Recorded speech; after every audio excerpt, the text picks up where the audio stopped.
Hello, everyone. Let's welcome to the road trip. I got my man, Mr. Tom, with me. And Mr. Tom, show us without saying anything, how are you doing? Yes, for those who can't see and are just listening, he is smiling. He is smiling. He's got his mouth wide open. I'm not sure what that's all about, but I'm drinking in all those Blackburn tears. there you go. There you go. So, Drink it in, man. very nice. Very nice. All right. So, we got some early people coming. Aussie Gooner's in there. Welcome, Aussie Gooner. Welcome to the show. Got Ange was in early to say hi. Don't know if she's going to the game or just watching the game later today. We'll be here for our usual road trip, and then we'll be here also for the watch along later as well. So check that out. All right. So, did I talk about the pain that I went through this morning, or the happiness that you went through? No, you can talk about your pain. No, go on. So I start off my morning like I usually do. Of course, Liverpool gets the early slot over here, early slot over there as well, the 12:30 p.m. game, which Klopp hates and makes a point about saying it over and over and over again. And guess what they do over and over and over again? They come back and win, no matter what happens in the game. And once again, they piss me off. Crystal Palace had their chances. I don't know, not sure if they had a second goal in them, but they did. They did have a 1-0 lead for a bit, and then the man Salah, who that's the difference between Arsenal and Liverpool. Definitely that they have a Salah, we don't have a Salah, and once again he scores for them when they need it. Deflection, but who cares? But he pushed the ball towards the goal, and they get the draw, and then later on, was it Harvey Elliott gets the winning goal from distance. They haven't been doing it all game. Of course, when you're down a man, things open up, and Harvey Elliott basically put his foot through it and scores. But all game they hadn't gotten those kind of looks. So what happens when you lose a man? They had a really good game plan. It's Crystal Palace. I just don't think they have enough numbers. So, but Liverpool now sits top of the league, so now everybody can get off of the Arsenal, hate wagon. They can go after Liverpool now, or is it expected and everybody's happy now that it's not Arsenal top of the league? Is that what it is? We'll find out. Big Gunner's in the house. Welcome to the show. And Stefan, Salah's 200th Liverpool goal. I personally don't care, and I don't know why you care. It's also his 150th Premier League goal. Yeah. Yeah, I don't care. I don't care. I'm just saying it is. Yeah, no, I don't. No, I mean, I as a player, I like him, but I don't like him because he doesn't play for my team. You don't have to care about something for it to be fact. I don't care about it. It just is. Yeah, Just and is. and we got Ryan in the show. VAR pool. He thinks VAR took VAR actually gave them a goal. So I don't know. I see the actual reason you're all upset and salty about Liverpool's last minute adventures. It's because you're no longer top of the tree. Buddy, I said that. You're not listen. You don't listen to the words that come out of my mouth. No, I wasn't. I was because you were like, my pain. Do you want to hear about my pain this morning? My pain, and I was like, Yeah. oh, we're gonna get a nice little story here, and then instead you start sit here talking about Liverpool for like 5 minutes. What are you doing? Yeah, and what then are you doing? instead you're talking about Liverpool. I'm like, you don't listen to the words. Liverpool winning a football match, that isn't a painful story. It's just a story because it always happens. And I tell everything you're about to say, I already said it. You just don't listen. Little Tommy. Look, hang on, Ryan. Is that like the referee that decided the outcome of the Luton Arsenal match by like playing loads of injury time? You'll be happy. Goal! Guess who scored on your favorite team in red? Is it McTominay? Bournemouth just scored on your favorite team in red. Let's have a look. What's your favorite team in red? Well, I know you're referring to Manchester United, but they both wear red, and I don't like either of them. No, but Bournemouth is on the road, so they're not wearing red today. But Bournemouth just scored on a nice little goal. Very, very nice, tidy little goal Yeah, on the yeah. back heel. I think it was not the back heel, just on the back foot, which is really nice. Got to be honest, I only really care what's going on at the Riverside Stadium. Yeah, we'll get into all of that stuff in a little bit. But Ryan, I don't know what the VAR was that helped Liverpool. Is it the red card? I don't know. I think Crystal Palace played as good as they're going to play.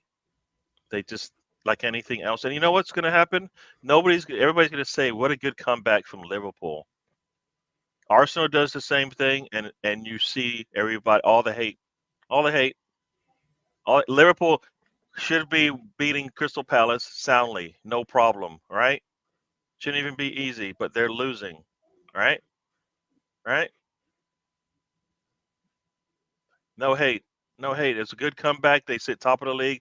All is good in football world. Football good. Gods are happy. All the Arsenal hate now is how can you not be first in the league? This has been a terrible season. I don't Yeah, but know. I People also don't like Crystal Palace, so. You know what? You like Crystal Palace more than you do Liverpool. All right. Well, The refs no, decided the outcome of our match. I don't know what I missed. You know what? I looked away and I came back, and Salah had scored. I looked away and I came back, and they were down a man. So I don't know what happened. You can tell me a little bit. Let me see. The guy has been a decent player, whoever you play for, even if you're a decent player. No. It's Stefan. He's all fun. I just don't like the fact that he doesn't play for my team. That's more the case. That's more the case. Cherry Coke have scored. Oh, is that what they're called? So the cherries, huh? And Stefan, you can say this because I don't say those bad words. Bournemouth for pricks. Okay, so that's a different way of saying exactly what Stefan said, I guess. And we played an extra 20 seconds on Tuesday. Yeah, but they had 10 minutes of extra time, and they had 2 VAR decisions, right? So I think it's probably about right. I don't like the fact that Liverpool won. I'm with you on that one, but I don't know about the extra minute thing being a Conspiracy. cause of concern there for Conspiracy to me. hold Luton down, that was. Yeah. So, Mr. Tom, I saw there was a game on today. There was a Tell me game on about it. today. I would happily tell you about it. Let me tell you something. Let me set the scene. There's a park called Ewood, and it's partly called that because it's actually next to a woods. Yeah. So basically, the heroes of Leeds United walked in and slaughtered the villains of Blackburn. And by slaughtered, what I mean is Leeds didn't play well particularly at all. But apparently, it turns out that if you have the magical front four that we have, it doesn't actually matter if you're good at football everywhere else on the pitch because you can just score goals and goals change games. I know it's a novel concept that if you outscore the other team, you get the points. Like I found this out last year when we were like when Leeds were like trying to play attacking football, but then we would not score and then go down the other team, go down the other end and score. And then it would turn out that we wouldn't win. And they would do that a lot of times. That's why. So, but in all truth, see how like I'm acknowledging we didn't play well. I don't care. We won 2-0. Got a clean sheet. Because again, in football, if you don't score, you get nothing. And Blackburn, for all their bluster, had nothing. Like it's the football equivalent of the scene in Charlie and the Chocolate Factory when Gene Wilder's sat there all quiet at his desk, and then Charlie walks up and he's like, "Why have I been sent home with like? Where's all the chocolate I was promised?" And he's like, "You went in my bubble room." So I have no idea where I'm going with this, but no, stick with me. You went in my bubble room, Blackburn, which means you get nothing, sir, nothing. Good day to you, sir. Sorry. Anyway, but Leeds, yeah, Somerville got his 9th goal of the season. Cool. He's on track You've he's on got track for the Spencer. target of 700 that I've set him. There you go. You got Spencer's in the house. Welcome. You just heard the review of a quick review of the game from Mr. Tom. Lead set now 5 points off the top. Still third. So I think solidly in third. I believe, if that's correct, if I recall. It's okay. We're just chipping away. End of the day, if you win your games, then hopefully things will just work out. Very true. And you still have to play them at least twice, right? You still have to play each one of those teams at least one more time, right? We've got both teams above us. We've got to play at home. So there you go. So after we won at them. So there you go. So that's that you could be sitting top of the league after those two matches if you play your cards right. Don't get me wrong. I'm not going to be arrogant enough to go, we're definitely going to win those games. But you want to have those games. It looks a healthier position than it potentially could have been. Definitely.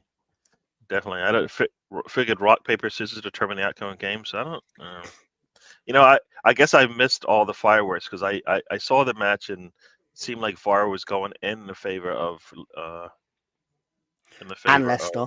Don't forget that, Stefan. You play Leeds, Leicester, and Norwich in a 3-game block. There you go. If Stefan is unhappy today, Mr. Tom will be even happier today than he is now. So somebody's pain is somebody's joy. We shall see. So let's get the scores right quick. So, like I said, Crystal Palace took a lead, wasn't able to hold on, down a man, and Liverpool, who comes back and wins. And everybody's going to say that was a good job now sitting top of the league. And there you go. So I'm pissed about that. So Arsenal needs to respond and get another win. And Brighton, Burnley at Brighton is 0-0. Bournemouth is at United. They're up. Manchester United, sorry. They're up 1-0. Sheffield United home to Brentford, 0-0. Wolves invite Forest over in there, 0-0 right now. Breaking news. In the Bundesliga, by 42nd minute, Bayern Munich are losing 3-0 at Eintracht Frankfurt. I repeat, 3-0 at Eintracht Frankfurt. Interesting. Just rare, isn't it? Do you think? Well, is it rare or is it that team stink travels? That's actually quite a good wild theory, Gary. I'm enjoying that. You can watch. You can take the man. You can take the man out of North London. You can't take the stink out of the man. It's one of the smartest things you've ever said, and only 5 people heard it. But that's okay. Hey, we're here with friends. We got a score in the Wolves match. Forest is up 1-0. I'm not sure. Of course they are. We'll see who is We'll see what's going on. Forest, I think, just got destroyed last week, right? 5-0 at Fulham. Yeah, so Forest is responding. That's the one thing about when you have those types of games. The next game you see a response if the team is up for it, right? And we'll see. That's why I think Luton might give City a good game tomorrow, and Aston Villa might not be able to respond from last week. Stefan's being rather chatty, which tells me that Ryan's not doing a live right now. Yeah, what Ryan's probably doing does he? He doesn't do it. He usually does a watch along. So yeah. So we'll have he'll be going live before the kickoff. We'll have all our friends over until the kickoff. Yeah. And then they'll be either splitting their time or not. So we got. So as it stands right now, I'm looking into your soul, Stefan. I'm looking into your soul. Into your soul. I'm searing into you. Sorry. No, you're doing all right. Be nice for Arsenal to get a win and take over the goal difference lead as well. So my 3-1 score holds will do that for us. So let's see. I don't know. I know I'm reaching with that, but I believe that we can do it. Because what did I tell you about Arsenal's attacking? You do a lot of it. Us, man. There's 3 goals in us every game. Well, I'll tell you what. There's not 3 goals in. There's not 3 goals in the championship thus far, or every game goalless. Every game goalless. Interesting. Bayern Nearly has just 15 pulled minutes one in. back. Let's see who scored.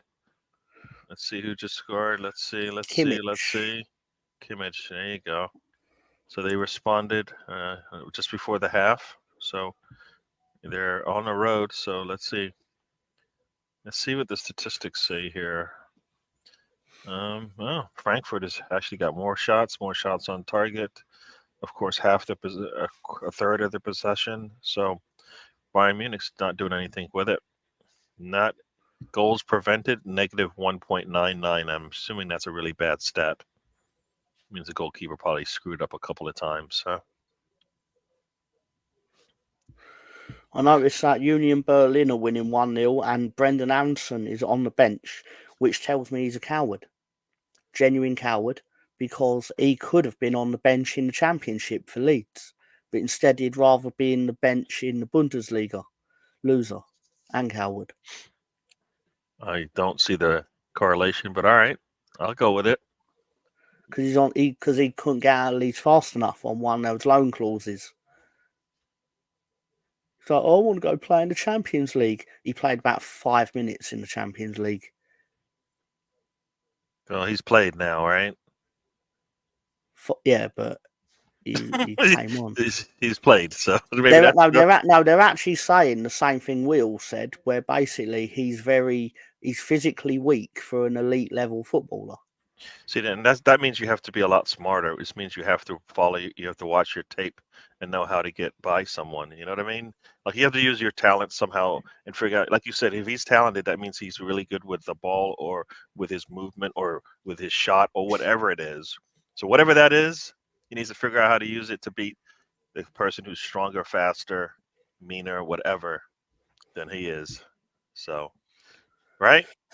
Because I think we believe the players that excel are the ones that take whatever they can do and do it well against you. Like everybody will tell you how Robin is really good doing one thing, and everybody will tell you nobody can stop it. Right? Goal in the Championship. Uh-oh. Leicester 1-0 up against Plymouth. Leicester you don't like 1-0 that. up against Plymouth. Not ideal, but not unexpected either, to be fair. No, but I was listening to what you're saying, and it was fair. But I blame Ray for a lot of it because he used to tell me how good Aronson was, and I watched him when he was at the Philadelphia Union. He's an intelligent player, and it was like, shame I never saw any of that at Ellen Road.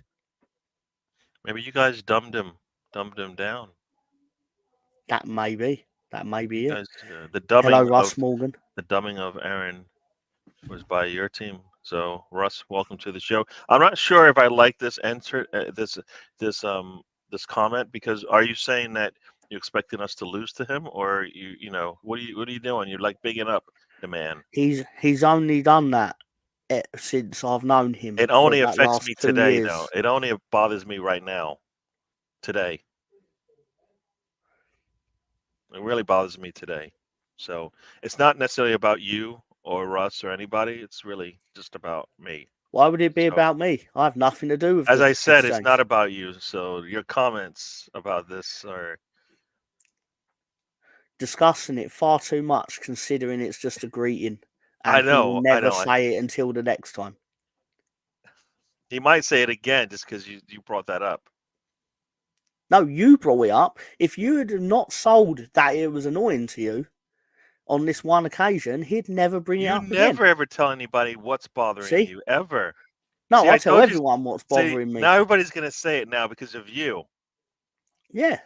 No, because of you. You. But it doesn't bother me. I'm actually quite happy if we have like an entire wall of evenings. I don't care. Bother me. I think everyone should say good evening. Oh crap! See, this is where we're going here. Stefan, or Steven's in the house. Hope everybody is good. Steven. Yeah, I'm good. I'm good over here, Mr. Tom. Mr. Tom, show him how good you are without saying it. But he can't hear it. Because he listens to the show. Usually he tells us when he can't see it because he's working. So I assume he saw that. It was actually Leeds' first win in a away kit for nearly 2 years. You know, I didn't see the shirt. Do you have a copy of the you said it was the pink top? We're in the pink shirt, yeah. Can you show that off?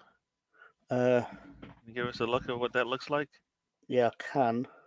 See, look, now everybody's saying it. Even your favorite is saying it now. Colonel Ward, waking up to the show. Everybody is saying it now because they know it upsets me. I don't get this. Guys just come here to upset me.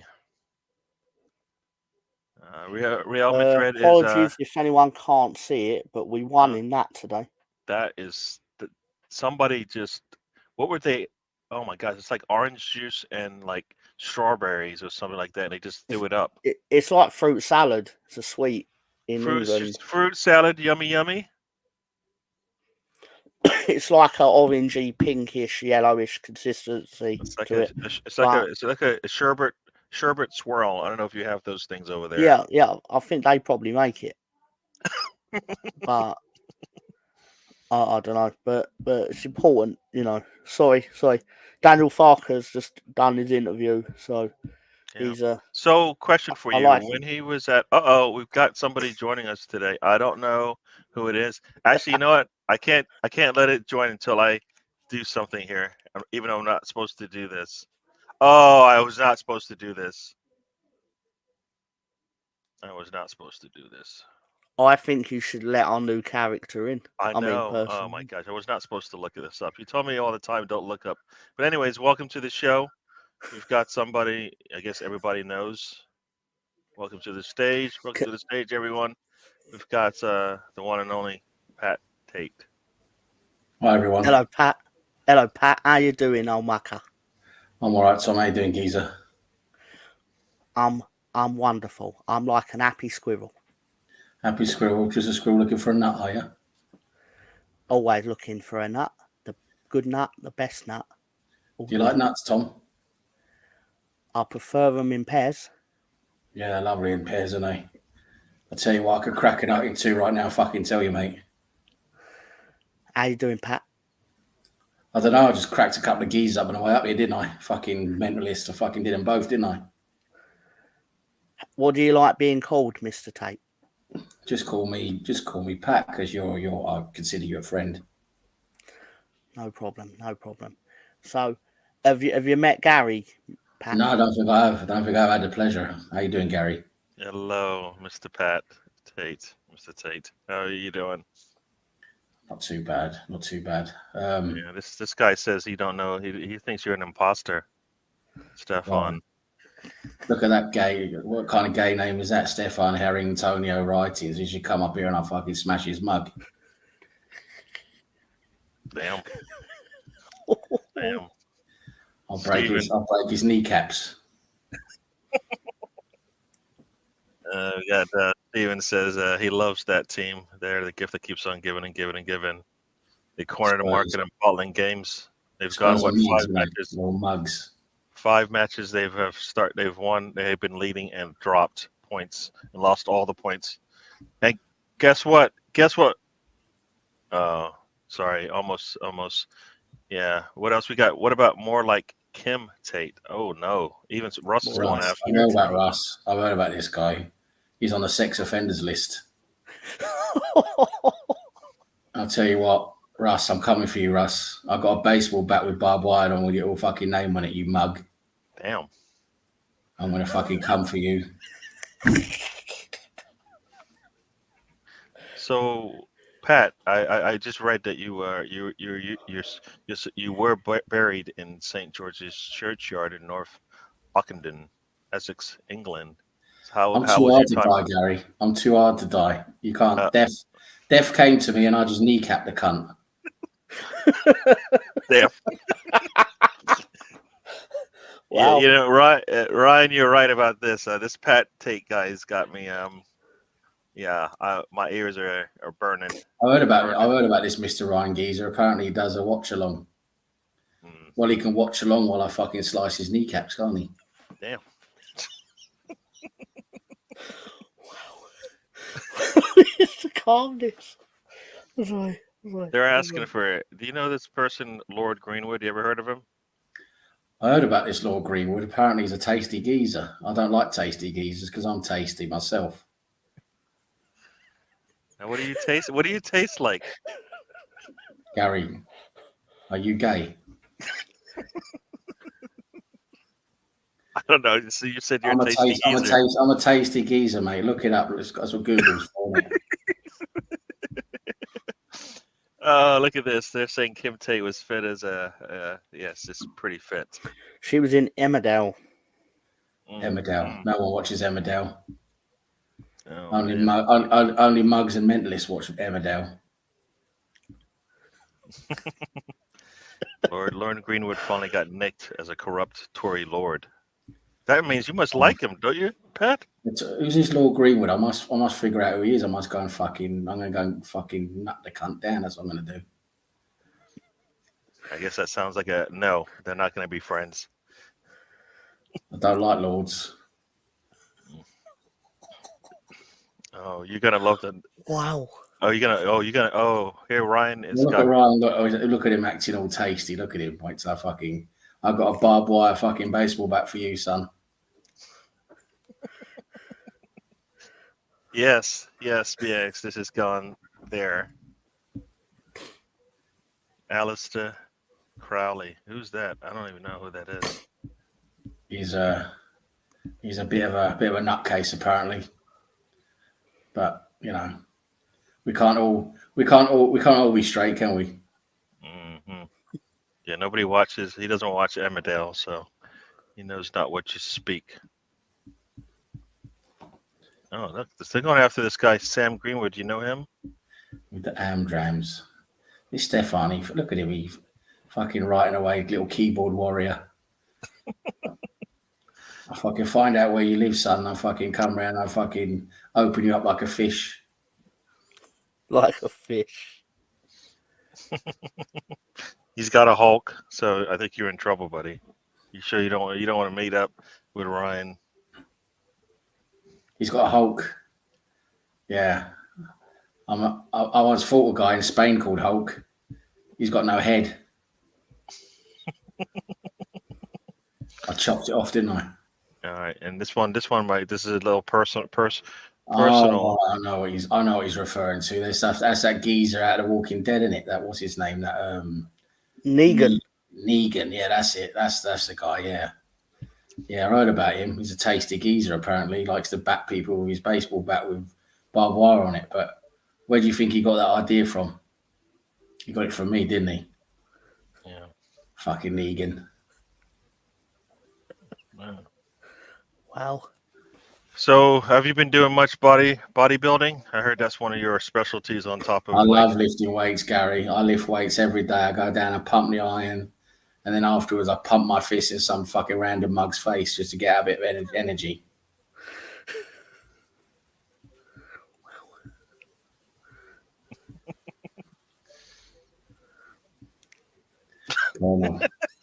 Colonel, he's running his mouth off, and his little mouth. His little 2 pence mouth. Stefan would be interested to know that Dundee FC have now conceded 2 goals, so Sevco are winning 2-1. How'd your team do, Tom? I heard you're a Leeds fan. We basically scored a goal, and then we scored another goal, and then the ref blew the whistle. So we won 2-0 at Blackburn. Oh. Hard place to go, they say, although they've lost 7 games at home now this season. So I suppose you're happy with that then, aren't you, geezer? I've had sadder days. I bet you have. Yeah. You should fucking look a lot more fucking bright, son. You look like fucking death's door. Yeah. I'm too afraid of Pat Tate to even challenge this. You need to be smiling, son. You need to turn that frown upside down. You mug. Gary, why do you look like you just had a deviled egg? I like deviled eggs. I don't look. I don't look. That's not what I look like when I have double legs. I'm just reading up on your. I'm just looking at your. Look Pat, at I've my got a photo. question for you, Pat. Go on.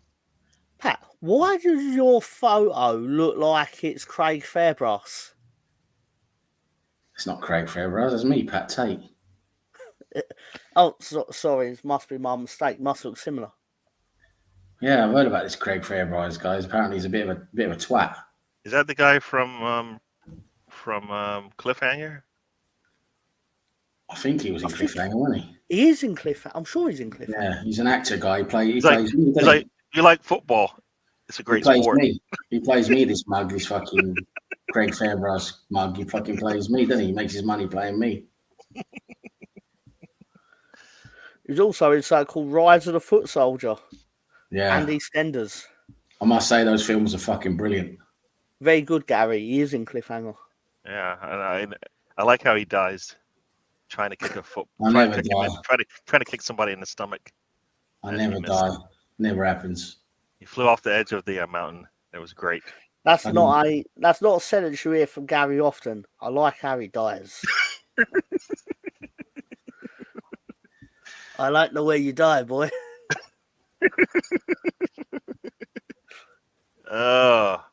Pat, do you follow any football teams? I don't actually follow one team, but I'm in about 5 firms.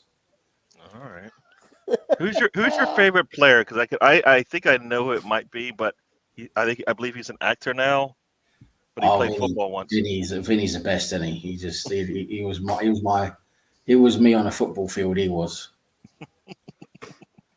cracking bones and crushing heads. That's exactly what I would do on the football pitch. We've got it's interruption here. We got a goal in the Forest Wolves match. Kuna has scored again. Seems he likes scoring now. All of a sudden, it's his second goal now. He's a mug. Yeah, he's finally getting. They need scoring. He's been doing it for them now. It's his second goal in 2 matches now. Of course, he got the one against Arsenal, but it didn't lead to a win.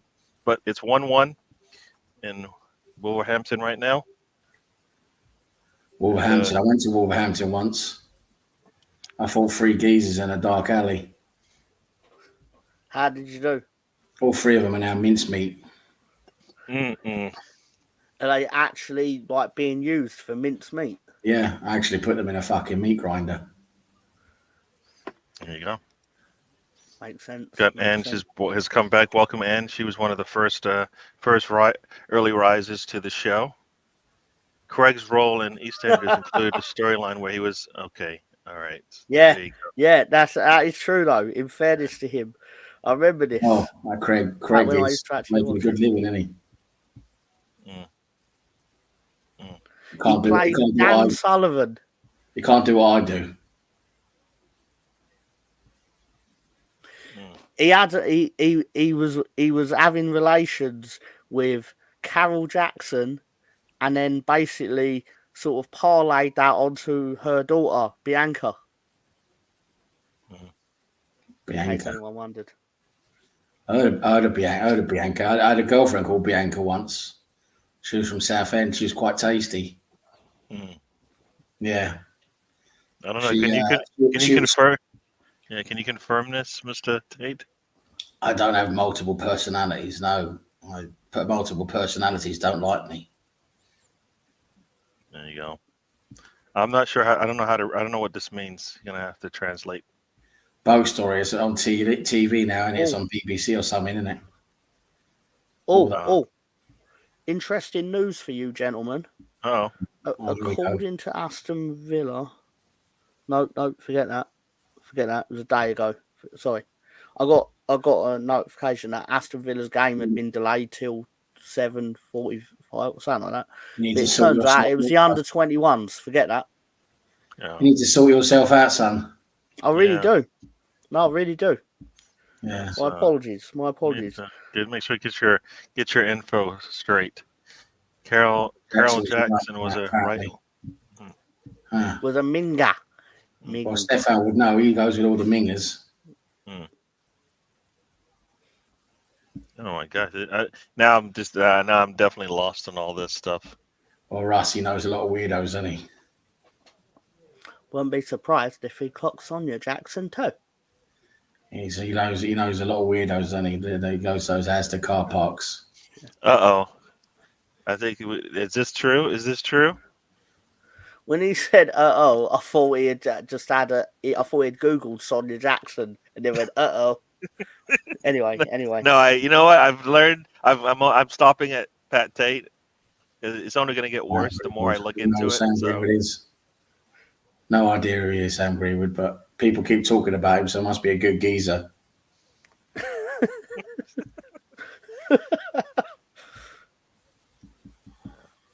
It sounds like this Sonia Jackson was not a classy bird, but she was the original lady who, when I was growing up, who it was like all the other women were like, "Oh, don't be horrible about Sonia. She's so lovely."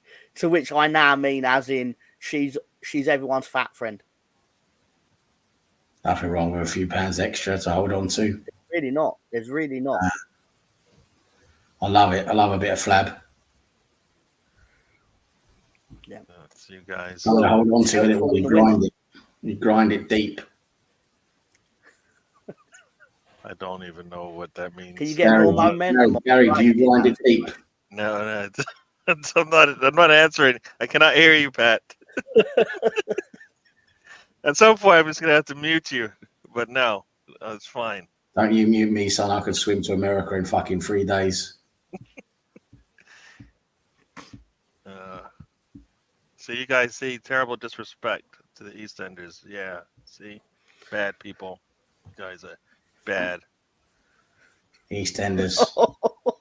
I'm not gonna put that one up, Russ. Oh, this is amazing. Oh, the things we tap into on the road trip. Yes. The So high art. looks like Ipswich is up, so that means Stefan is happy and Mr. Tom is like, nah, I don't like that. Don't like that at all. Good to see. What do you find out? You got me in suspense here, son.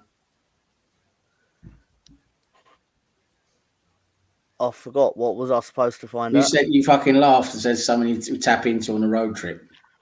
Well, we tap in at art, don't we? Like we have fine art discussions and. Oh right, okay. Of the like.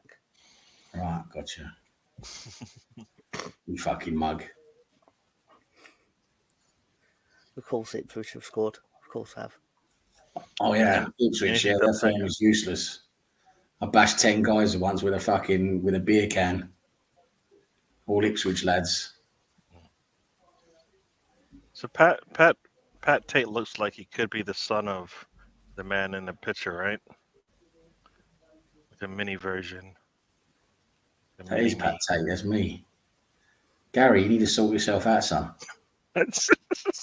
Mr. Tom already called you out. You're not even using your own picture. You need to sort yourself out, son, or I'll come and sort you out for you. Oh damn.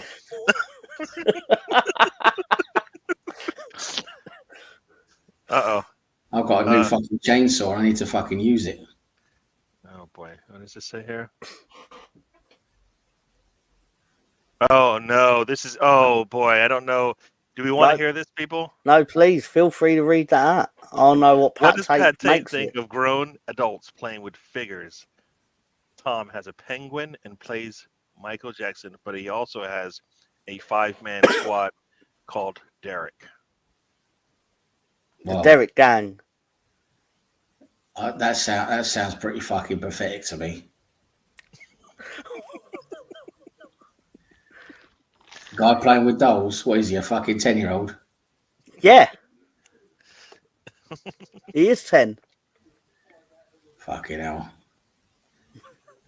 I met a guy like that in prison once. I fucking flushed him down the toilet. Did you follow it up with anything behind him? Yeah. Nah, I didn't need to go at the time. Yeah. That would have been a way. Pat, has it been a little tough on you being out of the ground? I got laid this morning, Gary. Oh, sorry. Okay. Yeah. Did they ever find the people that laid you on that night? in 1999 or whenever it was. Are you referring to the Essex? What happened back in Essex in 1995? That's exactly what I meant. Nah, I they think couldn't it's get me. when the movie about it came out. I'm too fucking slippery, and I'm too fucking tasty, and I told you, Death came to me and I fucking kneecapped him. I said, "It's not my time, Death, you fucking mug." So can you tell me a little bit about your escape from court that day? Seems you had a lot of friends in the know who were going to help you out. Well, I nutted two of them, kneecapped another two, punched their fucking lights out. They're just a bunch of lightweights. So the police are just lightweights today, Gary. There's no proper police left, son. Yeah. I just fucking kneecapped them and fucking just twatted them off.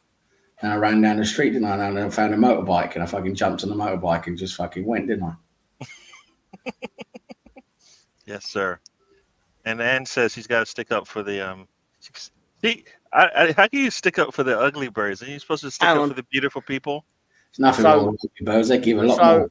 So Angie's comment was basically she's put in written form what I actually said people do towards Sonia, as in, oh, Sonia's lovely. Nothing wrong with an ugly bird. I'm not saying there is. I wouldn't dare. The best shags I've had in my life have been with ugly birds. Yeah, Stefan is with you on that one. He sounds like he's nothing wrong at all. Yeah, but Stefan's favourite woman is the next one that has a pulse. Mm. So pulse does help, though. I'll tell you that. Who's this deaf character? And I don't know what the. Deaf, he came to me the other day. Actually, he tried to come to me the other day. I had to fucking tell him to piss off, didn't I? All right. And I think Stefan's trying to be a bit tasty because he comes from fucking Norwich or wherever the fuck he's from.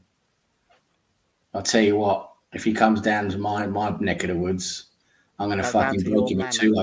I'm gonna break him in two like a fucking twig. What is your the total amount of people that you've actually broke into like a twig? Well, if we count in breaking bones, fucking hell, Tom, that's a good question, son. I think I'm over 1,000 now. That's a lot. How much since you died? Oh, that's at least 410. Okay, damn. Yeah, but I can't help it, can I? I'm a bit aggressive. I've got a short temper. Are you a ghost, Pat? Do I look like a fucking ghost, son? Yes. Okay, I might be a ghost. Fucking hell. Patrick Swayze's got nothing on me though. He can fuck right off. Oh. Oh, Ross. Very good. Let's have a look at the Scottish Premier League. Yeah, so Ryan's got some scores up here for those. Rangers are leading. Is that a surprise?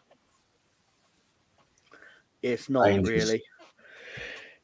They're Scottish, aren't they, Rangers? We don't like the Scots. Bunch of fucking twisted mugs up there. It'd be nice if Middlesbrough. It annoys me the amount of football teams in the Championship that don't realise they're actually allowed to try and score against Ipswich. Mm. They all sit off them and just let Ipswich come at them. It's really weird. Yeah. So let's just call it squeegee board. What's it called? Squeegee board sessions on DWTT. Yeah. We're bringing people back. We can have a go at that, but you know, I'm already too tasty for that, so it's a bit difficult to get going. Yeah, Russ has his say on the ugly ones, as you call it. Pat is trying to get a last-minute roll in. They came and asked me. That was that fucking what are they called? I can't remember now. The cunts who make that fucking game. They came and asked me if I wanted a roll, and I said, "Nah, sorry, mate. You can't fucking have me. I'm too tasty."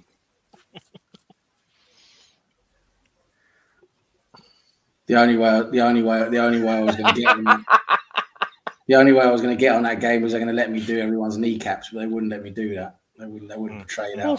Stefan's most recent comments, brilliant.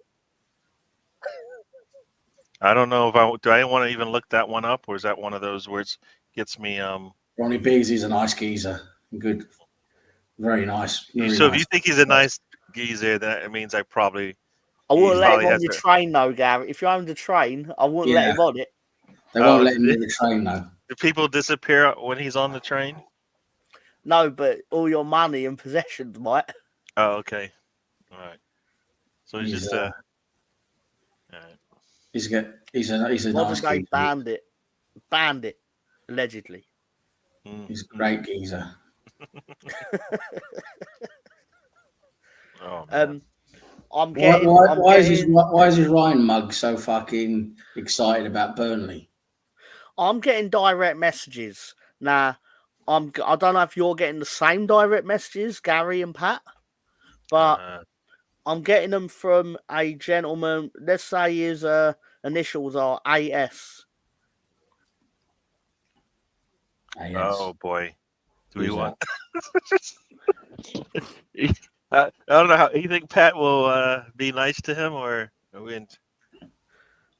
I think Oh, Pat. I think I know who AS is. All right. He's like him for fucking breakfast. All right. Well, let's see how this goes. This is like bringing, as they call it, sheep to the slaughter. It could be. So here we go, people. This could Bet get money. really ugly for someone. The man who's on the credits. The man who's Better on the not look credits. at me Yes, he wrong. made sure he got on the credits. Yes. You better not look at me wrong. Sheffield United has scored. So Sheffield United now is up 1-0 on Brighton. 1-0 on Brentford.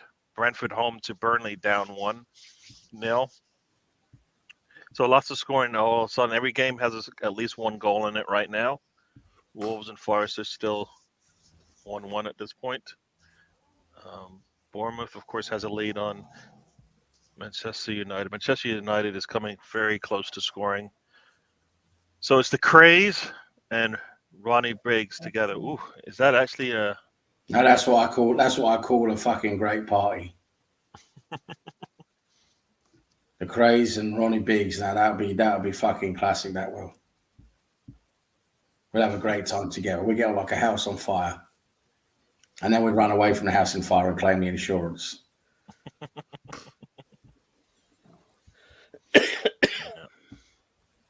Well, you know what? The one thing I will say that since I've had this weekend show, I do learn lots of stuff. You know, I did watch the Mike Bassett movie.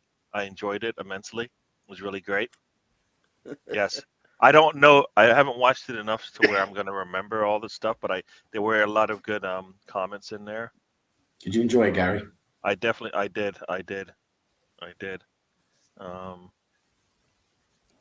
Did you smile and laugh when you watched it? I did. It was really great. I was a little disappointed that his wife left him at one point in the movie. I thought that was kind of rude. That was rude, wasn't it? Yeah. Yeah. This just shows you can't trust women. Okay. Hey, they like Scotland. Stefan likes Scotland. Where does Stefan live? He lives in fucking Norwich, the twat. There isn't a WhatsApp group, Mr. Russ. I got a direct message just myself, and I'm assuming Gary also got the same message. Mm-hmm. Mm-hmm. Yeah, you know, we don't have a trip, the road trip group chat thingy. So. Well, if we did, it would be fucking tasty, wouldn't it? Yeah. It would be fucking tasty, that group chat, I tell you right now. I do like tasty things. Yeah. Yeah. Well, no, we don't have a group. We don't have a group. We don't have a WhatsApp group for the road trip, but sounds like we should, right? Yeah, Tom has to be in line. He has to keep himself in line. Yeah. Yeah. Well, of course I'm going to keep in line because I'm afraid of you, Pat. Good. You better fucking be, son. I was in about 10 different WhatsApp and social media groups with Tony, and I'm one by one dismantling them all. Right, yeah. Well, Tony's not part of the road trip, but I don't know if he's ever actually attended, so. I've never been to Ulster. But I've had an ulcer. Yeah. It's very similar. So Norwich It's like Norwich came close, but they are now they are 0-0 at half at Norwich. Preston is playing them. Got a halftime in a lot of games in the championship right now. Earlier, Sunderland has beaten West Brom at home 2-1. Cardiff and Millwall 0-0. Huddersfield is up 1-0 on Bristol City at home. Leicester at home is up 1-0 on Plymouth. Middlesbrough and Ipswich. Ipswich is up 1-0 at Middlesbrough. Norwich, Preston 0-0. QPR at home to Hull up 1-0. Waterford with a red card down 1-0 to Swansea at home. Stoke, Sheffield United 0-0, and Watford and Southampton 0-0. There you go. There you go. And all I see is everything in the Premier League. Are we all at halftime? Yep, we are. Brighton, Burnley 1. Burnley's up 1-0. Manchester United, Bournemouth. Bournemouth has the 1. Sheffield United, Brentford. Sheffield United is up 1-0. And we've got a draw at in Wolverhampton with Forest 1-1. All the scores are in English football, top 2 leagues. I'll tell you what, thank you very much, Gary, for the update. But I'll tell you what, don't be in a WhatsApp group with that Russ Morgan. Oh, all right. Sounds like he can't join. Nah, and she has a WhatsApp group. So there you go. That Russ Morgan, he sends over some fucking sick stuff. He's a sick puppy, that cunt. Oh, okay. Oh, all right. Pat's not in any group. He was left out of school. He was too tasty. Oh, look at this Colonel Geezer. It looks like a cross between Barney the Purple Dinosaur and Mr. Blobby. All right, Colonel. Colonel, you're on my fucking naughty list now. You got it, Mr. Blobby. Oh man, that is mean. Colonel, you cunt. You're on my fucking naughty list now. You got it. You're on the list. I've got a fucking new chainsaw, son. I'm gonna fucking practice with it on you. He's gonna shred you. He's gonna shred. You're gonna be like Chinese pork. That's it. I'm gonna fucking chop you up into little bits. Oh, it's pork balls day. Pork balls day, people. That does sound nice, actually. Bit of sweet and sour. Yep, got a bit of sweet and sour. Tell you what, it's fucking lovely, isn't it? Yep. Fucking gorgeous. Gary. Yes, sir. How you doing? I'm doing all right. You all right? You scare me, and you've upped the vulgar level on the show by like. Well, this is a road trip, isn't it? I've heard we can do what we want on here. You basically do go off the road here, but I wasn't expect. When I heard there might be a guest coming on, I didn't know what levels it was going to be. You've hit a new level for us.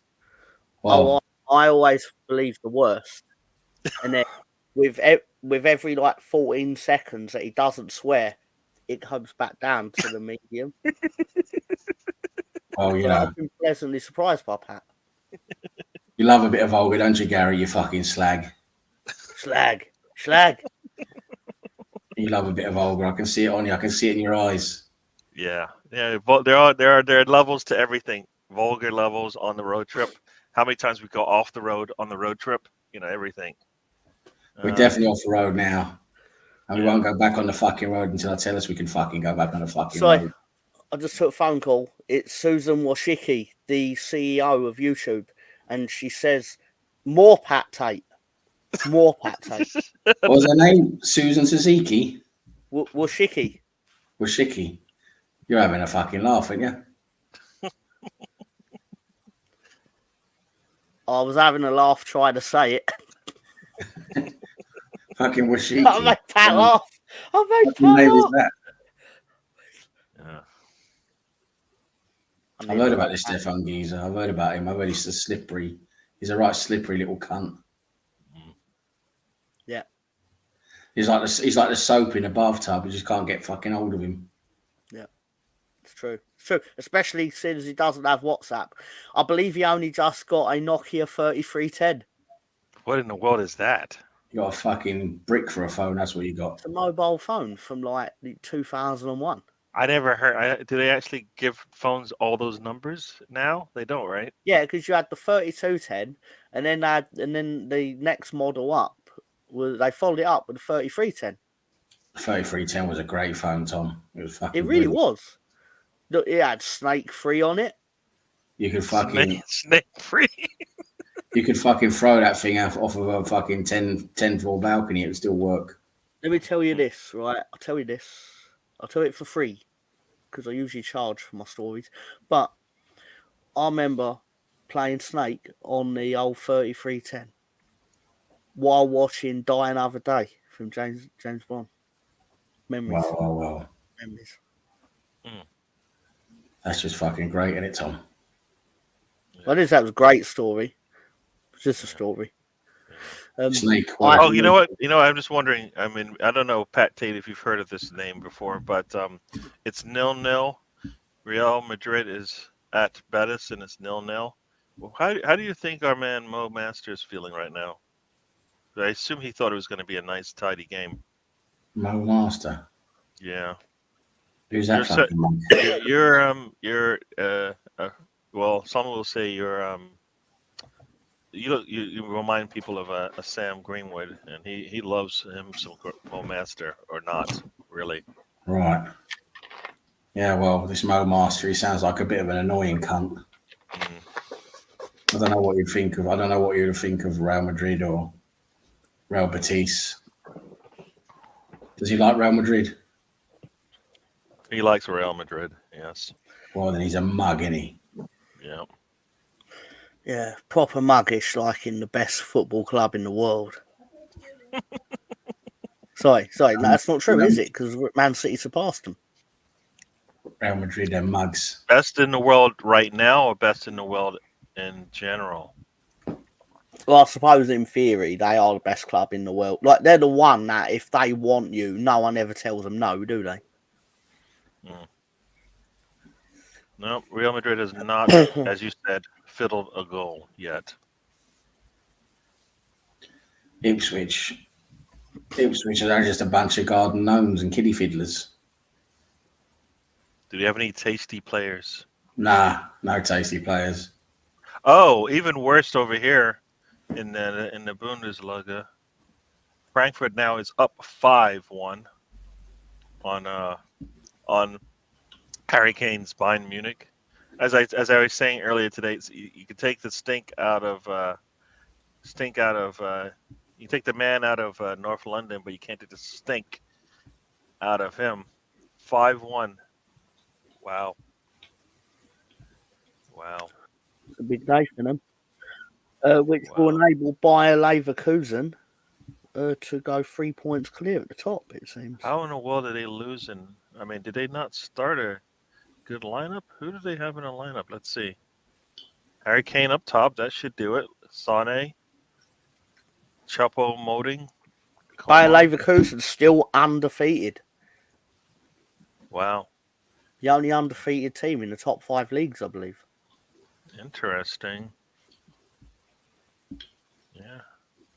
This will be their first loss, Bayern, if they're not able to come back from 4 goals down. Yes. Yeah. And Steph says tasty as in what, Ange? And that's what I want to know. What is Ange talking about? Oh, she says good looking. You know what Ange is like. She likes a tasty footballer. Good old Ange. Just well, being a real Essex lad, my local team not doing too well at the moment in League Two.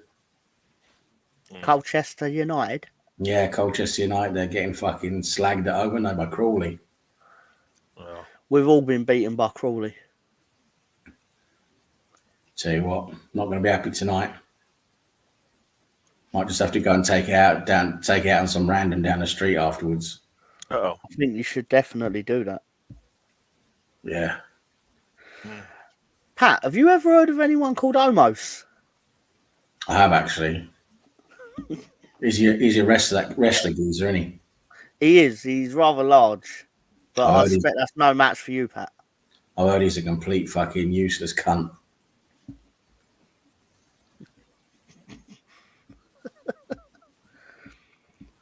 So hang on. So Tom, I could beat him with both arms behind my back and one arm around my head.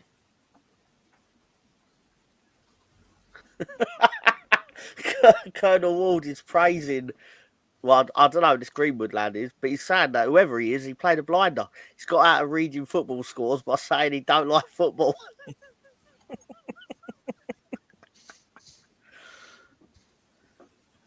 I bet Pat Tate's got a massive grin on his face right now, whoever he is, because he's having the time of his life, old Pat.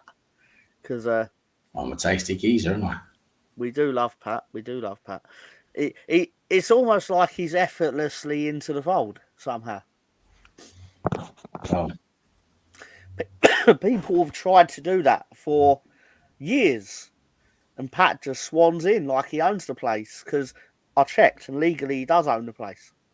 that's right. I do, Tom. I do. The irons in many fires. Pat. It's a bit of a tasty gaff as well. I must say, it's pretty good. Oh, hang on, I'm just watching Stefan work his old Lycos chat on Stefan's giving it a go, Stefan's giving it a go, and he's got to give it a go, and yeah, you got to admire him. You got to admire his effort. It's probably the worst thing I ever did is step away from the screen. Yeah. I could name about 100 other things that could have been the worst thing you did relating to this show, but stepping away from your screen for 8 seconds isn't one of them. Oh, nothing happened in 8 seconds. You can't give me 8 seconds, son. You can't give me 8 seconds. In 8 seconds, I can do a lot of kneecaps. Yeah. How many kneecaps can you do in a minute? You know what, Ange? Anytime I'm on a show with these Pat. boys here, I'll always put headphones on. Yes. What's wrong with the language? No, your language is fine and clear. Nothing wrong with language. I'm Clear speaking and English, precise, and there's nothing to be desired. You don't have to where is he going with this? I'm not sure I understand. No, it's pretty clear where you're going with this. I'm speaking very clear Queen's English. Very, very, very, very clear and concise Queen's English. Stefan said he's known dodgy geezers in his time. So, yeah, I know a few dodgy geezers myself, son. But I tell you what, not many of them are still alive.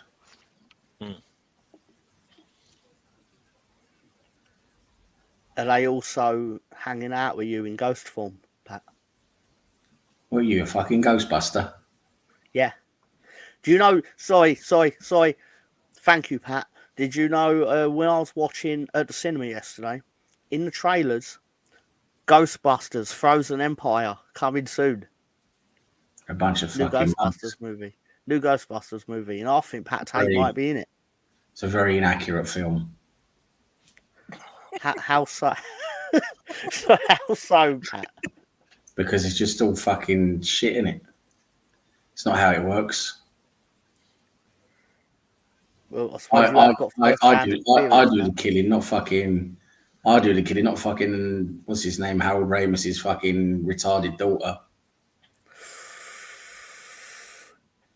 That's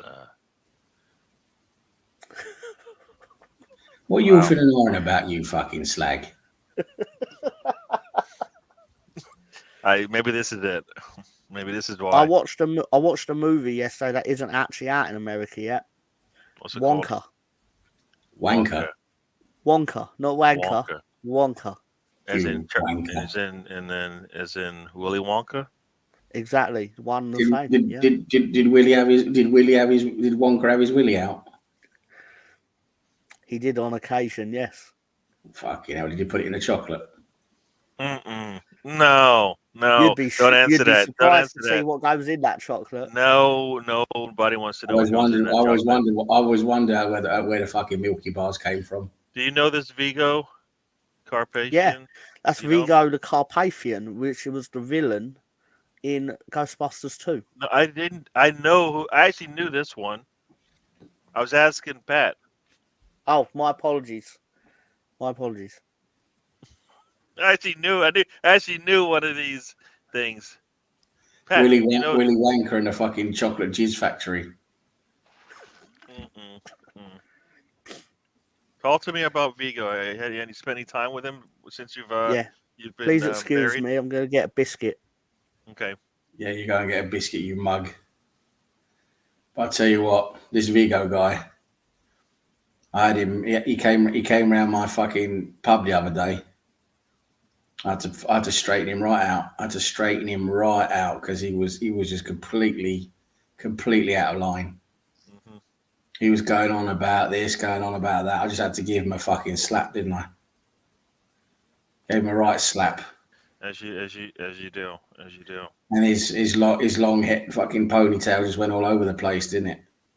He just looked like a right mug laying there on the floor while I kicked his teeth out. Yeah. The new Wonka movie is, I assume it's not good. Pete's Gunner says.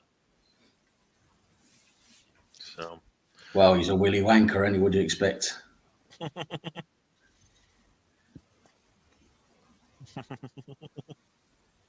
Willy Wanker, No. the little slag, and his golden ticket. Did you call Vigo a slag? I did call him a slag, actually. I called him a slag while he was kicking his teeth out all over the floor. He didn't look very tasty then, I tell you what. And he certainly can't taste anything without any fucking teeth. Oh, damn. Well, he probably can, actually, because you taste with your tongue, don't you? But he couldn't chew anything with his fucking teeth anyway.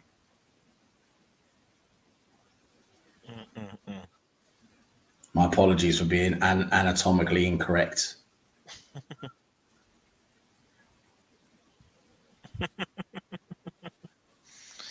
Oh. But then I would know. Alonzo the link. But then I would know the human anatomy rather well because I do fucking open people up all the time. Yeah. You taste it with your tongue, as Stefan says, and you remembered after. Yeah. Yeah. Well, some people say you can slap the taste out of someone's mouth, so I assume that if that's possible. There you go. We got Chris Nix, Cheddar's in the house. He must be happy today. Watch this team, come back and beat a Crystal Palace team that with down a man. So yeah. This is the geese who likes to pop in whenever Arsenal are losing. He comes in, fucking gives it the large one. I'll tell you what, he deserves a fucking slap. That's what he deserves. Yeah, he's definitely going to be in today, and if we don't get the win, he's going to be. We'll probably see him in a lot of shows going forward. Well, little Dicky Bird was telling me Liverpool got lucky today. Yeah. They got lucky today, fucking Liverpool. Yeah. Cheddar, yeah.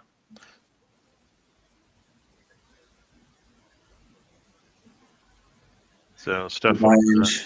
Ange is off. It looks have a good weekend, darling. Yes. So the Emirates match is tomorrow. The women playing, right? At the Emirates, right? Sold out or whatever.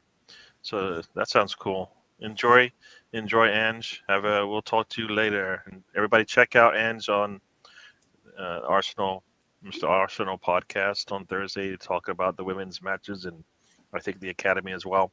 So check that out. Liverpool robbed Palace, but that's the standard. Yeah, I don't know about. I like I said, you can't go down a man against Liverpool. I think that's just you got to do better. Got to do better. Not sure how he got the red because I just missed that part. But Liverpool, the media darlings. Everybody's gonna be happy to see Arsenal off the top. So, the world will be all on Aston Villa's side. There's literally no conspiracy against Arsenal. No, I said the hate. I never said a conspiracy. You never heard that come out of my mouth. You're making stuff up now. See, you are part of that media. You're part of that. You're part of that hate. That hate, right there with that comment. That comment right there. That comment right there. I think it's quite obvious I don't hate Arsenal. What I will say though is I do think Luton were robbed, and that by extension I was robbed of points in the upset pick game. Luton weren't robbed, son. Well, we got a guest on the show today. Pat, I would say be nice, but I don't think people are expecting. They know that's not going to happen. I'm a lovely geezer. All right, so lovely geezer, welcome to the show. Welcome in, Lonzo, to the show. How you doing, Lonzo? Hello, Gary. Hello, Tom. Hello, Pat. Tate. Pat Tate. Yeah, Did you fucking spray paint a zebra yellow? I did. Yeah. Looks marvelous. Thank you. Great stuff. Oh, Colonel Ward just went after you. I didn't even read this one. This Colonel I'll tell you what, he thinks he's tasty. This Colonel thinks he's tasty. Hey, and I see you got Stefan is in there now going after you. They're all going after you now. Him and Stefan fucking whatever his name is, they're both on my naughty list now. I'll tell you that for Christmas. They're on my naughty list. Hey, Mr. Pat, are you a distant relative of the one they call Lord Greenwood V? Oh no! Why do they keep talking about this Lord Greenwood? He must be amazing, this Lord Greenwood. Everyone keeps talking about him. I'll have to meet him someday. I would love to see that. I would love to visually see Pat Tate meet Lord Greenwood V. I would actually pay cash money to see such an event. And it would be an event. He sounds like a tasty geezer, this Lord Greenwood. I might have to go meet him someday. Yeah. And talking about naughty lists, are you also Santa? Well, I know who Santa is. Well, was. Tim Allen, isn't it? No. It was a geezer called Jemki Gabilingin in Finland. And, what happened? Can you say that name again, please, Pat? Jemli Kemilinen. His name is he's from Finland. Okay. Just double check. Well, let's put it this way. He's got no fucking legs anymore. Yeah. Lonzo bringing some spice to the podcast. There you go. I can only do so much for us. Yeah. Stefan said he would be disappointed if he wasn't on the naughty list. Well, you're on my naughty list now, Stefan. I'll tell you what, I'm going to come. I don't know if you want to be on that list, Stefan. It sounds. I'm come up to where you live, and I'm going to fucking gut you like a fish. Yeah, that exactly. That doesn't sound like a good option. So look at this, Stefan. He's I don't know if he's calling you out for some of your crimes. Well, I didn't bury him in Spain, did I? I wouldn't do that. I'm not a mug. Spain's a very popular destination for My Bella's great. I fucking love my Bella. Is that because of Bella? Bella's lovely, isn't she? Yeah. I love it. I thought so. So, Alonso, what's for dinner? Pancakes. Did you make them yourself, or was it McDonald's job? My man. No harm in that. So who are these playing today? Pancakes? Butter. Lee's already won. It's fine. We're already halfway out of Blackburn with the points. It's fine. I went to Leeds once. So I got butter and maple syrup on my pancakes. That's the best choice. Sometimes I'd put butter on them, but then a little sprinkle of sugar on top. Nice. And you have to do it. You have to do it like Salt Bay, where you're like sort of thing. If I get the hotcakes from McDonald's, then I have to always I like the hotcakes and sausage, so I can have a bite of sausage in every bite of pancake. Yeah. You talk about putting butter on pancakes. Well, I put some butter on a hooker's tits once. It was lovely. I don't know. Was it butter on the left one and Coke on the right one? No, I wouldn't waste that, would I? No, just a bit of butter on both of them was lovely. I do have one more thing. Gary pointed out something. I personally don't like eating the pancake and the sausage together. I always slide the sausage out of the pancakes, put it on the side, and then I save a little bit of the maple syrup and I pour a little bit in the middle of the sausage, and then I spread it with a fork. So I have a bit of maple syrup on the sausage, and then I eat the pancakes and then go back to the sausage. There's far too much fucking sausage talk here now. You need to fucking straighten yourself out now. My favourite sausage is the next one. You fucking mug. That just is just after. Oh boy. So Alonso, you're enjoying that fucking pancake? Yeah. I am a mug. You definitely are, Tom. I tell you what, you're a man of many mugs. Cheers, Tom. Mugs. I tell you that, son. So Alonso, So did you enjoy we've that? now got people crawling out of the woodwork from everywhere because now Spencer Bronco wants to be the fifth man. Wants to be the fifth man on a fucking square wheel. Wants to be the fifth wheel.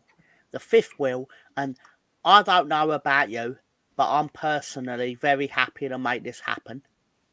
Well, let's I meet- say let's very meet happy. this- I Already, say already, very happy. I already made I'm it happen. tolerant. So let's see. let's I meet say this I'm bloke who tolerant. comes. I'd rather chain myself to Noel Edmonds without a beard guard. Noel Edmonds, he'll tickle you with his beard and charm you with his wit. He's a very charming man. Although he had weird symbols on his hands, Did he? which unsettled me a bit. Oh, Arsenal no. has arrived at Villa Road, so they look that they're ready. Well, they need to fucking be there, don't they, to play the football game? You're a real observant one. Yeah. Hey, Gary, are you going to watch via Peacock or NBC? I don't know yet. Right now, I don't know. Actually, I don't know. I don't know. It all depends. I don't know. Because the game is not on USA Today. It's on Peacock and or NBC. So locally here would be Channel 2. I don't know about you, Gary. Yeah, no, I don't. I have YouTube TV, so I don't have Okay. I don't know the numbers anymore. I just know what channels I like. What's that, sir? Breaking news. Leicester City have scored 3 goals in 6 minutes. They are now 4-0 up against Plymouth. Although, more importantly, there's not much I wouldn't give right now for a Middlesbrough goal. I'd give blood. I'd give placenta. I'd grow placenta. I meant to say platelets, not placenta. I can't have that, can I? I was gonna go like that. Sounds kind of strange, and I don't know why it sounds strange, but yeah. Well, you know what? Yeah. I meant to say plasma. You know, the human body is an amazing thing, so it could actually be true. You know. So I got drunk in Plymouth once, and I smashed 22 geezers. 22. Yeah. Not a busy day for you, huh? Did all their fucking kneecaps, didn't I? I used a bike chain. Yep. Villa Road doesn't exist. Oh, Villa Park. Ipswich don't deserve to win because Stefan was very smug during the 4 minutes that Ipswich were beating Leeds. Yeah. Which is my main contention against Ipswich. Is Stefan. Yeah. Stefan, is that your league, your championship team? Is it He's got how many teams does he have? Whichever one's doing the best at the time is what he goes with. Where is he? Where is he from? Do you know where he's from? He's from fucking Transylvania. That's where he's from. I'll tell you what, that geezer's got more football teams than I've got plastic girlfriends. How many plastic girlfriends have you got, Pat? I've got 8. So he's got at least 9 teams. He's got at least 9 teams, hasn't he? Yeah, that makes sense. That makes sense. But on that subject, I probably should bring up that my Azerbaijani team, I ain't done this for a while, is Neftci PFK. Neftci PFK. Just saying. That sounded like a really, really gay team. They might well be. They might well be. But I've been on the terraces since I was a boy. You know, it's funny. You know, Stefan brings up Celtic, and how amazed it is that Sensei Nakamura is also a Celtic player, and he also wrestles in WWE. How cool is that? Yeah, 2 people with the exact same name. And his street kicks are pretty incredible too. He was very good at them. Yeah, Stefan is a club in Afghanistan, so makes sense. Makes sense. There is no fucking football in Afghanistan anymore. It's all blown up. Jesus Christ. How was Millwall back in the 70s, Pat? I tell you what, it gave the whole football's blowing up in Afghanistan a whole new meaning, I'll tell you that. But where was it blowing up? Oh, no, I don't think Train stations, public areas. All over the fucking gaff. You know, I do remember when I was little, the trains, all that stuff happening in England. I've been part of the Millwall firm a few times. They asked me to come in and smash up a few geezers. But did they sign you to a non-exclusive contract? I just came in every now and again when I wanted a bit of practice, didn't I? That's what she said. Yeah. Fucking did her right, didn't I? Made her walk straight. Isn't it supposed to be? All right, no worries. We're talking about books for. We don't talk about books on here. Nope. Gary, at what point did you lose control of this podcast? What do you mean when I started about it 1 minute like a year ago? 3. No, you mean when I created it? No, whenever you had this gaffer Pat Dick come in. You're saying I'm saying since day one. You're asking me about today. This show's been it's called the road trip for a reason. And when I made up the name, I thought, all right, we'll just go off the road a little bit, a little bit the low cut grass as opposed to the high cut, the grass that hadn't been cut. Dude, we smashed through that. Trees down, river, screw it. We're there's no roads over here where we are right now today. Today we are out there in the middle of nowhere. Nobody can see us. We don't need roads. We don't need roads. I'm the shining beacon of where we're going. Marty, roads, Marty. Where we're going, we don't need roads. Yeah, exactly. We don't need roads. I've got a fucking DeLorean. Yeah. So Stefan's heard you are a bushwhacker. I assume. Does that mean you're from out on the from the outback? He's a bushwhacker, all right. I tell you that. I whacked a few guys in a bush once.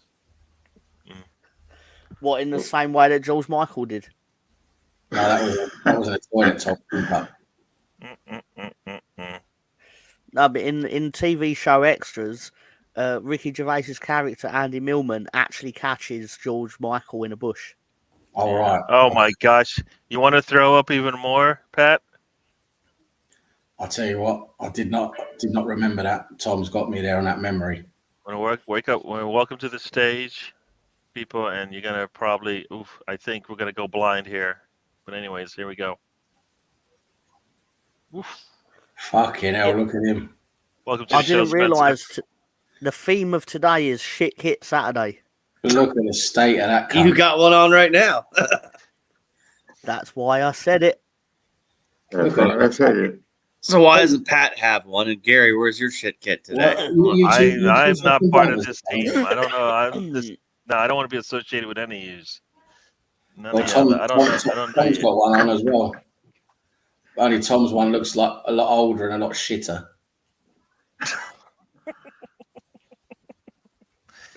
So it's a question for Pat.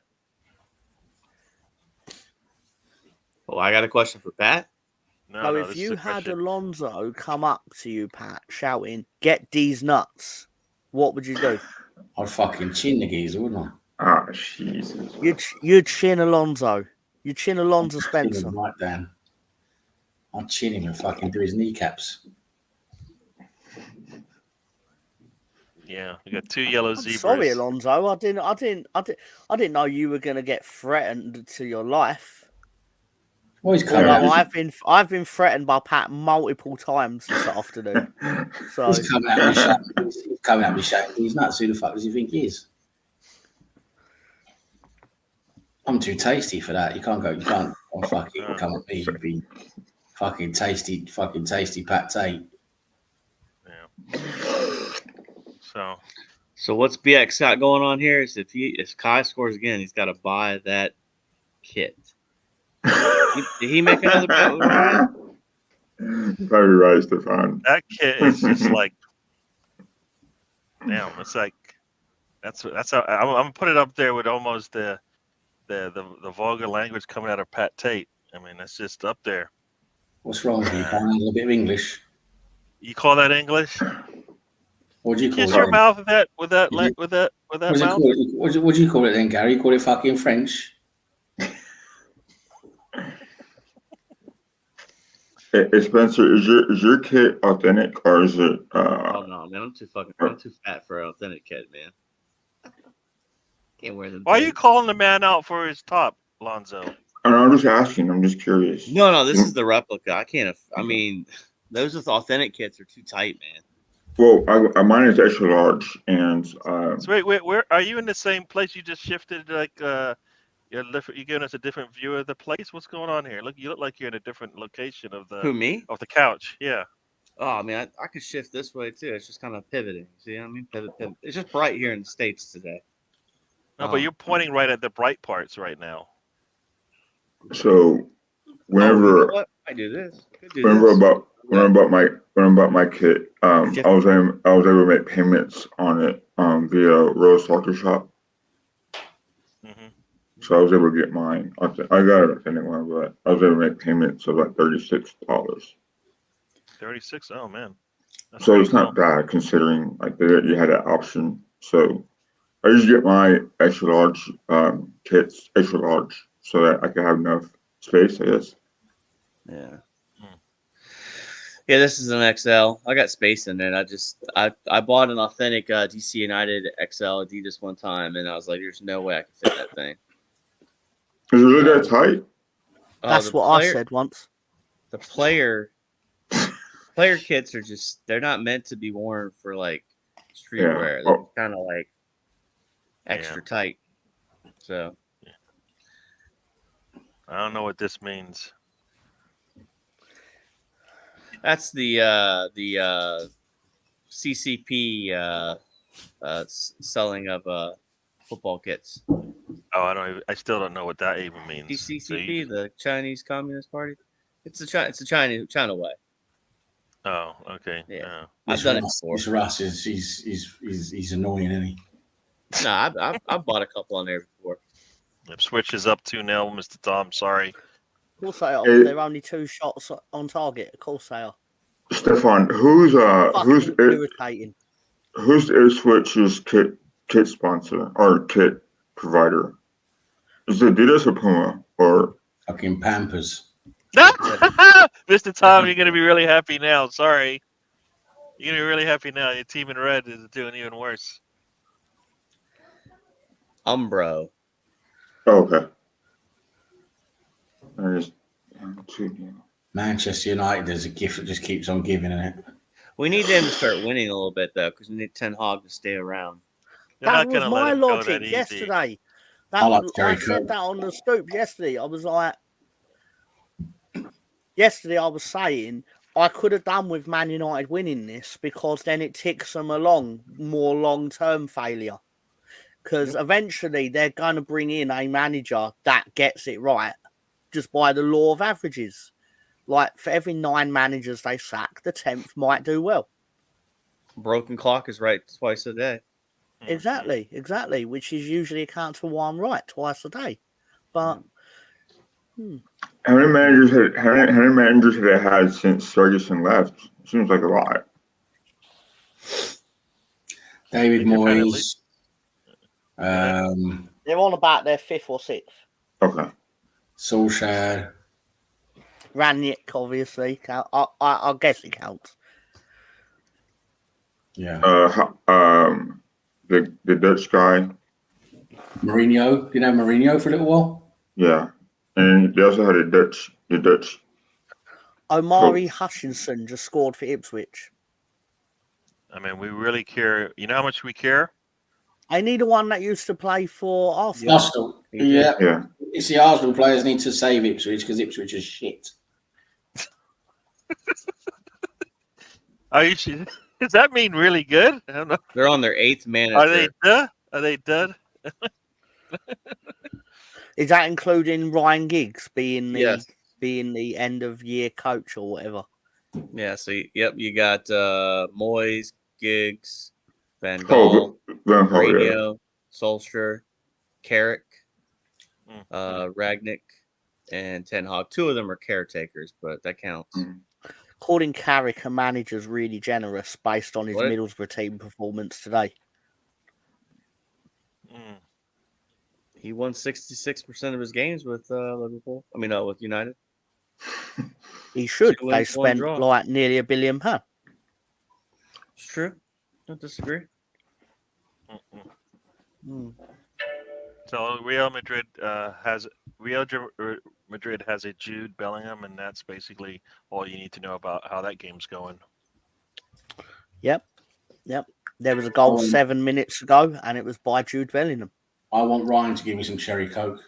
So, His brother got robbed today. Job Bellingham should have had a goal for Sunderland, and he was flagged offside, despite the fact that he was not offside. Factually, not offside. the lineups come out, and it seems like nothing's changed. Well, I think Havertz changed. We'll get into that later. Worry about that after all these games are done, and we'll get into it and we'll chat about it. Oh, Jesus Christ! I'm gonna vanish in about Coutinho. 28 minutes because, and by vanish I don't mean in the way Pat Tate does Oh boy. in 1995, but Yeah. I will be back a lot sooner than Pat Tate was. Because it Where you going, Tom? Where you going, Tom? It took Pat about 29 years to resurface, it seems. I've never been dead. I told you. See, I was just gonna ask that question. Did he actually disappear, or you were just now seeing him? You know what I mean? I went to Vietnam. He wanted. You know what? He was waiting for a time to get on his show, and I went to Vietnam, and I was waiting for my chance, and I waiting for the road trip to start, didn't I? Yeah. Even when, considering you died when the internet barely existed on a mass level. Hey, this That'd man, be you know what? He's interesting. an innovator. He knew things were going to change. The world was going to get different. You know, come on. I've been I watching. never thought I'd hear the words "he's an innovator" about Pat Tate. I'm an innovator. I'm fucking best one ever, mate. Oh, look, You see, knew Pat, you're in his backyard with his dear old cats. That's where he thinks you are. He doesn't think you're real. Yeah, I think you should I'm show fucking- him if you're real or not. I'm fucking omnipotent, aren't I? I'm just everywhere. Look at Spencer. Look at him. He looks very, very philosophical today. Can't hear you, mate. Oh, guess you scored again. Holy shit! We'll call. I'd love to see the United fans right now. Instead of 10 hog, it's three hog right now. I'd love to see Johnny United is going to be really upset. Oh, They're losing 3-0 home. If any of you know who Johnny United is, he's a Yorkshireman that supports Man United, which is obviously unique. But let's just say he gets very animated and angry on the Twitter. He does like Twitter Spaces or stuff. Yeah. And yeah, They did show Blockhead or the Fridge in this one. So what did he do? He decided to just stand there and do nothing. Yep, he just stood there. Yep, he just stood there. He didn't track the ball at all, and if he jumps up, he probably blocks it. But he just had no clue what to do. So the Fridge was rooted to the spot and went right over. Yeah, it was his. He was the only one that was going to stop it. Oh, the Fridge showed up today. strong lineup today. We'll get into that in a little bit after these games are done. We'll talk about it. I've got the picture up, so we'll talk about it. So these games are coming to the end now. Not to the end. It's still got about 15, 20 minutes left in every game. Brighton has just scored. It's 1-1 against Burnley. So that's of course, Burnley's up 3-0 on Manchester United. Sheffield United still has a 1-0 lead at home to Brentford. And Wolves and Forest is still 1-1. The Cherries. So there you go. Those kits look a lot like Watford. The Bournemouth ones. They look like what? They look like Watford's kits. Oh. They don't look very Bournemouthy. If there is such a thing. Yeah. So I know. Oh, Pat just left. I didn't even see him say bye or anything. The man just took off. He just said, "Fuck all us." If you haven't already, lock the back door. That's all I'm going to say. Just lock the back door. He's a character, is old Pat Tate. Yeah, that man is. Yeah. So, We Mr. stay Tom, trapped in the States. I'll be right back. Just hold on. Okay. We stay strapped in the States, so there ain't no worries over here. So That door will be unlocked. We're still good. Obviously, 1-1. I hope to see Havertz be more up front, because that seems like where his goals have taken place. I think Jesus is more better Who scores it today? Just find a way to win. behind. I'm just saying in general. I'll take Amy Martinez just turning around and being like, "Hi, Arsenal," just kicking the ball in his back his neck 3 times today. I'll be good with that. Look who's decided to show up. Hello. What the hell do you call this? You're 1 hour 37 minutes late. I've got important stuff to do, haven't I? Understood. Understood. Fair enough. I'm an important man. But I do. Yeah, I can't argue that. I do miss that Paul Tate slag. Who's that? Who's Paul Tate? Some special guest that was on before you came on, Sam. Oh. Yes. Is that one of the Tate brothers? Definitely. Hey, Sam. Take the secret. So, yes, Alonso, my buddy, my friend. Yes, what do you want?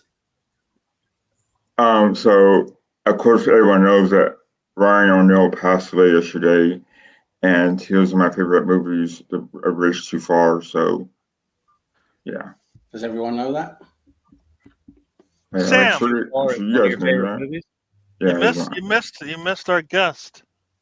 Did I? He didn't know who you were for some reason. You're not that popular in his parts. Oh, that's a shame. That's a real shame. What are you laughing at, Alonzo? What happened? Oh, I'm just laughing because it's I missed Paul Tate. He was a hilarious guy. Yeah. Sure, I was thinking about this, Tom, as I look at this league table. United are in 6th, 27 points. So, what would be the advantageous? What would benefit Man United to fire Ten Hag? You should keep him around. They should. They really should keep him around long term. Give him like a 9-year contract. I mean, I'll defend him a little bit here just for a second because, I mean, their back line is just horrible, right? Like, they really do miss Martinez, although I'm kind of glad he's out. Oh, Maguire, aren't they? Maguire and fucking, who was he? Maguire and the manager actually said that Evans. Maguire is one of the best players on that team. He did win. Well, he did win. He's all you got. The month, right? If that's all you got, then he becomes very important. No, he said he was important. The best. That just, to me, doesn't make any sense, but all right, whatever. The phrase I heard was important. But, no, I didn't see the actual quote. But, I mean, if that's all you've got to pick from, then he's probably right. I mean, of all the top 6, he might be the worst center back. But he's a guy that should be playing at a team that's sitting up on a low block. He shouldn't be one of these possession-based teams. He's not meant for that. No, exactly. He's like Rob Holding.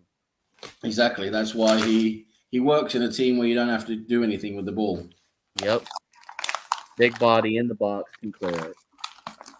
You know, he's a guy that, you know, whenever he leaves United, someone could probably pick him up as a utility center back. What if you're a top 6 team, and he could be a guy that you need to clear out a game, secure 3 points, you throw him on in the 80th minute, and that's it. Yeah. I mean, that's where he's at right now, and it's, you know. And that was like the thing with Rob Holding. Didn't have the pace, but if you needed someone to clear something in the box, Rob Holding could do it. Although we'll never forget the time that Sterling got him on a corner against United. So then right there, all of that talk about he's good in the air goes out the window for me. For who? Holding? Yes. I don't care about Holding anymore. I'm just using it as an example. You is a bad example. Disagree. You're bad. I like calling you out when you say Oh, hang something. on. Gary, I you mean, didn't hang understand. Hang you on. didn't I hear the word bad. understand. Let me go and get someone. Oh no, crap! Sorry, Michael guys. Jackson. I didn't mean to do that. Gary, Yes, sir. you was misunderstanding what Spencer was saying. Spencer No, I wasn't know. I saying know Rob Holding exactly what wasn't he's good. saying. I just like to go against him. That's it. That's all it was. Nothing more than that. He wasn't saying Rob Holding was any good. He was just saying You don't Rob have to Holding was a explain it, utility player. Sam. I know. I appreciate know. Sam coming to my defense. Why you come to his defense? You don't come to my defense ever. You hate me.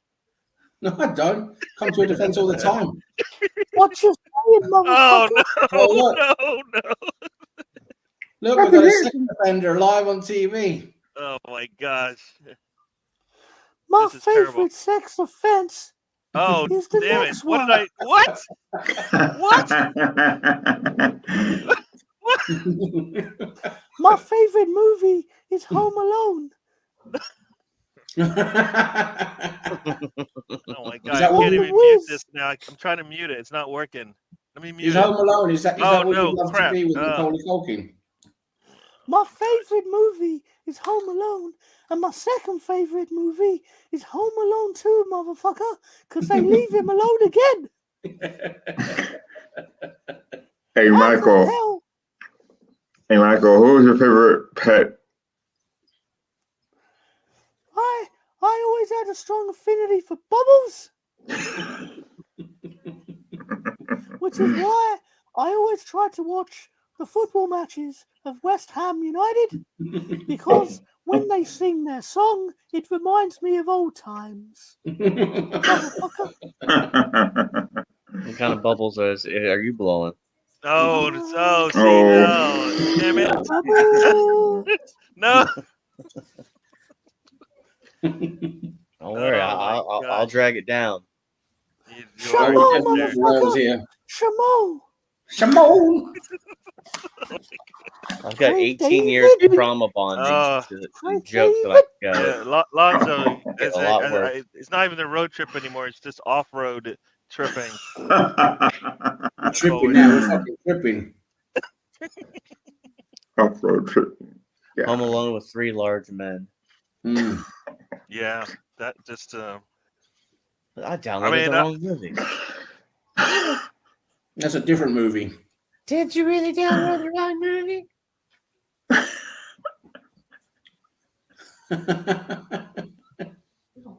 Loves Home Alone. That's what he wants to be with Macaulay Culkin. Oh damn! I called Do you it need help? practice. It was a dry run for being home alone with Macaulay, or as I used to call him, Cauley. Hey, Tom. Susan Michael Jackson, did you ever walk on anyone special? Hey, Shamo, motherfucker. That motherfucker Prince, he tried to outdo me, so I walked and stomped his ass in. Prince. Can't really talk He bad was about always Prince. jealous. You need to step. So that's where you've gone a little wrong. Hold it. Hold that thought. Not now. Can't do it. Shouldn't do it. Ten Hag's got a bald head and he's all wet. What? Good to know. Very good to know. I'm just talking about what I saw. Sorry. Did I say that out loud? He looks very angry. Oh, did they score again? Uh-oh, they're in the box. Cross comes in. Oh, how did he miss that? That's terrible. Solanke missed a really good opportunity to score there. I can't believe Harry Maguire did that. What do you mean you can't believe he did that? That's what he does. That's what he does. Slips and falls like that. Yeah, that's what he does. Just a reminder, Kai Havertz has more goals than Marcus Rashford this year. There you go. And Richarlison. Thought I'd point that out.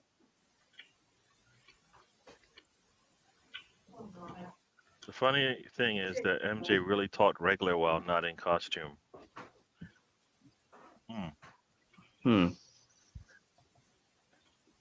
Never really paid attention to that. Yeah, well, Real Madrid is now not leading their match. Overall, Betis has scored to draw that game up. And the other scores of late, Rangers are up 3-1, but they have a red card, but there's only 7 minutes left there. What else we got going on? Southampton has scored in Watford. Not ideal. Yeah. Basically, the way it looks like, all the top 4 in the Championship won, which is par for the course of what is basically happening most weeks. It basically, I read an article on The Athletic. They did a projection that Leeds are going to end up getting about 92 points and will still finish 3rd. That's crazy, right? Okay. That could change if teams actually started trying to fucking score against Ipswich. It's fucking infuriating. Come on, we want Ipswich and Leeds up next year so we can have Stefan and Tom going at it with each other. That would be interesting, wouldn't it? See? He don't deserve this sort of thing. He only turns up when they're winning, and even worse than that, he's insufferable when they were beating that Leeds. almost scored an own goal there. He kicked it of his own defender. And luckily, it bounced away from the goal. Insufferable. Oh, man. I swear. That was the worst kick ever by Onana. Oh, man, these poor guys. They're just like, get me out of here. Oh, Nana, what's my name? Oh, Nana, what's my Where's name? the ball? Wilberdon. How do you say that? What? Did Pep instruct his players in the Champions League final to keep kicking the ball at Onana so he could then go that Onana was the man of the match in the hope that Man United would pay 50 million for him? Oh, damn. 4D chess. 4D chess. Pep is crazy. Of course you're enjoying the season. You get to watch multiple matches where the other team fucking lays down for you. Any scores that we need to know? Anybody? I just know that Leeds and Ipswich is turning into this derby I didn't know really existed. But it seems more like the Tom and Stefan derby. Yeah. Mm. The derby of wheels. Mm. Yep. Ipswich were nothing to me before this season, and now I can't get them out of my head. I'm like, they're like this. What's the word? I don't think I've gone a day since August where I've not thought about Ipswich. That's kind of weird. Mm-hmm. It is weird. But then, how often do you think about Manchester City? I mean, like maybe once a week. I don't think I'm on every day. That's a bit weird also, because I would have thought Is it that though? a seasoned football fan such as yourselves would be like, "What Man United? Why ain't Man City been punished yet?" I'm not going to think about it. I don't obsess over that, you know? Because I understand that money's going to prevail and nothing's going to happen to them. I've learned to accept it. That is true. They will not get punished. The Premier Not League that- likes to maintain its status quo, which is why Everton only got 10 points, knowing that it would be overturned within weeks. They might And, punish them like 10 points, kind of like Everton, but enough that they're still in the Champions League and enough that they might lose. That's what I mean. That's about it. I mean, Everton's already out of the bottom 3. It's criminal.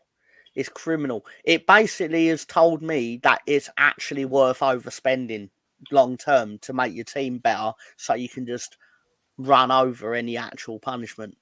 But supposedly they're Punishment. looking at those numbers now, so it's not as easy as you make it seem. Like you could just overspend and they don't know like immediately. They know immediately now. So I don't think that's true.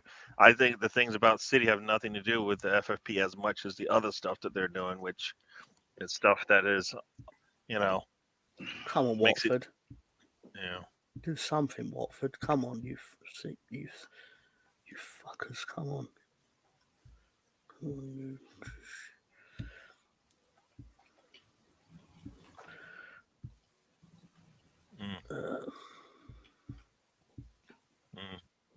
So is Omar Hutchinson on loan too? Yeah, I think he's on loan from Chelsea. Yeah. Yeah. I was good. Not from Arsenal. Didn't you sell him to Chelsea? He got too big headed. He thought he was better. I don't think we sold him. I just don't think he didn't want to. He wanted more money, so he left. Right? Didn't we just sell him? We sold him. He had a year left in his contract or something. Oh, I thought he could have.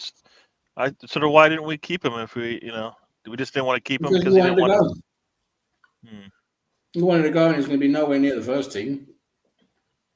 Well, I thought, Sam, that he was just too. He thought he was bigger than what he really was. Exactly. He wanted to go. He wanted to play. He thought he could play, and then and they said no, you're not going to be playing. And then he was like, okay. And then Chelsea, for some weird reason, Chelsea wanted him. God knows how that happened.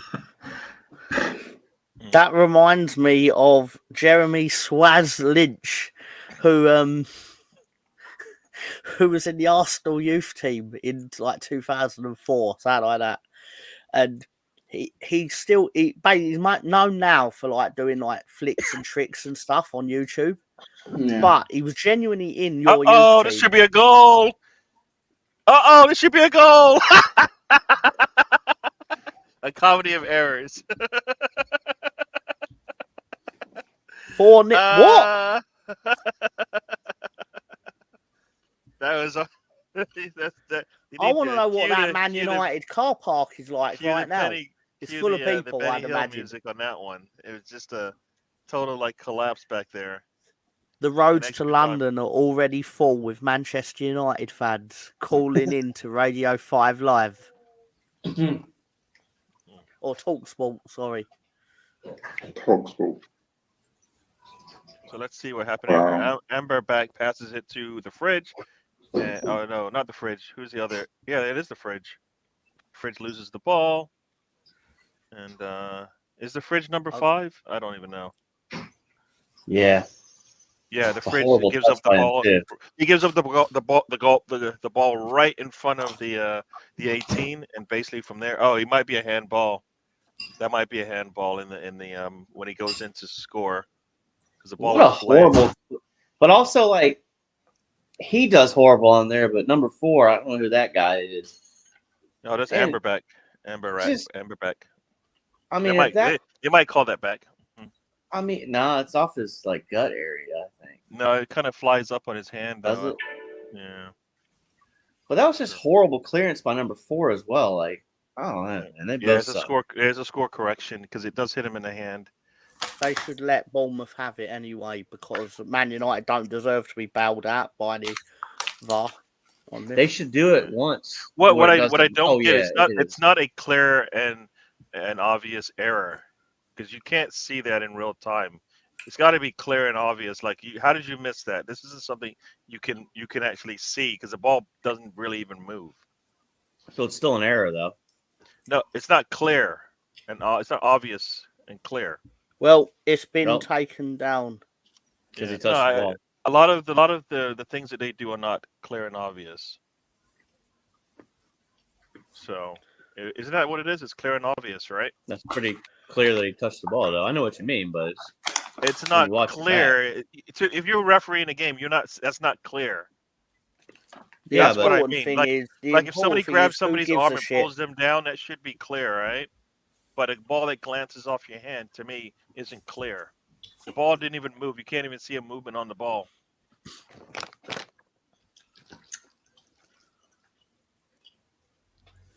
So anyway, this man, Swaz, said Swag. that Arsene Wenger told him he was the best on-the-ball footballer at the club. Considering this was said at a time that you had Thierry Henry, Fabregas. That Swaz was full of shit, wasn't he? It was amazing. I can't believe he said it with a straight face. It would be like it would be like me turning around and saying that David O'Leary said I was one of the best young prospects in the Leeds Academy. Except that never happened. Mainly because I couldn't be bothered to go to the Leeds Academy. But I would have been. So that was the reason. Yeah, that's exactly the reason. Fair enough. Talking about David O'Leary. Yeah, but it's a final. Sheffield United beats Brentford at home, 1-0. Points. Wolves and Mega Forest. points. Wolves and Forest drew 1-1. It's You had final. Sheffield United? Yep. Of course you did. Yep. And Brighton and Burnley 1-1. And are they going for a fourth goal? They're trying. They're trying to get that fourth goal in before this Hold on. extra Tom, time is there gets in. Is there a They're pick not 'em that I'm taking a not shot. aware Why about? do they take the shot? Just put the ball on goal. It's on not in goal. Oh, they're just going to run the clock out now. All right, should bring blow the back De whistle, Gea. Mr. Official. They don't want to score the fourth goal. It's all right. That would solve all their Hate problems. football. Yeah,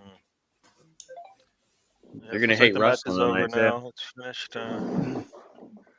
I will not hate the wrestling tonight because actually I am starting to have second thoughts about some of my picks. But I'm going to stick with it. I'm going to stick with it. If I'm wrong, I'm I'm wrong. gonna be fair with you. I just googled the names, looked at who was what, and I was like, "Yep, that's what I'm picking." That sounds like a lot of work. I didn't do that.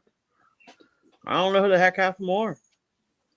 Yeah, that's why I didn't even do the research. I picked Tiffany Stratton though. I don't know. Tiffany Strap-on. Yeah, that's how I text Tom though. He All put it right. in caps. He put it in caps as well, I believe. Well, it's a big action and a big event. So He went, strap on. All right, Everyone's made their picks. And thus far, there's been one swap requested. And I won't be giving a cash prize to who guesses who made that swap. oh, Tony, duh. Yeah, that's why you would not have won that cash prize. Yeah, you don't know how this thing works. Or is it Stan? Of course it is. Of course it is. Oh, Yeah. But yeah. no. All right, so let's get into it here, Mr. Tom. We're gonna how we do this thing. What do you mean? Oh, Congrats to the Bournemouth and the Cherry. Let's see. So here we are. Oh, There's our lineup today. Only one change. Tomiyasu out, Zinchenko in. Oh, sorry, Kiwior out, Zinchenko in. How's everybody like the lineup? I would have thought Jorginho would have came in for this game. Maybe do like a double pivot. But I think what we're going to try to do is attack the wings and attack their space. This is going to be a wide open game. This isn't going to be this. I think it's in the 3-2 range, 2-2. I think it's going to be a draw, but it's going to be 3-3-2-2 type deal. Well, I don't want Hope I'm that. wrong. Hope we smash a 5-0. Call it easy Saturday. Good luck. I think I like to. I'm hoping that our attack continues what it's been doing in scoring. I mean, we've scored 12 goals in our last 3 matches, so why not get to hit that 3 mark today? And hopefully the Twin Towers can hold it down in front of the goalkeeper, whoever the goalkeeper in front of Rhea. right. So if it's okay with you, I'm going to dip out and get my dinner. No problem. I will be No problem. back. We'll be here. If I don't see you, Mr. Greenwood, have a good day. Thank you. You too, sir. You too. Don't forget to join the full Nelson this evening, anyone who wants to or whatever. I'm gonna But come on also, there more and importantly, Stefan, congratulations to Ipswich. I hope the bus drives over a rock that pierces the tyre on the way home. Nothing deadly or criminal, but just something to inconvenience them. And I bid you good night. Puncture All tire. right. See you. We'll see you later, Mr. Tom. All right. Yeah. Well, that lineup. Well, Raya shouldn't be in goal. I mean, come on. Let's fuck him. Well, here's the thing for me. If he's going to pick a number one, and then he's going to have to stay No. with that. You don't get to be number one and do the fucking mistakes that he did in that last game. Sorry. You don't get to be number one and just keep fucking up like that. That's the whole point of being number one.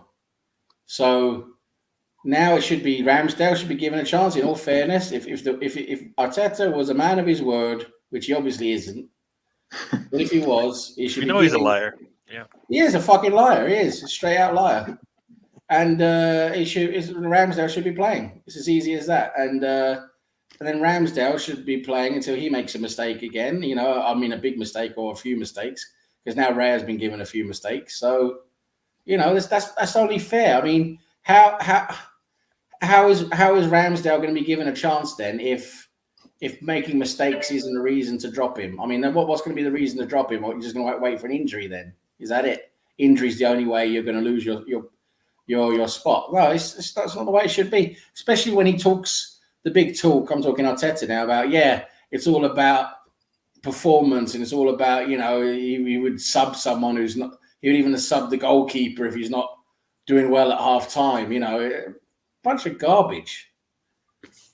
He's just selected, it's like you say, he's selected Raya as number one, he's brought him in as number one, and that's it, he's just going to play all the time, and I don't think it's right. I don't think you should make those mistakes and not let Ramsdale get a chance, because Ramsdale is a good goalkeeper.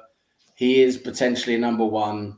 You know, he's not a distant second, you know, like someone you don't really trust. No, you should bring him in and he should be given a chance again.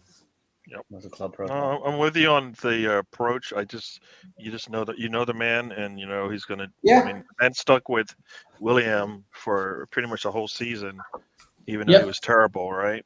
You know, so he's gonna stick. When he wants to stick, he'll just stick with his player. I don't like the whole. I never liked this whole process. This whole thing. You can't bring in a number 1A goalkeeper when you have one already. It just made no sense. No. And he's created a mess. And like I said, he's like, if Raya's his future, then he needs to stick with Raya, in my eyes, just because this back and forth isn't going to help either one of them. Like, it should be pretty clear as day to Ramsdale that, look, you're a number two, and you're going to have to do that. And maybe he does bring him in, you know, once in a while to come in to settle things, but it has to be clear for me who's the number one, who I'm sticking with, who, you know, I'm going to have next season. You know what I mean? That's what I believe needs to happen. So if this thing is going to work, in reality, I just want both of those goalkeepers gone and us to go find a better goalkeeper if one exists. Because this is stupid. It's really stupid. You just basically killed two goalkeepers with one move. Yeah, it creates an unnecessary pressure because that's what's happened. But at the same time, you've got to perform. As a goalkeeper, you've got to perform. So, especially if you've got someone as good as Ramsdale on the bench, you know. So it should only be fair that Ramsdale be given a chance, because that, you know, he's in my opinion, he's as good as Raya. Apart from maybe with the whole distribution thing, but apart from that, he's as good as a goalkeeper as Raya. He should be given another chance. You know, it's not like he's a distant second, like someone who really is a backup. Like, you know, most teams have a backup goalie who's like, we'd rather not have him play, but he'll play if he has to, that type of thing. But this, you know, the situation we've got is completely different. We've got a goalkeeper on the bench who is every bit as good as Raya in most regards. So, it just doesn't make sense to me that you can make those mistakes. And the message from Arteta is, we're going to keep playing you, you know, don't worry about the mistakes. And it's like, okay, I can understand from the perspective of, you know, you maybe don't want to put that doubt in the mind of the player, like, okay, if I make a mistake, I'm going to be dropped. But it's not just one mistake now. That's the thing. It's a whole, he's had a few games now where he's been making mistakes game after game. And those two big mistakes in the last game were just the latest out of quite a few mistakes from him in recent games. So it's like, at what point do you look at him and say, maybe we should give Ramsdale a chance, at least give him a chance to prove himself. And then if Ramsdale does well and he doesn't make mistakes and you can see he's got confidence and all of that, then he becomes your number one goalkeeper. It's as simple as that. I hear you on the what would be a good process. I just, I don't like the fact that we have two goalkeepers, and that creates a. No, we shouldn't. You're right, Gary. We should not be in this situation. And I've tweeted this several times in, our different groups. And also, said it on a couple of podcasts that we should not be in this situation. That whatever we've spent on Ray, I know we've had him on loan and all this, and now he's still got a decent contract and everything, but. Instead of going for a goalkeeper like that, we should have put those resources and that energy into either getting another midfielder or, in my opinion, a striker. We need a striker much more than what we need in another goalkeeper.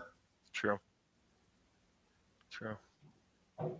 I guess for $3 million on a loan, it's Yeah, I mean, you can see that the deal is a good deal, so on paper, but. One, I don't feel we really needed him. It's like, Was Ramsdale really doing that bad where you think we have to change him? No, I would disagree there. I know Ramsdale wasn't at his best, but he can get back to his best and improve even more because he's still only young. From a goalkeeping perspective, he's only young. So there's that whole development thing as well. And the second thing is like, okay, you brought that in and. That element in and all that pressure in for now both of them, it wasn't necessary. We should be getting a striker instead. Sure. We didn't kick Mr. Tom off. He just went to go get some food, so he'll be back. Sorry, you're gonna have to see him in a little bit. But yeah, no, like I said, I don't like the whole situation. So I just want him to pick one and if he's going to do what he did to Turner last season, where I don't think he ever got a Premier League match unless it was deemed necessary. I say just if that's your process, stick to your process. Be disciplined in it, right? He never plays his number 2 in a Premier League match for some reason, all right? So for me, I like just be consistent with it, even if I don't like it. And then you'll figure out how you want to process. I just wonder in Arteta's head. I wish I could talk to Arteta and just ask him a question. Say, okay, you're going with Raya, you're choosing him, but at what point, what does it take for you to say, okay, maybe I need to give Ramsdale a chance? What is the criteria or parameter for that? Because right now, Raya is fucking up every single game he's playing. Yeah, well, you know what it is. It's an injury. That's it, and he's proven that time and time again. Yeah, it shouldn't be an injury. That's what I'm saying. Saka doesn't come out of a game or not start a game when his form is dropped. Yeah. He's a good enough player that he could play through it, but at some point you're like, dude, I'll give you a rest. Maybe you can come on late in a game, but at some point, maybe you don't need to start against, a poor team on the road at home. Yeah. You know what I mean? So for me, you gotta manage better, and he's not doing that. And as you say, he said, I thought about subbing a goalkeeper. Your goalkeeper basically has a mirror in a game, and you're like, no, I can't sub that. So then as we say, he lies all the damn time. So you know what? Stick to your guns.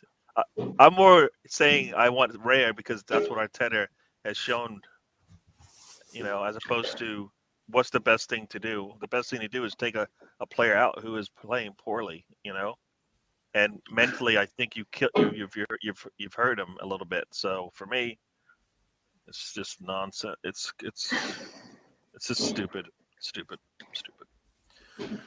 That's stupid. But nonetheless, I think I like. I'll take the midfield and the front line that we have. That they seem to be Yeah, clicking a little bit better now. I think Havertz or Trossard for me. It doesn't matter which one you put in. I think we're fine. They both give us yeah. different things, and Be they interested to see both, if Havertz. yeah. Be I, interested I to see if think Havertz continues. I think you're seeing Havertz move up a little bit more. The goals he scored have been more so striker type goals, or they've been tap-ins as such. But I think you're seeing more kind of fluidity amongst the front line, whether it be Jesus scoring and or Havertz scoring. So that to me is kind of a cool thing where Arteta's probably telling Havertz, go more up front because your chances from scoring from that point is more likely. Because he's not going to score from outside the box. But just seeing Havertz score is pretty cool. Um, so I'm okay with this lineup. One thing I don't like is like Sam was saying that I would rather see Ramsdale in goal. Because I'm afraid Reyes will make a mistake and it's going to cost us. Yep. Yep. No, you're right. I So agree. No, it's other than interesting. that, sorry, Sam. I was just Other going than to say, that, it's interesting you say that with Havertz that he goes further forward because I agree. It does look like that now. It looks like he's got the instruction of when we have the ball, he gets further forward, and he did like a second forward in there together with Jesus, and yeah, it creates a lot more in our attack. And now he's been better at getting at the end of balls and finding that space. So yeah, it'd be interesting to see if he continues today, and if he gets another goal today, would be great. Yeah. The yeah, I way that think we we. I played mean, that, awesome. sorry. Yeah, go ahead, Alonso. Yeah, so I think that's great for his confidence. I think there's never a doubt that he can score. Because like I think I've said, we all agreed on that at Chelsea he was really really damaged. He was really really stuck with not able to do anything. And I think in our Arsenal, I think Arteta is given that freedom to do what he wants, rather to move up a little bit more and to score, have the opportunity to score those goals. But I think what Spencer was saying before you left Gary, or whenever you were gone, that I think you'll see more Arsenal try to use their width, like Martinelli and Saka, to do the damage today. So I haven't seen Villa, but I always thought very highly of Matthew Cash as a defender. So I think they'll be up for it as well. But I think we have more on the width than they do. So I think it'll be a great game. Of course, Arsenal winning, but I think we'll be taking it to them on the width and maybe some crosses in as well. Yeah. It's going to be a I was very going to tough say, game. I was just going to say that the way that we finished off the Luton game with the way that we basically take any advantage to move forward and just went with it 100% as opposed to hesitate where, okay, well, there's a play in front of me, so I'm going to have to go backwards. Now, I think at some point when we get that opportunity to attack, we just need to put our heads down and go and attack it, right? And I think that's where I get a little, yeah. Sam will be right back. That's where I get a little bit upset with the way we play sometimes because we're so hesitant to push the ball up the pitch. And then you see it when we really need to. We'll just do it regardless of what the other side is, the rivals are trying to do against us. Which to me says we could, yeah, they're trying to stop us and we're doing it anyways. So why not just do it throughout the game when you have an opportunity to you push the ball forward? Go ahead and do it because we need to score. Like I like to score early and often and then see the game out kind of thing. Then kind of draw it out and let them come back in, all that kind of stuff as we basically take our feet off the gas. So I kind of feel like that's what I would like to see from us because I think as people say, I would like to go back to where we were last season, where we just, we're attacking and teams didn't have an answer. We haven't seen that as much as we would like this season. So why not today? We need to kind of shut up the noise. Villa's playing really well and all this stuff, and we've been knocked out the lead. We have something to play for. Let's try to get back in the top of the table. So why not? Why not do it today? Yeah. So I'm looking forward. Yeah, and Havertz playing up top there. I mean, I think we also see Trossard up there too. It just looks a little different. So, but they both kind of, when they get into the box, they both look pretty good. So it's nice to have him come off the bench if things get stale, which I think things always get stale. So you have to figure out where to change, where to make that change. So yeah, I did see. I don't know if you guys saw a report. Tyrion Timber is on the grass practicing now, so the chances of him coming back this season are much better. So nice to see him. Oof. Cool. I don't know, Spencer, Alonso, what you guys thinking? Anything else on that lineup or thoughts on the game? I mean, we're gonna have to be clinical today. It's not going to be easy. I know. Seeing some people in the comments are pretty confident, which is fine. I think we can get at them. The game was a little squirrely last year, so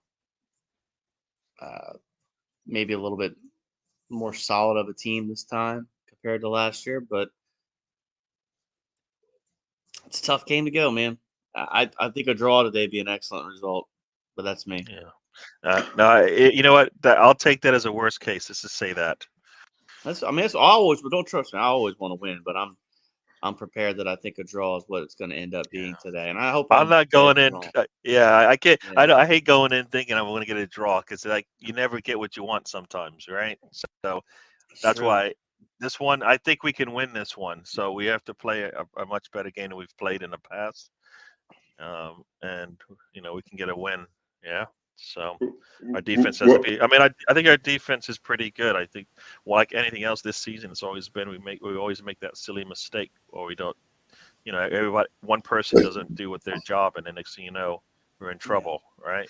So this is a game that Zinchenko worries me because like it's these big games that he struggles, and so if that mistake does come, which I hope it doesn't, I hope that he's focused. I'm afraid we come on the left side.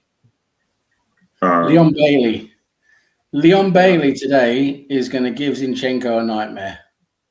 Have we really seen? What game have you ever seen from the whistle with Zinchenko in there where you went, damn, we're in trouble? Newcastle. They scored. They didn't score because of Zinchenko, did they? I mean, there's a entire team breakdown on the goal that they scored. But in general, I like Zinchenko will make one mistake, but will he actually have a mirror of a day where you're like, damn? It was Wolves. It was last Saturday. That was one mistake once again, right? No, but tactically, one mistake's too many. Tactically, Gary, what happens is Zinchenko is not great at defending, right? So it opens us up too much, even though they might not always capitalize and get the goal or whatever. But they have got a couple of goals on us this season from coming down past Zinchenko. But I just think Zinchenko is, he's pretty weak defensively, so it's an area for them to attack us. It's one of our weaknesses, and Leon Bailey's in really good form at the moment.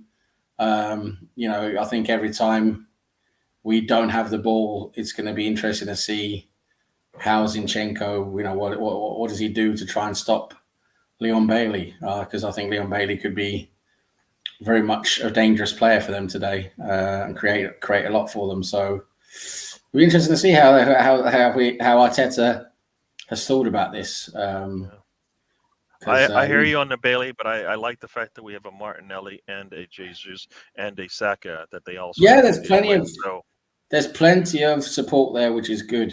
But on a quick counter attack, because they're playing, Aston Villa played direct. That's how they absolutely smashed Manchester City, because they are very good at direct and precise play. they will put that ball forward really quickly.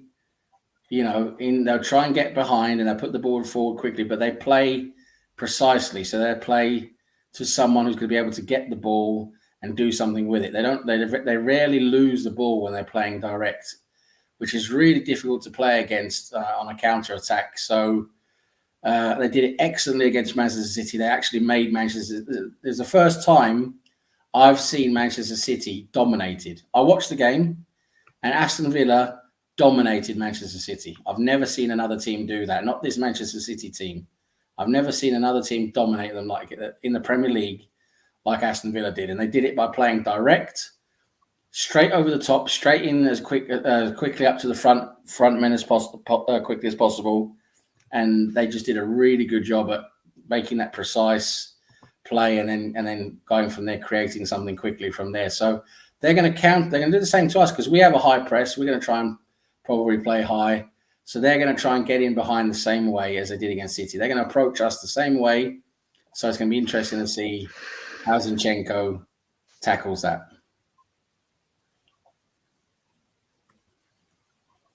And wake up, everyone. Wake up, everyone. I'm awake. All right. I hear you. I didn't know you were I hear you. Yeah. Yeah, and then also, Sam, like in the past, it makes more. Once Zinchenko gets caught, it makes more work for Megalegs to try to get that tackle in. So it puts more pressure on him. So I hope they have a plan ready for the left side. Like you said, Gary, Martinelli is a great defender going back. So, hopefully Arteta will just have a plan. That's all I'm hoping for. My reason why I bring up the front line is because we were concerned about Bailey, and I'm like, I want them to be more concerned about our front three. I think they can create just as much pain. Of course, Gary. It's a game of, but it's a game of attack and defend, isn't it? That's the way football works. Yeah. They're going to have the ball, and we're going to have the ball. When we have the ball, we want to be as effective and as good as possible with our front line, and we want them to be afraid of Saka, Jesus, Martinelli, Havertz, Ødegaard.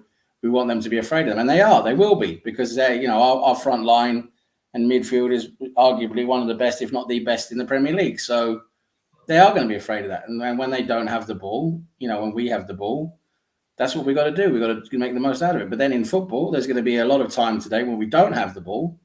Aston Villa will have the ball, and they are. That's why I'm saying that's why we've got to have a good plan, and we've got to make sure Zinchenko is switched on, and not letting Leon Bailey just absolutely run right with him today. Yep, I'm with you. I'm with you on that. No. I am concerned about the game just because of the way they're playing, the way we're not playing anywhere close to where we should be. So, at some point, hopefully, we will see it, and why not the next match like this one? So it'll be good. It'll be a good little midfield battle as well, because you got David Luiz, who's he does pretty well for them when he has the ball. I think for me, David Luiz is a bit weak. So if we muscle him, if we put if we go in a bit hard on him today, we can muscle him off the ball, because I do think it's easy to muscle him off the ball. See if we do that. But it'll be interesting in the midfield battle today, because their midfield is pretty strong as well. So in terms of the way they play, so it'll be interesting to see how we match up there today. So me bring up Aston Villa's midfield. There's a certain person who we all know that wanted Yuri Tielemans on Arsenal. But then he always say I didn't want him because he was too slow. So who knows if that's the case, then we should see us take advantage of that, right? Yeah, and we all know. I think we all know who that person is. But yeah, I mean, from Leicester, he was good at Leicester for a couple of years, and then he was very relegated, and I think he lost interest in playing for the past 6 months when he was at Leicester. So he may have dropped his value a little bit. But yeah, he's still a good player, I think, But I remember Tony pushing so hard for Tielemans to come to Arsenal to save money on a different Oh, player. yeah. But I'm glad we got Rice. I would not. I'm glad Arsenal took the initiative and got Rice because Rice is a world class player, and I don't think Tielemans is not a class player. I think he's just difference. There's a big difference there. So, but whatever. Yep. All right, I'm gonna step away for a little bit. You guys can continue. We've got 5 minutes to kick off now, haven't we? Yep. Yeah. I'll be right back. But Sam, remember how hard Tony was pushing for your Tielemans to come to Arsenal? I'm like, bro, like, why? Tony said a lot of weird. Tony said a lot of weird stuff, didn't he? I mean, come on. He said Saliba would never play for Arsenal. We were just going to sell him. We were just going to cash in on him. Yep. I think Tony seems to think that Arsenal's money is his money, so he'll buy it on the cheap, right? And it's like, bro, like Arsenal can go out and get as many players as they want, and be okay. It's like FIFA, baby. There's no FFP in FIFA. Just do it. No, yeah, man. You know what's funny? I was getting ready to do like a video on this on my own channel and put together a little presentation and shit. But the whole if Arteta doesn't win a trophy, you should be fired argument, which there's no to get to before we kick this game off. The Cronkies are not going to fire Arteta if he doesn't win a trophy this year, especially if he finishes second or has a deep run. It's not happening. There's no history. The Cronkies don't fire people that quickly. The Denver Nuggets hired Michael Malone in 2015. They had a couple of early exits in the NBA championship rounds or whatever, playoffs, that ended up winning the NBA finals 6-7 years later. Same thing with the Avs. The Avs had some early exits. They stuck with them. Same thing with Sean McVay and the Rams. They don't fire people like Chelsea Football Club. Because I'll tell you what's going to happen. If they end up firing Arteta, the people that want Arteta to be fired if nothing is won this year will ask for the next manager next year to be fired if nothing's won next year. So regardless of who the manager is, they're going to whine, groan, and complain. So I'm back. It sets a crazy precedent. It sets. Yeah. I mean, you got to. So by that logic, 19 managers need to be sacked, right? I mean, it just makes no sense. You got to go off what your personal targets are. You know, as a club, what the club's targets are. And the target should be for us now to challenge for a title. Yep. And that's what we're doing. So if we win it, great, fantastic. That's definitely the top target and definitely the top prize. But if we end up second again, just by a few points, it can be hugely disappointing. But at the same time, you can't say we haven't achieved nothing because we've come second in the title chase. You can't get much closer than that. Apart from win it, and we know what Manchester City are like. So, that's what I'm saying. You got to go by what's realistic. You got to go by what's, what the targets are. So, if we fell out, it'll be a whole different story. If we fell out the top four, or even like the top two, if we didn't mount a challenge now, just completely dropped off, and like went into like a distant third or whatever. Yeah, then I'd start asking questions like, okay, this is not where we should be.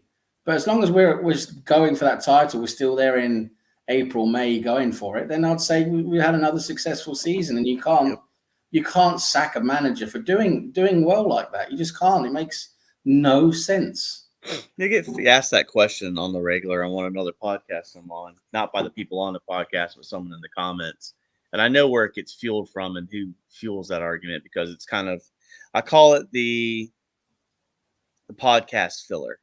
Don't have anything to talk about, but we'll talk about this for 15 minutes to make it sound like we're ambitious and we're interesting. Yeah. So I just wanted to bring it up because I've heard people say it and I'm like, anybody with a researching gene that could do research could understand, like, if you look at the Cronkies, people don't become billionaires by making emotional, rash decisions. Yeah. They make calculated, long-term, focused, goal-driven decisions, 5 years down the road, 10 years down the road. Yeah. What I would like to see the Cronkies do, Sam, and I don't know how you feel about this, I'd love to see the Cronkies buy another team within Europe. Yeah. So we could have potentially a feeder club. we could send people out That's on something. loan. That's what we see with Red Bull, right? Red Bull has that Yeah. type of setup. Yeah, I mean, wherever. I mean, it could be France, could be Holland, could be Germany. You know. No, I tell you what, yeah, that's an interesting concept. A very interesting concept. Like you say, you see how Red Bull do with it. You know, they do it quite well. Yeah, no, I mean, yeah, it's a very interesting concept to have a club that's a decent club. The players are on the pitch. Tedder's in the director's box. So here's my thing also, Sam, with that, like, if and it's a counteractive to the Saudis, right? So I don't know if you saw the Saudi government posted a 16.4 balls in the middle. About to get kicked billion off. deficit. So it's interesting to see how they operate going forward. Game has started, folks. Do what? Game is on. Let's go. The game, the watch along has started. Yeah. Corner Snow. Well, hey, look, Gary, I'm gonna sit out and watch this game separately today. Yeah, me too. Me too. I'll see you guys. Take care. See you soon. Hey, look, gents. Oh, you got guys a shot. Oh, can't get the ball out. Almost had a shot there. See you guys later. Yep. I'm gonna head out. See you guys later. All right, Sam. Cheers. Take care, guys. All right. See you, Sam. Yep. See you. Bye-bye. All right. It's just me for now. Mr. Tom will be back. So Arsenal had the ball in the box, had a couple of tries, but defended pretty well by Villa. Now Bailey against Zinchenko, everybody's talking about that. And very nice from Rice to come in and help him out, and guess the good is a good defense? No. Looked like Zinchenko almost had a little stuck his leg out, which I hate. So he stuck his leg out there. Luckily, he was outside the box. It doesn't matter. But here comes a corner, which I'm not liking based on how we played last match on these corners. Let's see who's on who. Bailey's taking the corner here. So. All right. I don't know who.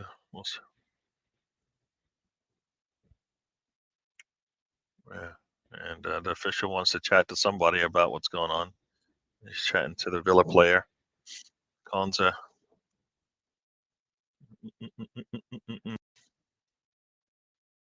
There we go. We've got Erdogan on Pau Torres. I think I don't like that because of the height difference, and he's getting pushed off. Does it matter? No.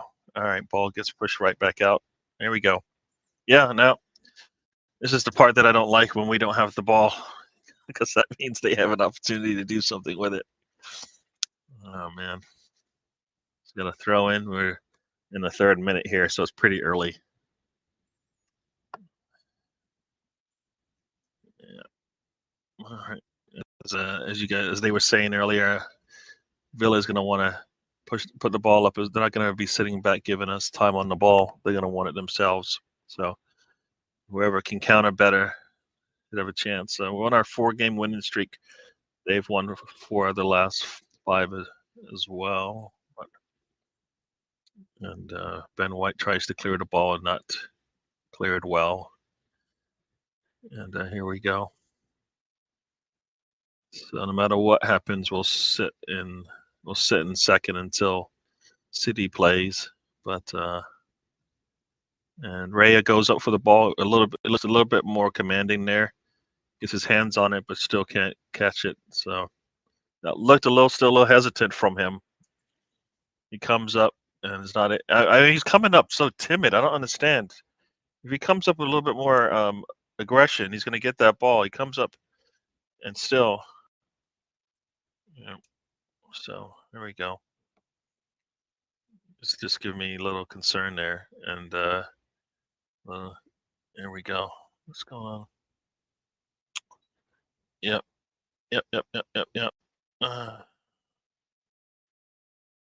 Yeah, everybody. Mr. Tom will be back. We'll see if we get those guys back at halftime or at the end. So, just me for now. Hopefully that's enough. BX.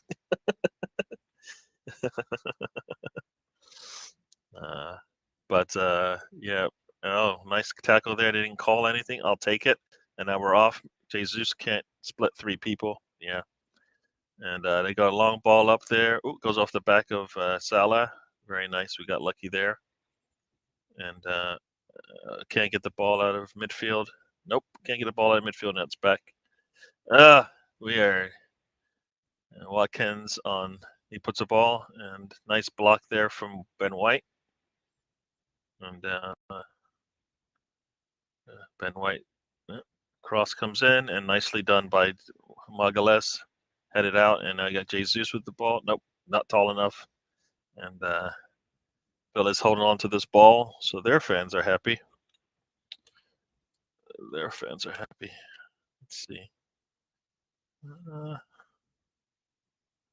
So let's see if I can get this going on a bigger screen so I can see a lot more of it. All right, so here we go. All right. All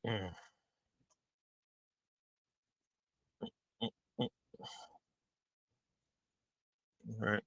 So ball comes into the box. Oh, Saka cannot get on the end of it.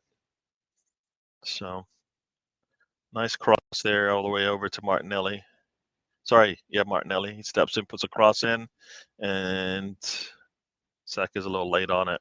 So yeah, Saka can't get it, can't get on there. It's a nice cross though from Martinelli, and he looks up, sees he's got a guy on the outside, and Saka just can't get to it. I think Saka, if he takes a straight run, he actually steps inside, and it has to come back out again. If he just ran straight, I think he gets there and maybe even can put the ball down. So it was a really nice there. So let's see, Saka with 11 goal contributions, 11 goal contributions, 5 goals at this point in the season, and I think he's got levels to go. So Villa's got the ball back again. We seem to be having hold on to the ball just for short periods of time, and now we've got the Bailey. He's coming through, and oh, that was too easy. That was too easy. McGinn just scores. Villa is up. That just so easy how they just climb up the pitch, and they've got 3-on-5, and Ben White basically leaves McGinn, and McGinn spins, turns on him, and kicks it past Rea. That's wow. All right. Wow, that was just too easy. Yeah, that was as you say, more Musk. That was just a little too easy, just for them to just come up that pitch like that, and then just wow. That was just really poor. Like Zinchenko is chasing. Does he ever get back into the box and do it? Call it instead of going in and attacking the ball? He doesn't. He just stands there. He defends nobody, and he doesn't go to the middle to block that. He doesn't attack Bailey on the ball, so he just stands behind it. He just Zinchenko is not helping us right here. That's why we need to be talking about. I don't know. People are saying Rea had a bad. Rea could have got to it, and that's one of those things I talk about all the time. You know, can Rea make that save? And so far, not that one. He had a chance. Ball goes right over him. So, but Chris Nixon's in the house. Welcome. Yeah, I see you're showing up a lot more now for some reason. Right? Yeah, showing up right now. Yeah. So, all the things everybody said, having Zinchenko out, there's going to be a negative for us. It's showing up right there in that first 7 minutes, right? So yeah, not much you can do about that. They knew they're going to go after Zinchenko, even with Arteta on the bench. So he's up in the director's box. It means nothing. So in terms of what we just saw there, that could have happened with him on the side, on the touch line there, even though he'd be screaming at them.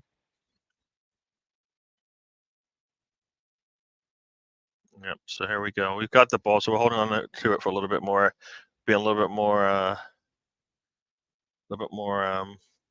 patient with the ball. That Martinelli on the outside there. He's gonna make the defender work. Nice little ball there from Havertz in the box, and they're calling for a handball. Nope, no handball, and the ball goes out. I don't know. Martinelli has the ball again. Let's see. He's got 2 on him, and just need to do a little bit more with it. We need to pass it. Martinelli's sitting on the ball a little bit too long. Lets the 2 defenders come in, but doesn't see if anybody's coming up to show for the ball. All right, so we got Rice has the ball now. And he kicks the ball out. Nope, Saka can get to it first. Yep, there we go. Got a throw in deep in the corner here. So there we go. Oh, man. Yeah, everything that everybody said was going to be a problem was a problem right there in the first 10 minutes here. Zinchenko's defense kind of breaks down the entire defensive scheme we've got going on, and we pay for it. This time he didn't make a play on the ball that was bad. He just didn't defend well. So there we go. So this was going to be a tough one. Now we're going to have to, just fight our ways back into this thing. So let's see. This got the rankings have come out already, and it's crazy. Zinchenko's got a 6.4. He's better than Raya, which I don't think you can call that goal all on Raya. I don't. The defense around him basically just collapsed. I don't get that one. So yeah. So yeah, Zinchenko just was playing, as they say, doing nothing. If he comes, if he gets in there, he doesn't, that cutback, he's there for it, but he doesn't. He just stands there and basically allows McGinn to get the ball. So as much as we lost McGinn in the middle of the goal there, Zinchenko did not recover from the getting beat out on that side. So that's why he needs to show me something on the offensive side for it to be worthwhile taking these risks on the defense. Man. Yeah. So we're in the 12th minute of the game here. Villa's up 1-0 on a McGinn goal where, if we get that much time and space in the middle of the box, we better score too. But I don't think we're going to get that. That's the problem. There we go. Erdegaard just doesn't want to take the ball up, doesn't want to take his man up. Let's see. Got Saka's getting held. Oh, he's going to get held every game like that. Yeah. He made it known he was being held there. Yeah, Cheddar's the top of the league. Enjoy. Yes. I, for one, have not been belittling Liverpool at all. So a lot of people have been ignoring them. We've said, I think a lot of people said at the beginning of the season, Liverpool, the way they ended the season, if they can continue, they'll be fine. They'll be right up there and exactly where they are. You've got Salah, and I think that's a good card to have in your back pocket whenever you need it. He comes through all the time. So for me, Erdegaard needs to be a little bit more aggressive in that middle there. For me, anyways. So need to be calling out his name because he's having a good game. Like, not be timid. For me, I need him to be a little bit more aggressive when we're on the attack. So Zinchenko inverted into the middle of the pitch here. There we go. Zinchenko to Erdegaard. Erdegaard gets a ball up to Saka, who I don't know what Saka was doing there. But Saka does not want to. He's not looking up the pitch. I think he's a little bit behind on this one. Let's see. I guess it was a pass that was a little. Yeah, I guess I'm going to go. Erdegaard's pass just was a little too much for him to catch up to. But yeah, I don't think Saka's going to be able to catch that one. The ball needed to be a little bit wider. So there we go. Goal kick for Villa, and here we go. We got the ball back. Erdegaard just will not turn around. He just wants to go back every damn time. For me, I just want him to act like we're trying to score here. Every time he goes back, he just lets the other team just figure out what they want to do. At some point, I just want him to turn the other way, go back up the pitch, instead of going back to the defensive side. And Jesus just kicks the ball straight out between two. Yeah.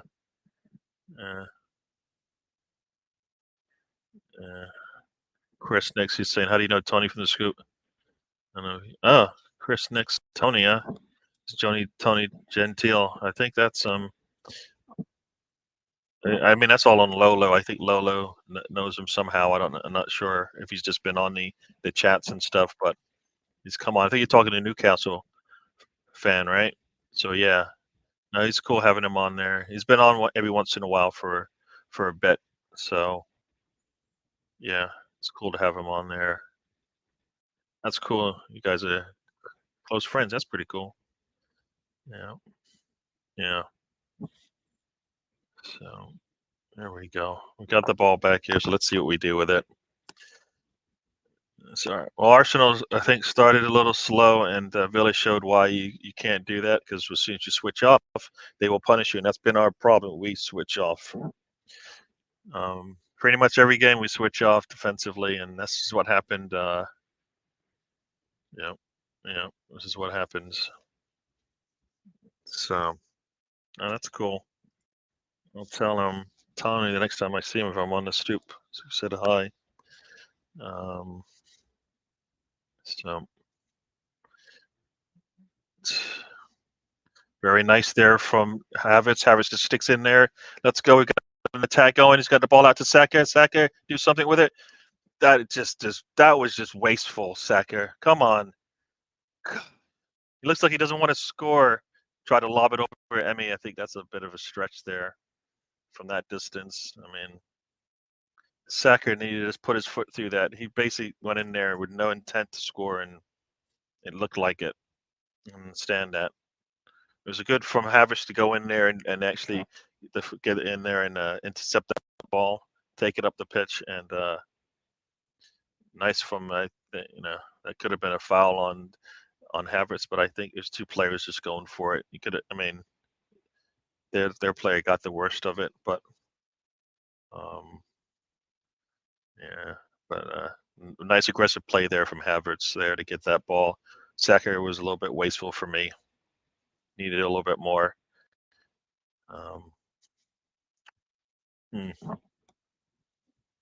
Freak goal kick coming from Villa. Of course. Yeah. So here we go. All right, here we go. Ben White gets the ball up to Saka. All right, there we go. I got two screens going on here, so I can. So one's a couple of seconds behind the other one. So you got Zinchenko with the ball. Gets the ball to Martinelli, who basically poor pass there, and another poor touch there, and oh, nice one from Jesus to go in there, and now Martinelli. Nobody's in the middle, which I don't get. If Jesus comes out there, then Martinelli should be going into the middle. And, there we go. Let's see. And we kind of just lose the ball there, and so there we go. Got a long kick there from Emmy. Let's see what's going on. And Zinchenko on the ball. We get the ball back. So here we go. Let's see. Rice. All right. We got the ball back here. Every time we have the ball, I feel much better. West Ham could not get the ball really out of their half, which is good. So there we go. This is a stretch of really tough games for us. We're home at Brighton next week. Then we are away at Anfield, and then we have West Ham after that. So here we go. Nice ball there, and yeah.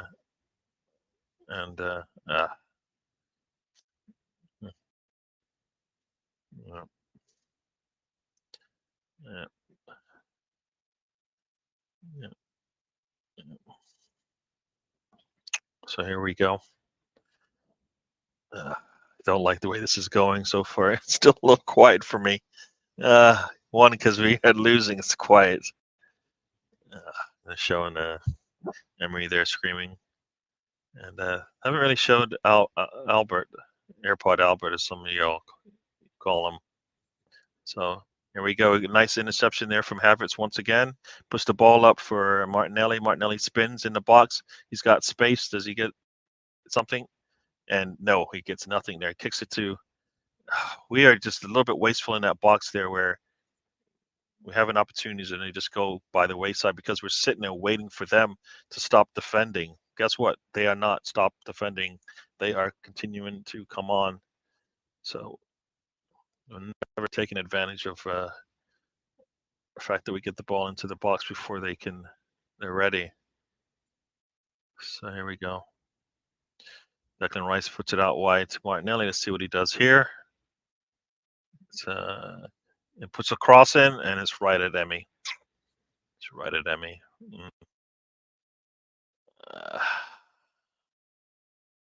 Yeah, I mean, that ball we didn't have a chance there. So, so there we go. All right, so there we go.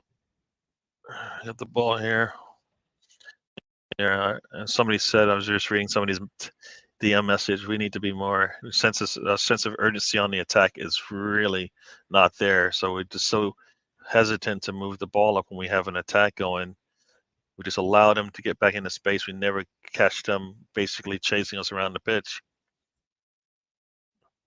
We need to treat, like I said, we need to treat this game or an attack like we did late in that Luton game where we knew they were trying to stop us, but it didn't matter. We were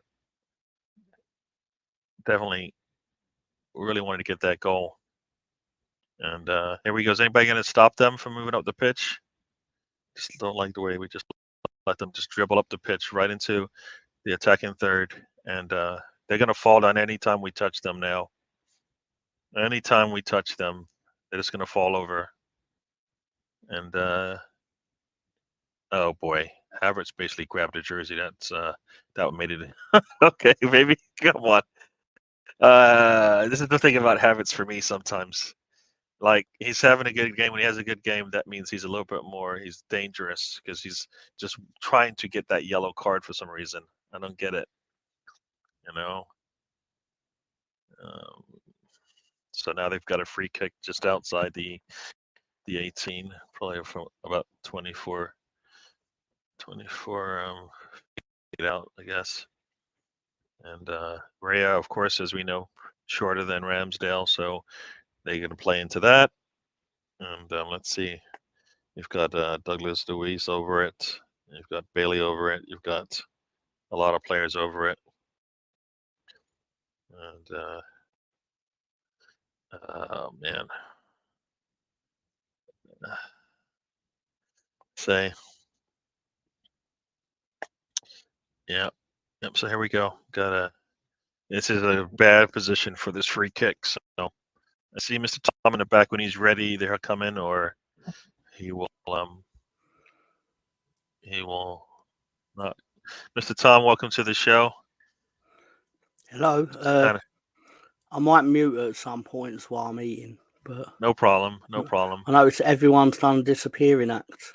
Yeah, cross comes in right into the wall, and we're on it. Saka's can't get to the ball after it's deflected off the wall. But yeah, people left. I think a lot of people like to watch the game in somewhat peace, if you know what I mean. So here we go.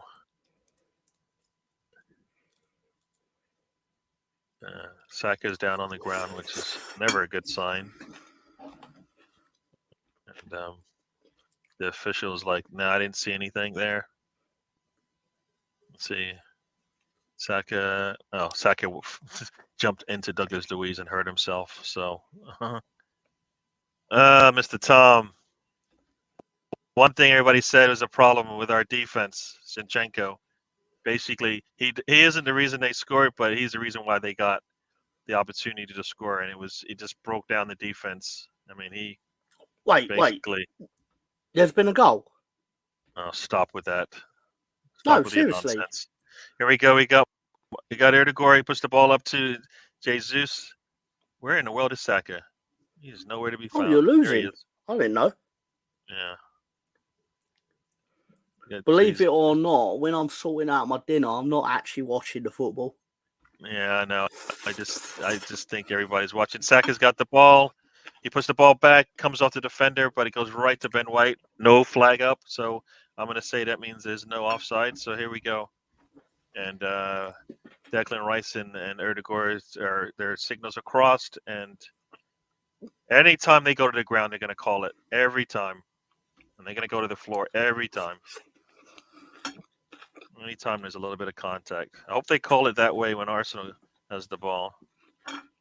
It was nice from Saka. He just couldn't get to that ball fast enough. And if he could have turned, maybe could have turned back to one of his teammates. Couldn't turn. And that's nice from Arsenal there. But we need to keep doing that. Put some pressure on them.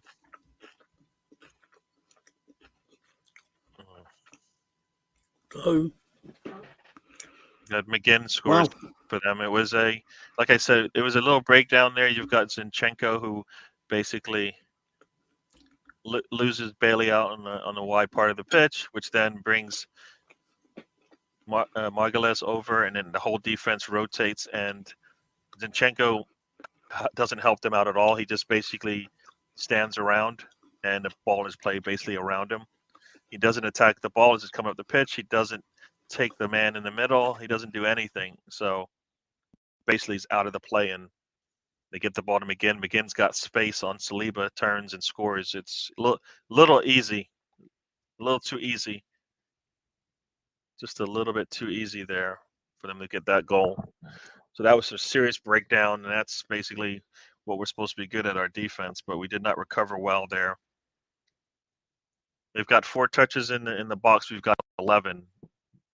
1 shot on target that I know of right now, and for them, and that was the goal. Yeah, 1 shot on target for them. We've got 3 shots, no shots on target.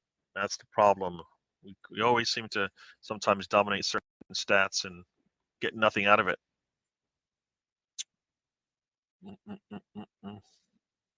It's crazy as we have more possession than they do. It looked like they, at some point. Oh man. Villa with the ball. Also needs to somehow get it back. So I feel good about this thing. We're in the 27th minute here. Oop, Emmy had a little slip there. I was let that ball get right by him. A little pass. Here he goes. Zinchenko has the ball. Let's see what he does with it. Nope, we're going backwards. Folks, we're going backwards. Oh man, I miss that midfielder that would just take the ball up the middle. Even we're sitting with the ball right at the halfway line and basically all the way back to the goalkeeper. So we never take advantage of that. It was a nice interception there, and now we have to fight through their defense to yeah. No, you just jumped into it there, Havertz.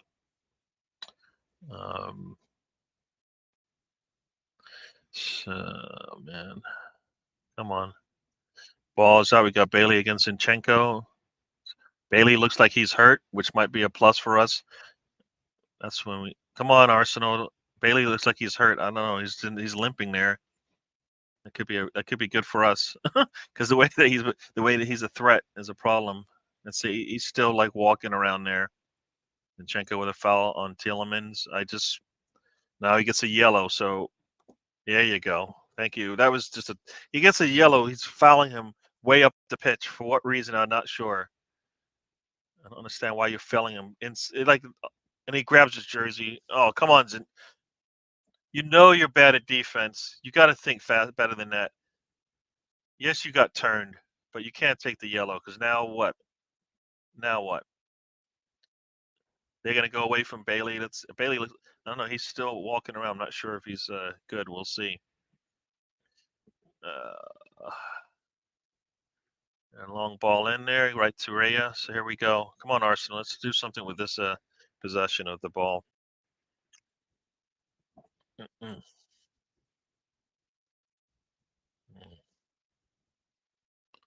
Man, this is where you kind of we missed that Partey, who gets that ball up the pitch, who's happy to take that ball through the middle with who knows how many defenders there.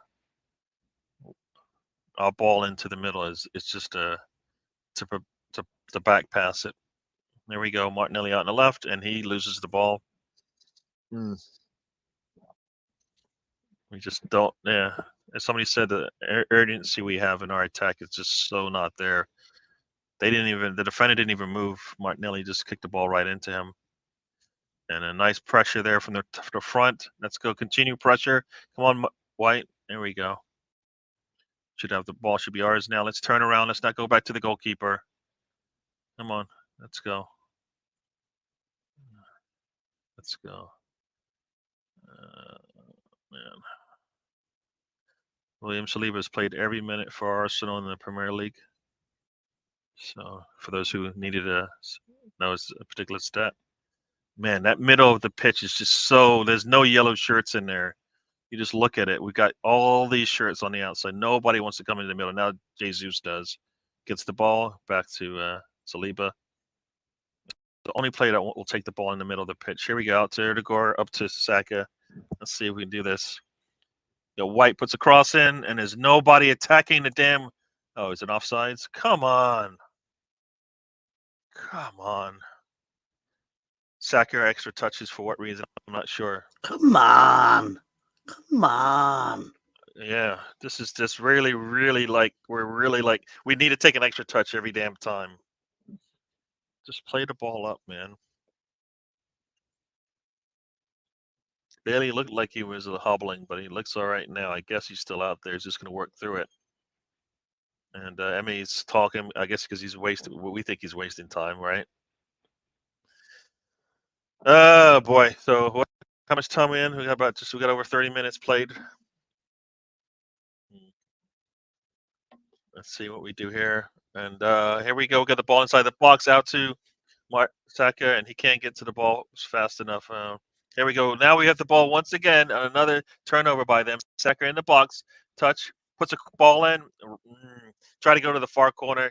Too close. Not close enough to the outside, to the corner. And Emmy's able to just catch that thing out of the air. You can see what he was trying to do, but it needed to be closer to the outside. It needed to go outside a little bit more. It was basically right through the easy one there for Emmy to catch.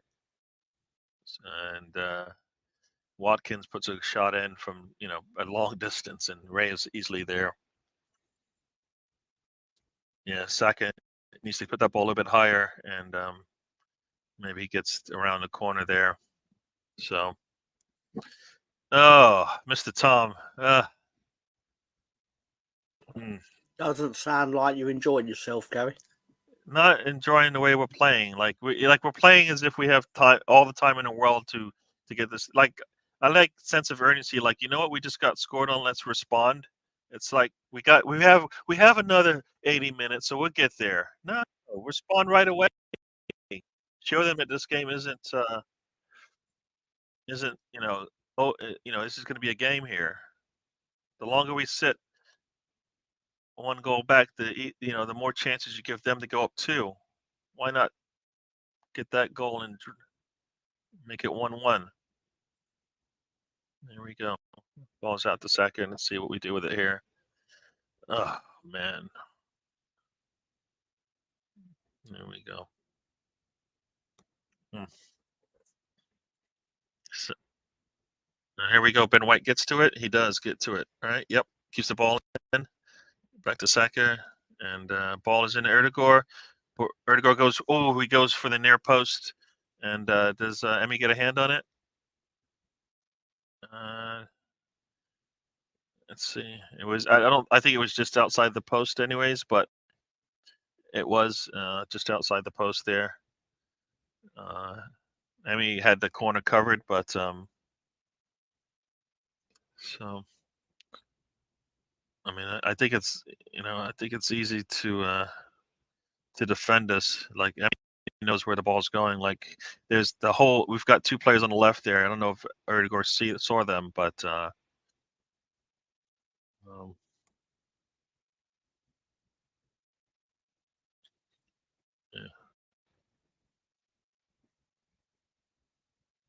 All right, so here we go.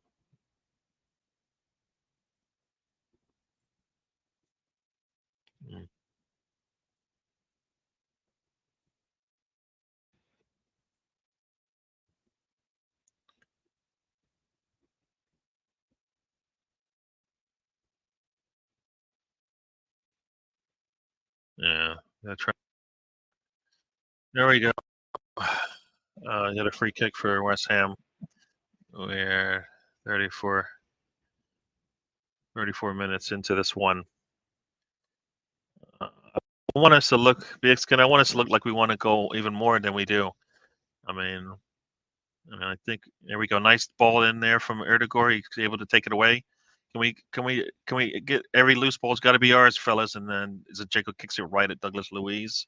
Ball's outside to Martinelli. Let's see what we do here. He puts the ball into Havertz. Havertz tips it off to Zinchenko. And Zinchenko can't get through to the two players. So more creative. Yeah, you're right about creative. We're practical. We're just trying to walk the thing in. Creative. We need to see it before Villa does. So here we go. Yeah, we're missing creative juice.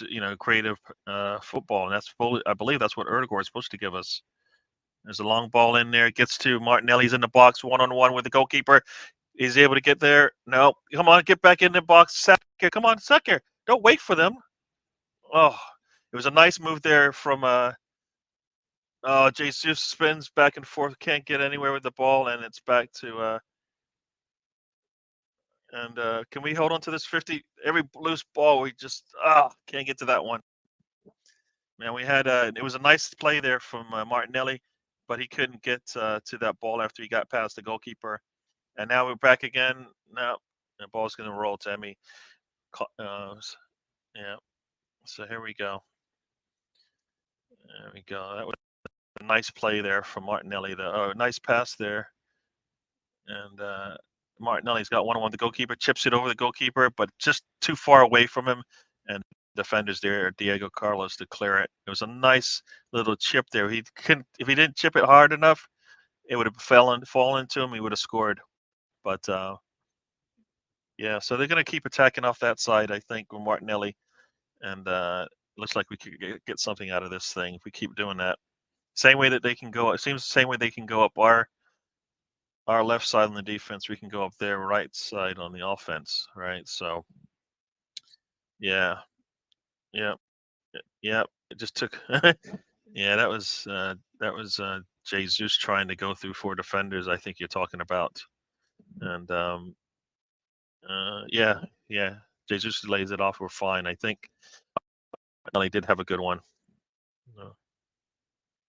Yeah. No, you're right about that. We don't have enough players in the box. A lot of the time, you look there and everybody seems to be just behind the ball a lot of times, and I'm like, when do we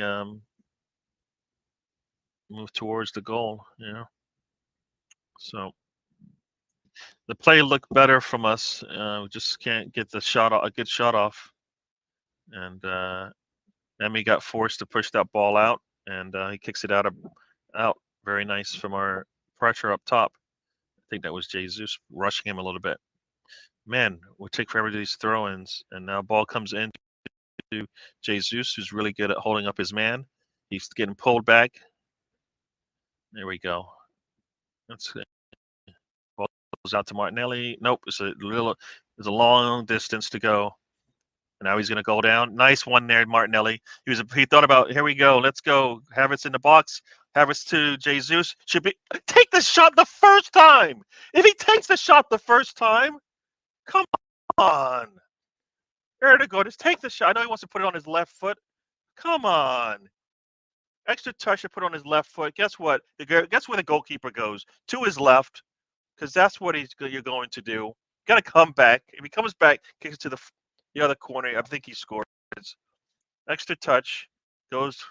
If he just kicks he made it so easy. He did, so easy to detect. Ball's too far away from the post. Goalkeeper gets there. I just want him to take that shot one time and stop with this extra touch stuff. He does really well when he takes it one time. That was the time to do it. We had Jesus lays it up for him, and he just wants to have an extra touch. Got to get it, but he should have scored there. Erdegaard is just a little bit too timid sometimes for me. Doesn't want to. I don't know. Wants it to be. Needs it to be a certain way. It's like, no, force that ball in. Yeah, he definitely telegraphed that one. Very, very, very easy for Emmy to figure out where he was going with that. He wouldn't take if he takes the ball first time. He might score in the right side of that goal because he wouldn't have seen the ball. But he pushes it out to his left and then continues to go to his left. BX Gunner, I've got a question. Is it time to panic yet?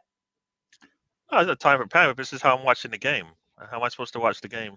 Oh crap! No, I'm not Oh saying my anything gosh. about you specifically. I just mean in general. Is it time for Arsenal fans to hit panic mode? No, it's not.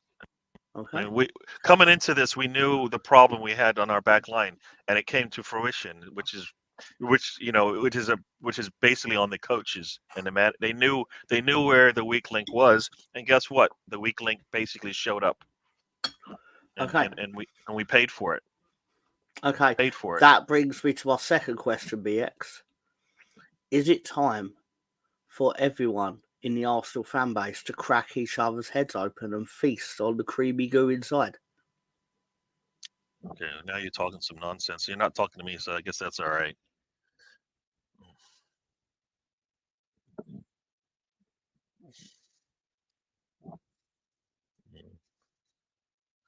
Bailey on Margules. I don't even know where Zinchenko is. So ball comes through, get intercepted by Havertz. Havertz is gonna get tripped up by the defender, and now they got to call that one back. I mean, he trips up the Havertz. Come on, they did call that. Yeah, they did. Yeah, Havertz. Yeah, it's been a lively match thus far. We're not being clinical in the third. We're not. You know what? We're not being direct in the third either. We're sitting there taking our time figuring out where the goal is. It's right in front of you. Putting a lot of pressure on them. We have not enough to show for it. We've got 3 shots on target since that early part of the game. They have had 1 shot since then. Here we go. We got Jesus in the box once again. He takes a shot, goes to the far corner, and Emmy's right there. I don't think he can get it wide enough because of the angle. But now Jesus is on the ground. Oh, I think he kicked his leg. Basically, his follow through went right into the defender's leg. I can see why it might be hurting. Yeah. If he goes to the far corner, he might score there, but he tries to go. It was a low ball there. Yeah. I hope are your pork balls good? Or are you having pork balls, or is this the chow mein? I have got pork balls, but I've saved most of them for later. Okay. Yeah. All right. Jesus a little hurt there on that one to follow through. 7 goals scored from corner this season, which is tops in the league. Here comes another corner, and oof, that header's off the post there. Oh no, it comes off Watkins. So we're gonna do this again. The ball just went over Havertz's head. So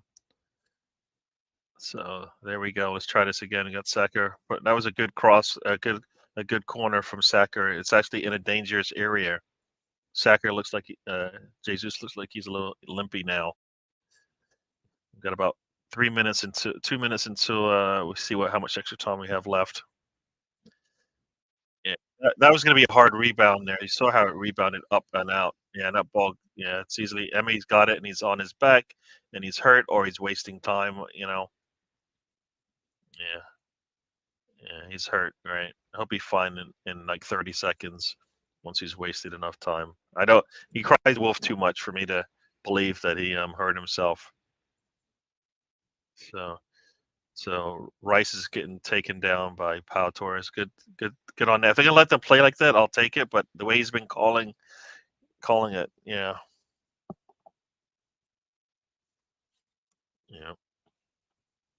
Pau Torres basically put Rice to the ground, but he did go low. So I guess according to the rules, you're not allowed to do that as a player. There we go. Yeah. He steps over the ball. We didn't. Let's go. No, come on, go forward. Every time we go backwards. Every time. Play it backwards, and guess what? Now they're in the box. The cross comes in. Margulies gets a head on it and out. Let's see. There we go.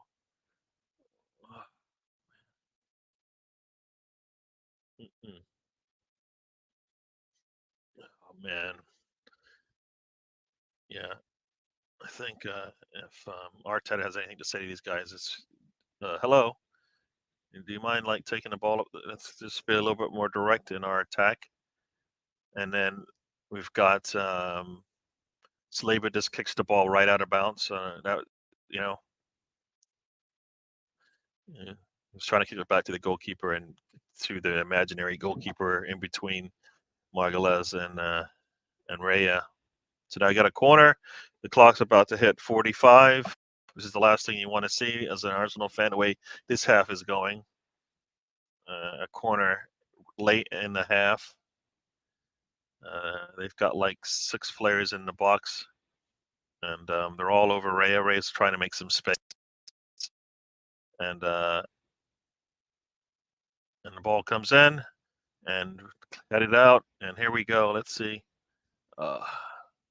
Ball's kicked out. Got 2 minutes of extra time here, and let's see.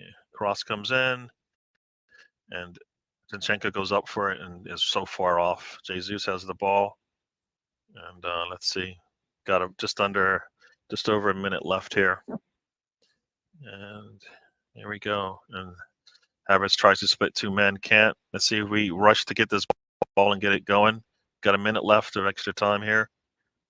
Come on, Arsenal. Let's go up the pitch towards their goal. Let's do it. Come on. Let's go. There's a long ball. They kept us onside. You've got Martinelli in the box. Oh, and he loses. How did he misplace that ball? Oh, my gosh. We're just so wasteful in that. Oh, it's offsides, but wow. There's a poor touch from Martinelli. And basically, if there was an opportunity to score, it was lost on that because he actually misses the ball and it bounces back toward the defender. I didn't think that was offsides. I think it's maybe offsides on Jesus, but yeah, we're gonna be 20 seconds left here, and we'll be in halftime. Arsenal down 1-0. They looked much better in that last 10, 20 minutes of the match. They started to pick things up, but just not direct, not clinical in that final third, and have no goals for it. They got the one shot on target early in the game. Not much since then. We've had a lot and not clinical, so we sit where we sit, which is basically down a goal. I think we dominated a lot. We've looked more of a threat in this match, but once again, it doesn't mean anything if you can't put the ball in the net. We're gonna complain again about we need to have that striker. And there we go. They're letting this thing go. It's over 2 minutes now, 2.5 minutes now, and still. And Jesus takes his time on the ball and it gets taken off of him. So there we go. And we're in halftime now. Villa 1, Arsenal 0. And we're still sitting second, of course, because we had a 4-point lead on Villa. But our defense let us down this time. I want to say it was a mistake, but we still could have recovered even after Zinchenko got caught out there. Yes. So. Oh boy. Yeah. I don't know what to say about this one, people, but let me see. Man. Yeah.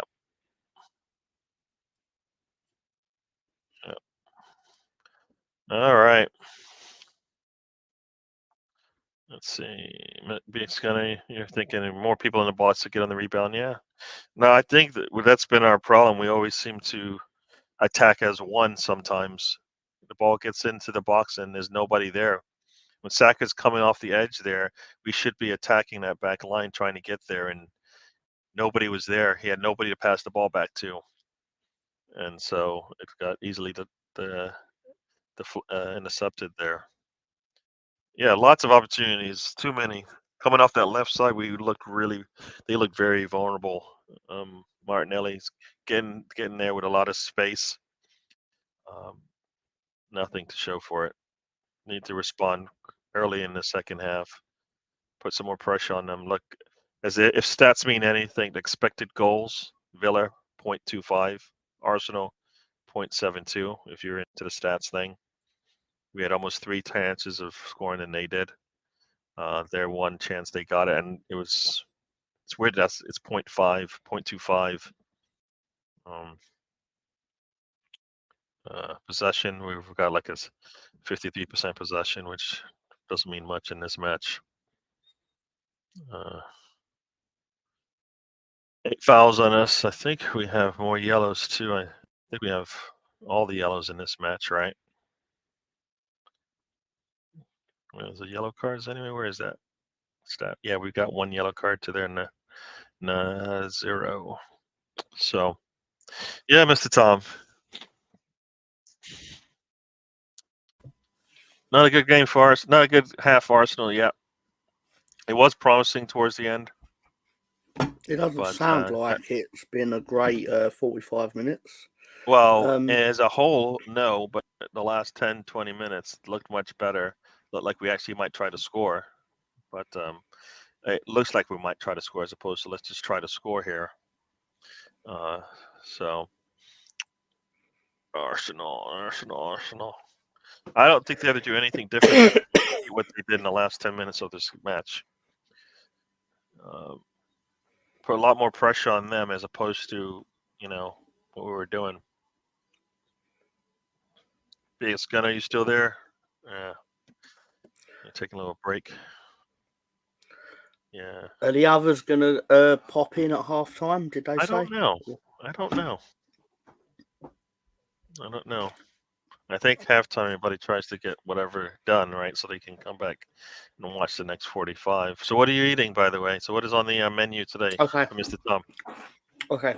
In case people wonder why I'm particularly slow at eating, I've basically got a special chow mein with beef, pork. I think there's 2 prawns in there, some chicken. But I've also got half of the family's pork chow mein. So they only eat a certain amount. So I basically go plop into one bowl and then some curry sauce, some sweet and sour sauce, and then the pork balls as well.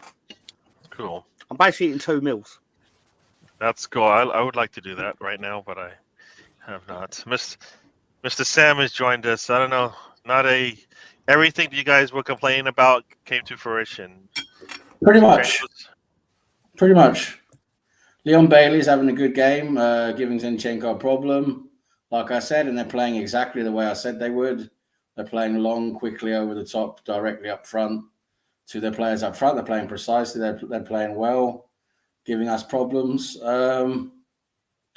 It's just they're a good team at the moment, playing really well, giving us problems. And we've had a few chances. I saw Odegaard create some space for himself to shoot, but just didn't shoot well enough to get the ball behind Martinez. He managed to save it. We had a couple of other halfway chances as well. But no, it's a really tough game, and it's just Villa are playing exactly how we thought they would.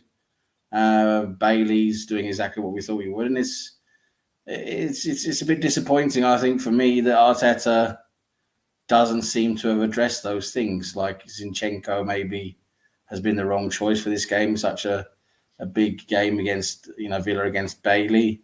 It's again there's things with Arteta. Just why did you maybe not do this? Maybe do that. But yeah, it is what it is at the moment, isn't it? It is what it is for sure. Yeah, I mean, it's one of those things where everybody can look at it and say, you know what? Why didn't Margulies look better? Why did Saliba not cover McGinn better? Could have Raya actually done better with the shot? We're talking about all the things that happened after Zinchenko left his man who took off down the side of the pitch. And then you make the run to get back to him, and then you step away from him. Yeah. If he just continues to run directly to Bailey, right, to double him with Margulis, he never gets that ball off. Correct. As soon as Zinchenko comes in there and Margulis sees him, he closes off that goal line, right? You are correct, Gary. I absolutely 100%. It's And you know frustrating. who he defended at that point? Nobody. No. Zinchenko left, didn't defend, didn't come to the middle of the goal to maybe cut out that cross. Doesn't come back to Bailey and is standing around watching everything happen right in front of him. No, you're right. You're absolutely right. Wasn't good enough. Was not good enough defensively, and that's why we've been really tight lately. Is in defense. And why were we so much tighter in defense? What's Let me that, ask Tom? you. Peter Griffin was at SmackDown last Oh night. yeah, Peter Griffin, the guy who plays Peter Griffin. I mean, tries to be Peter Griffin. Yeah, yeah. I'm just catching a replay of the goal again. I'm just trying to see. Yeah, I didn't see exactly. Haven't seen a proper replay of the goal yet. It was good work. I mean, it's one of those things where Saliba could have been closer to McGinn and not give him that much space. Yeah. If you want to complain about Saliba in that situation, would you want to be that close to a Scot?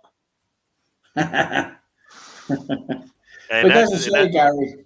It goes to show you that again. That not again. Sorry, that's the wrong. Not again, but we've been so tight and playing well in defence, and now today it seems to be slipping up a little bit. Which is a shame. I really hope we need to make sure we're back on. 100% concentration and not doing stupid things in the second half.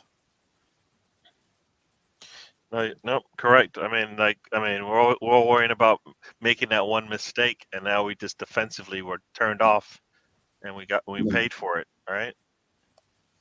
Yeah. For it, fairly, and I don't know. So I don't know what to do about. Is Kyrgios a better defender than Zinchenko? I would say yes. I would say Kivior is a much more solid defender off the ball. You think he would have stayed with Bailey in that situation? I think he'd have probably done a better job. That's for sure. I think he definitely would have done a much better job. But it's always easy in hindsight, isn't it? But no, I just still think that Zinchenko, he's not good defensively, and we should really.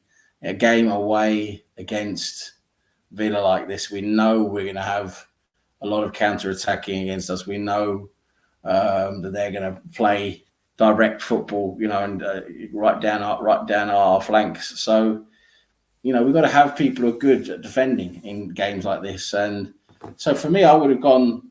Like I said, I definitely would not have gone with Zinchenko for this game. We need that extra defensive ability there. Yeah, for me. It's one of those things where we tell the goalkeeper, "Don't come off your line unless you're going to go get the ball." For me, if you're going to play Zinchenko, then you need to put more pressure on them from that side of the pitch. Yeah, and Martinelli is having a good day, but Zinchenko needs to be part of that attack more for me to feel like he's worth. Like it's worth. I'll take. I don't want to take it, but I'll take a situation like what just happened if Zinchenko is helping in that attack up that left-hand side, right? Or when he comes into the middle, but he's not helping us enough to where I'm like, I'll take that mistake from you. Where like the risk has the reward has to outweigh the risk in the situation. Yeah, and it doesn't because Villa knows where they sit where they want to be, right? They can see this thing out 1-0 because we're not clinical in front of the goal, and they will fall on the ground anytime they get touched, right? And Emmy will do what he does. I mean, this plays right into their hand, the way this game is, and we need somebody to step out of the box because Arteta has us in a box in the sense of how he structures the play.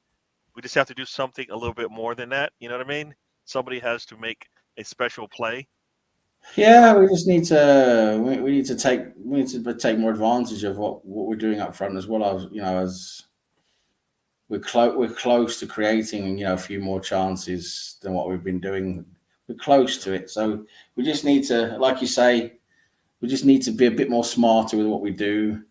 Be a bit more precise, move around a little bit better. We're close. We're nearly there. We've had a few decent chances, but we need to capitalize on that. We need just need to be more smart with what we're doing. Yeah, it's a tough game. This is Aston Villa away. I don't want Villa to win this game because it just it just pours pressure back on us again.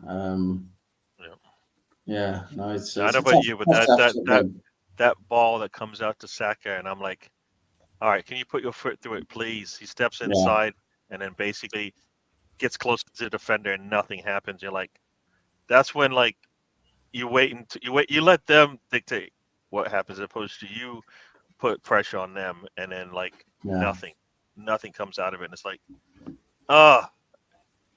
and then the shot the shot he took was he was going to go to the far corner. It was a little bit not as far as we want it to be, and Emmy will easily pick all those things out of the air, right? Yeah, it wasn't hard enough. That shot from Erdogan wasn't really hard enough, and it wasn't really played. Can he not shoot with his right foot? Yeah, but he played it over to his left. He opened it up to his left, and he played it over to his left, which is his stronger foot. So ideally, we want to get a better shot out of that. If he shoots back to the right, he scores. Yeah, but it's not open there, is it? That's the thing. He's shooting. But the defender. I don't know how it looked, but it looked like he could have went back to the right corner of the goal and scored. No, I don't think it was open that way. I think there was a defender in the way when he's shooting in that direction. I think he shot to the right place. He just didn't shoot hard enough and precise enough. It was too much where like you said, where Martinez can dive and save it. It was a bit too easy for him to save it. If it had been harder and either a bit further out towards the corner or maybe further up towards the top corner, then it would have probably would probably have gone in. Yeah, no, it's also like you said, one of those things where if he puts his foot through it a little bit more, he coughs it up, and hopefully there's somebody in the box to clean it up on our side. Yeah, you open up. Yeah, if you put raw power into it, and the goalkeeper saves, there's a much better chance that he's not holding it. It's going to come out again. So yeah, no, there's that as well. And I think he tried the right thing. He had the right idea, it just wasn't. Yeah, didn't connect well enough with the ball. Yeah, I like when he does one touch. I hate when he takes an extra touch. Yeah. When you look at some of the goals he's been scoring this season, I believe a lot of times it's just the defense has no chance because he doesn't give them an opportunity to figure out what he's doing next. Bailey, I don't know, was Bailey injured? Bailey's gone off. Yeah, Bailey's off. They got Kudu back in, so this doesn't help us either, right? They put Diaby on. They put Diaby on for Bailey. Was Bailey injured? Oh, it's Diaby, right? Diaby, sorry. Yeah, Diaby for Bailey. Was Bailey injured? I don't know because Bailey was doing well, wasn't he? Started back over here. Yeah, game started. So I'm going to head off again, guys. All right. We'll see you in a bit. Yeah, I'll come back after again. See you later. All right, cool. We'll see you then. Yep. So we're starting the second half here. They brought in Diaby on. It's nice that they can take off one of their threats on the wing, bring in another player who is another threat on the wing. Right? It's good to have. Yeah. And Zinchenko's got the two.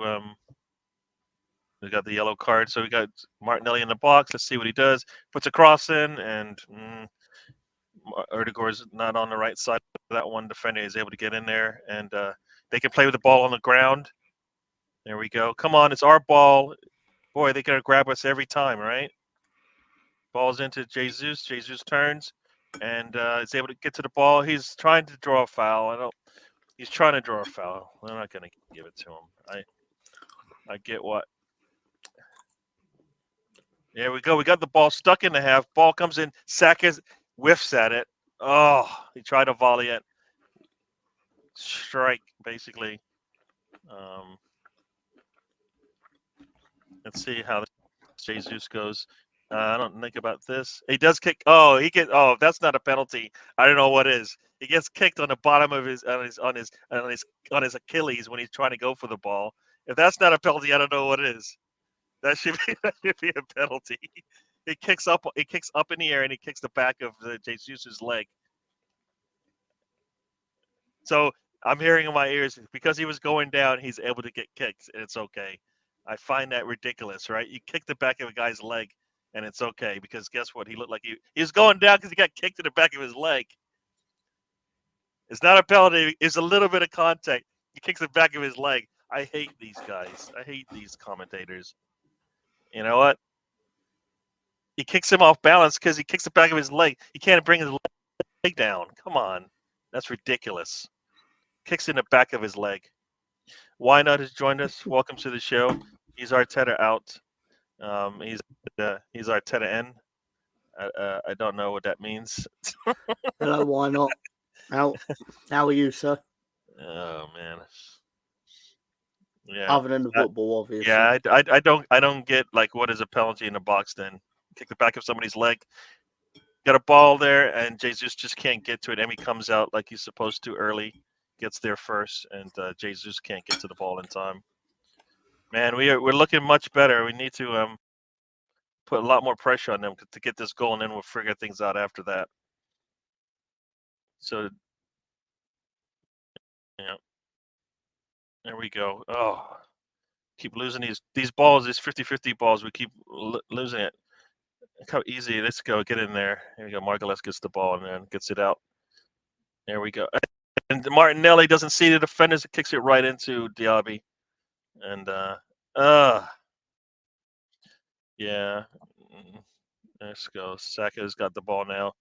And there we go. Let's see what we can do with this ball out on the ball's crossed over to Martinelli. Does he get there? Yep, he does. And here we go.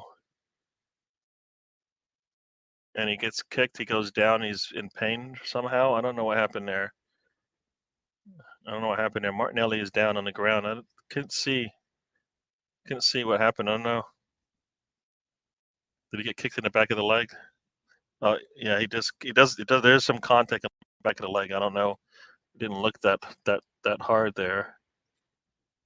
He goes into the back of him and then he goes down. So let's see. Kicks. Oh, he gets it. It goes across the front of his leg. So I don't know. That might have just been a little bit of a. He's up now, so that's a good sign. It's a throw in to Villa though. So yeah, I don't like listening to these commentators. They don't see anything when it's Arsenal. Didn't see a damn thing. So they're going for 14 straight home wins. We're trying to get that second win. Here we go. Nice ball out to Martinelli. Does he get into the box? Puts the cross in. Saka is not able to get to it. There we go. Jesus has it, and he doesn't attack the ball. What happened there? They called offsides? I'm gonna call a foul on Jesus, I guess. Oh, offsides. Offsides. Oh, so that was a really, really late offsides. I hate when they wait forever and then you're like, wait, when was that? Oh, like 5-6 touches ago. How I do, gents? All good air. Just enjoying the tears of many Chelsea. Wednesday, the scum on Thursday. Expressions, crying, tapping, tobs, deflate. You love everybody's pain. I like it. That's why we do football YouTube, isn't it? So we can exploit the displeasure of others for our own amusement. Misery. Happiness likes misery. Exactly. Just like, ha ha ha. All right, we're into the 51st minute here. Villa has the ball, throwing it in from their attacking side. Goes back to the midline here. Let's see what we do. So we did have a nice 5 minutes to battle there. We put a lot of pressure on them, but we need to put a goal in. Here we go. Havertz gets the ball out to Martinez, and Martinez. Is it Konza that That defender they have there, number 4. He's deflecting, intercepting these balls. Here we go. We've got Sacker, gets the ball back. He's got 3 players on him. Puts a ball in. Jesus, if he attacks the ball, I think he gets to it. He fades away from it, and guess what? Emmy comes in. Man. So we still have the ball. Every time it seems like Villa's gonna. I can't want to say West Ham. Every time Villa has the ball, we're able to get it back. So.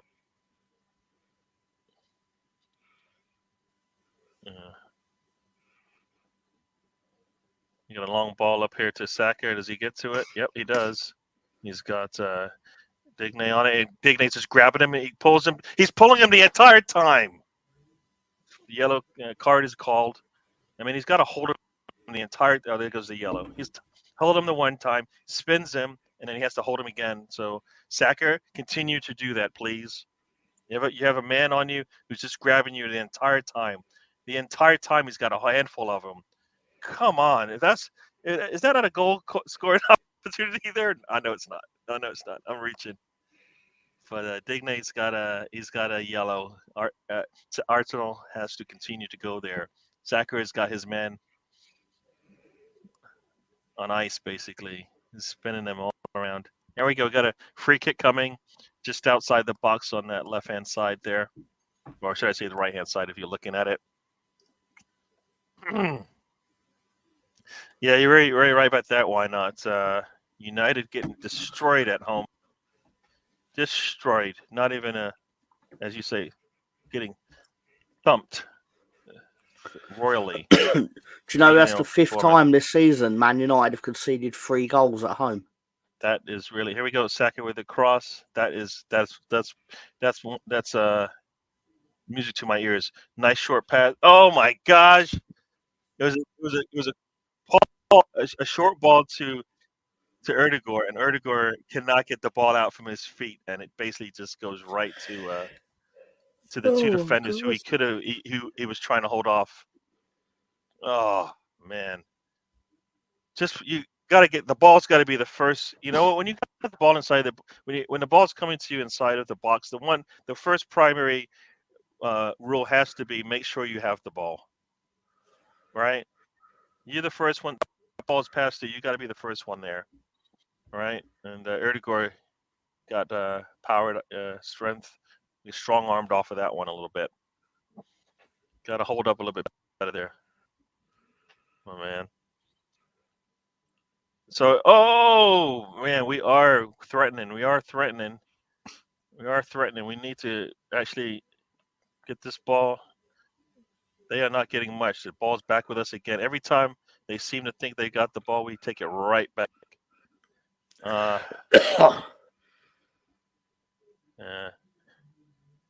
That's great news, Mr. Tom. -3.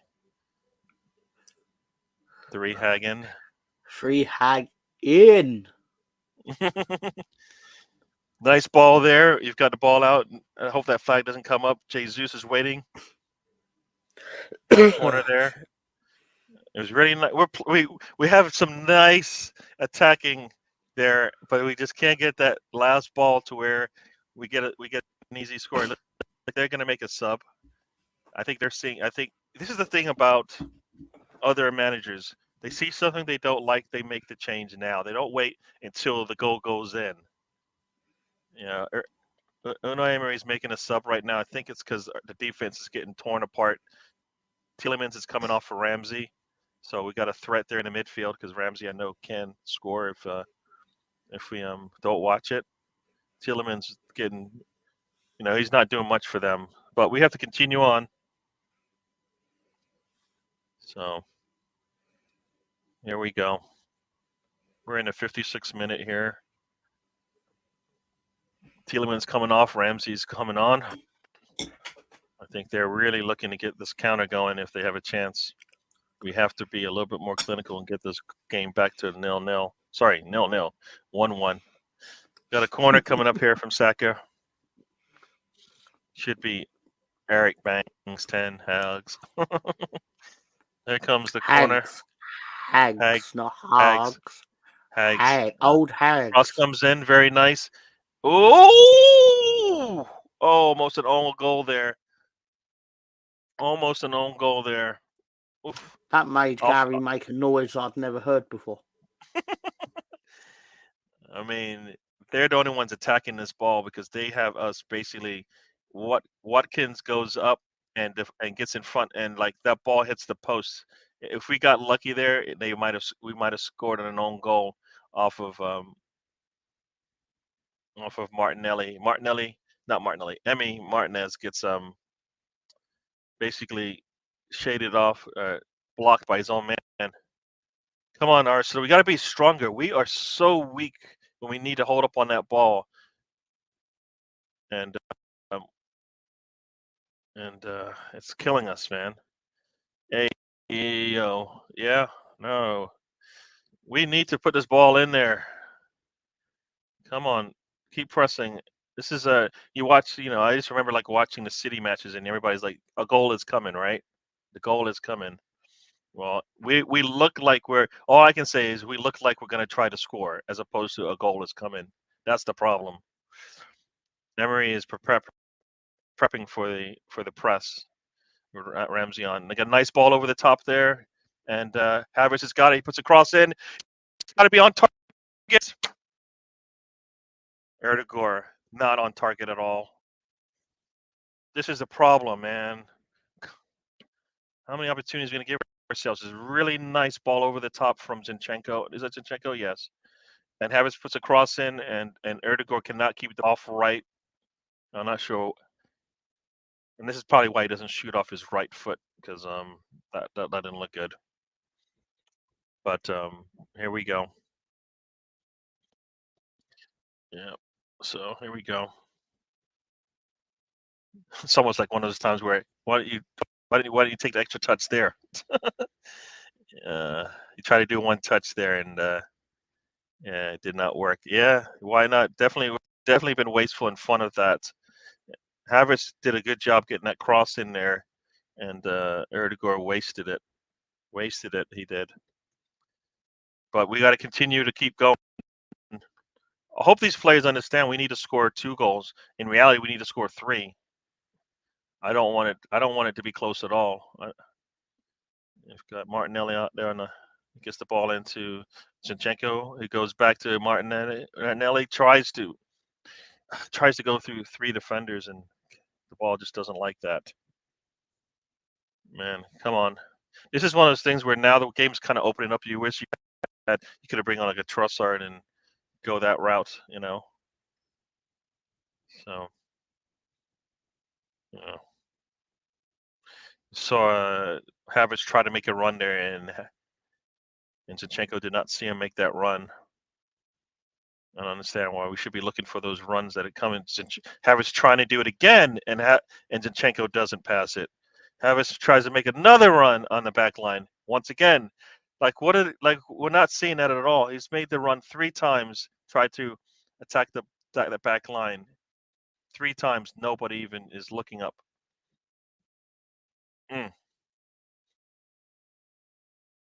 So we're got 30 minutes left in this one. Got a throw in for Villa. Let's see here. Arsenal scored 5 match winners in the 90th minute or later this year. Most by any club in a single calendar year. There we go. McGinn's got the ball up. He's got it out wide to Diaby. Margulies is able to push him out to the. Come on, close down that ball. And Raya makes a really nice stop there. Really nice stop there from Raya. Ball did come out a little bit, but he jumps on it pretty quickly there. All right, so here we go. See, they are direct when they come up. We are taking our time like we want an invite. We don't force it down their throat. Got a long ball there. You're gonna call it on Saka? Nope, not yet. They haven't brought it up yet. Let's see. Now they're gonna bring it up, right? Because it looked like it was on the cusp of scoring. Yeah. I hate this offsides. Just call it first time, buddy. Not often you hear the word cusp. Cusp? Cusp. It's a great word, but just say it's not often you see it used. Yeah.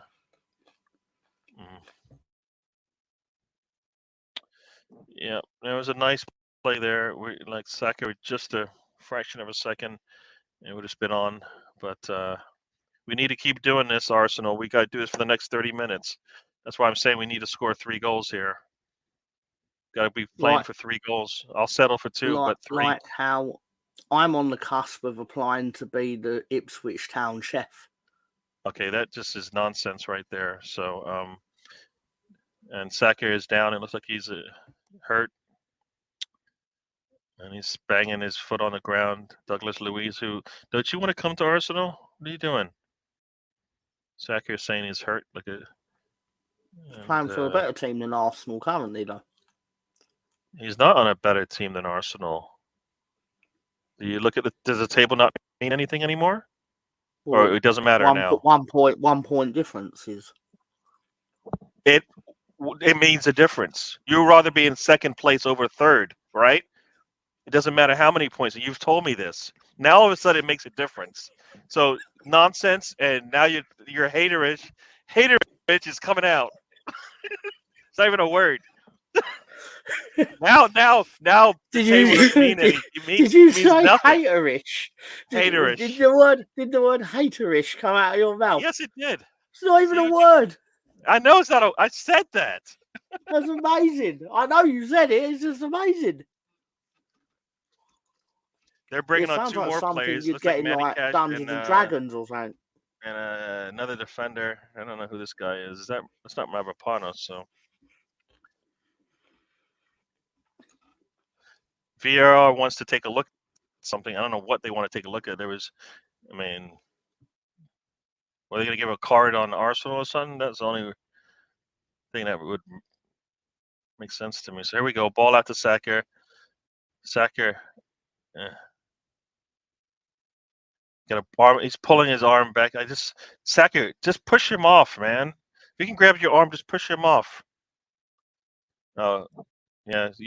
Chris says it was definitely a foul on Saka there from Douglas Luiz. Can we put some pressure on this guy? Ramsey just is able to just dribble it. We just give them so much space. Cross comes in. Ray is there easily to get the shot that comes in. And so here we go. We need to score here, fellas. I hate when Erdegaard goes back for no reason. There's nobody in front of him. Just go up the pitch, man.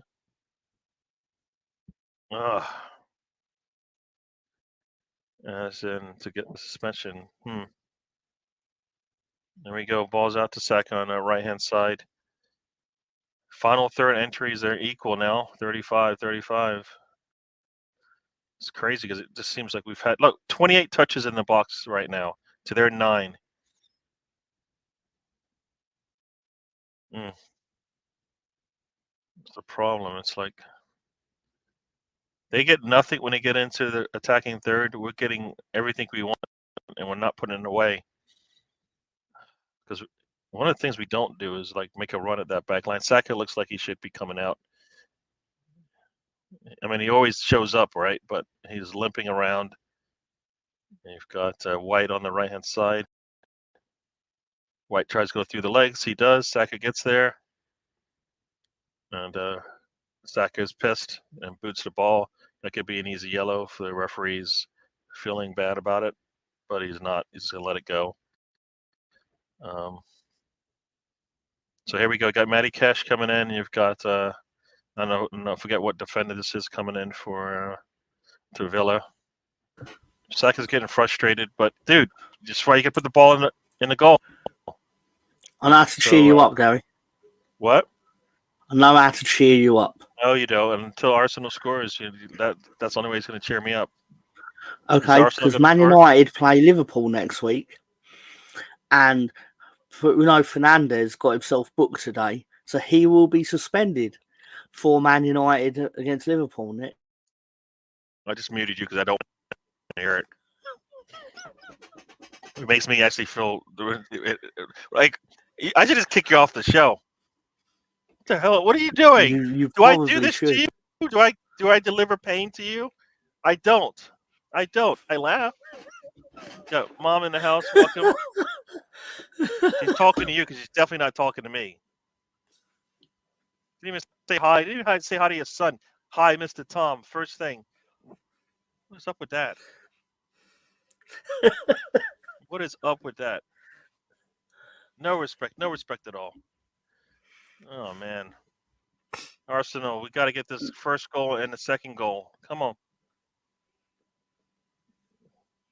The long ball up to Martinelli. He's going to get there first. Nope. No, just a little too strong. Yeah. All right, they've got their second shot on target. It wasn't a really challenging one though for Raya. Let's see. Oh, I think Arteta's talking to somebody who's got something in his ears. So I don't know who that guy is, but we've got Stefan has joined us. Hey, you love me? Yeah, but you talked to Mr. Tom first. I don't know. What about that? To be Yeah. fair, Yeah. can it really does it really surprise you that people would want to talk to me first?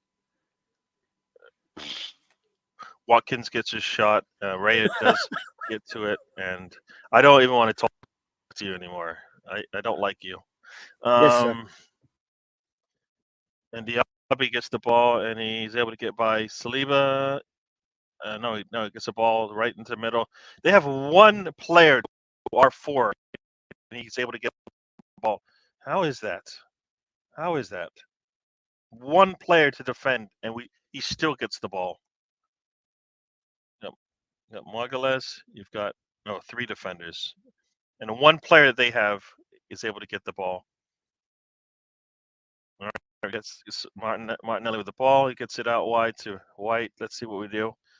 Can somebody go through the middle so we, see, we just stand in a row. It's so easy to defend. Nobody's running at that back line. Jesus has all he needs to do is touch that ball down, and I think he might get something out of it. Nope. And he gets pushed over, so that's a free kick coming just outside the 18. That should be Erdegaard. Help, show me.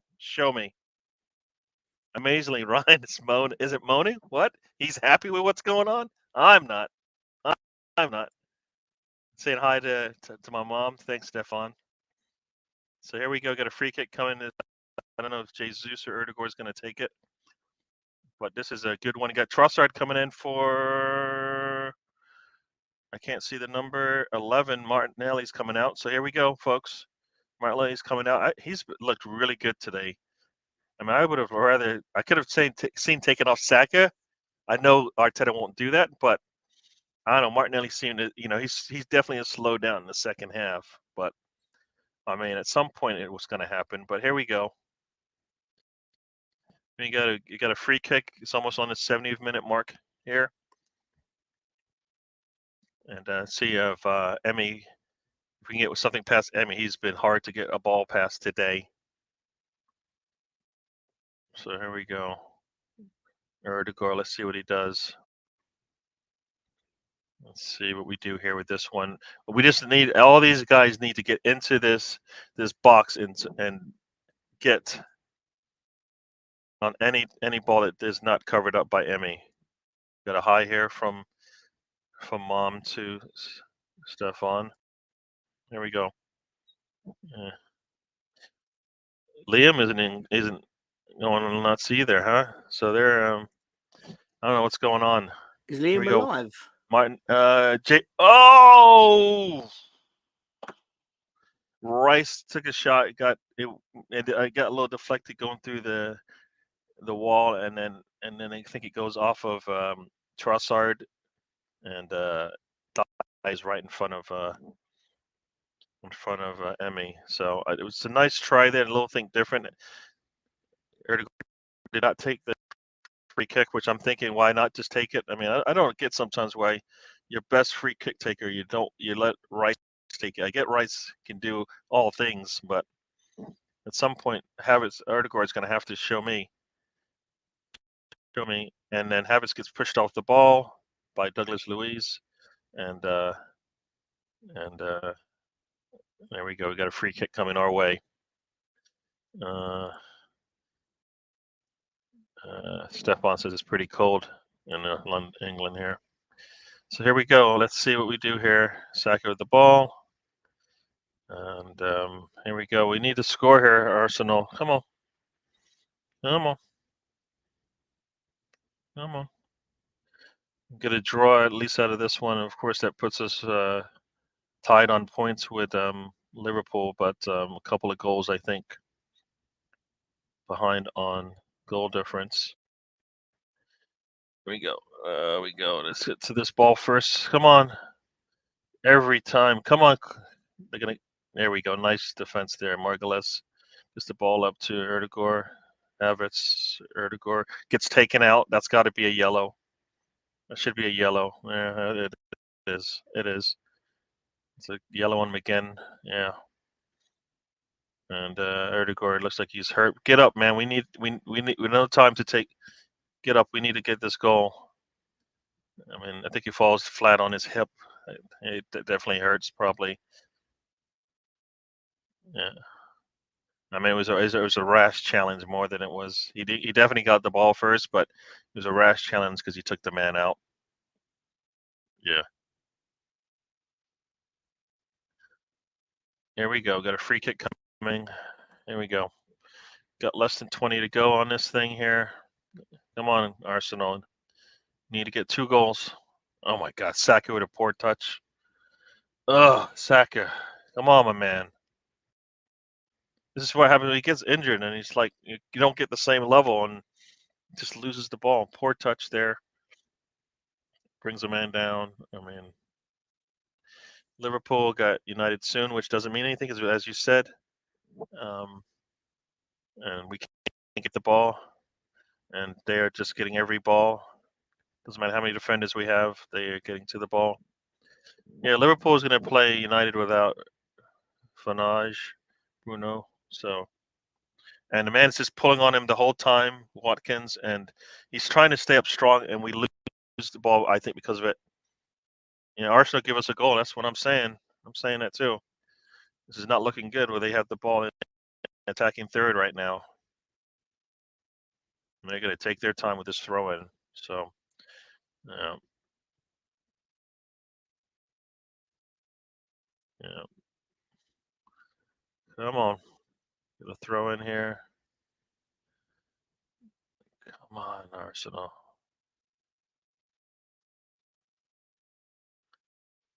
Oh, come on. Just don't let him walk into the box. Come on. Zinchenko out there with McGinn on him. And McGinn gets right by him, and he kicks it straight out.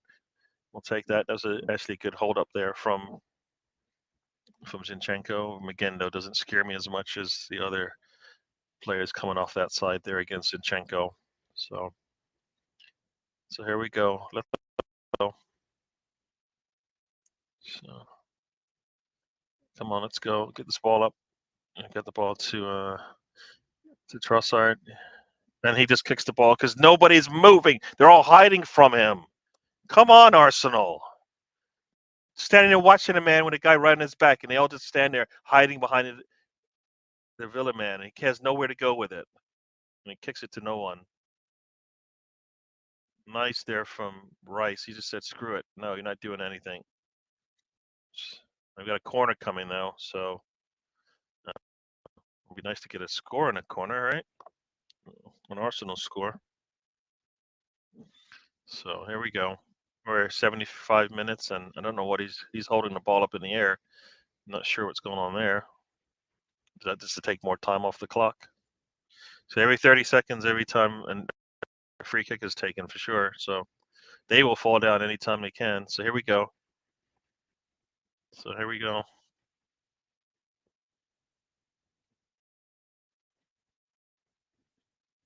And ball comes in and gets cleared nicely away by Gabriel.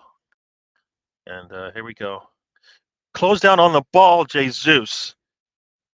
Come on, let's go. Get to the ball. Come on. Come on, Erdegaard. What in the world is that? Just gives up on the ball. Does he know how important it is to get that ball?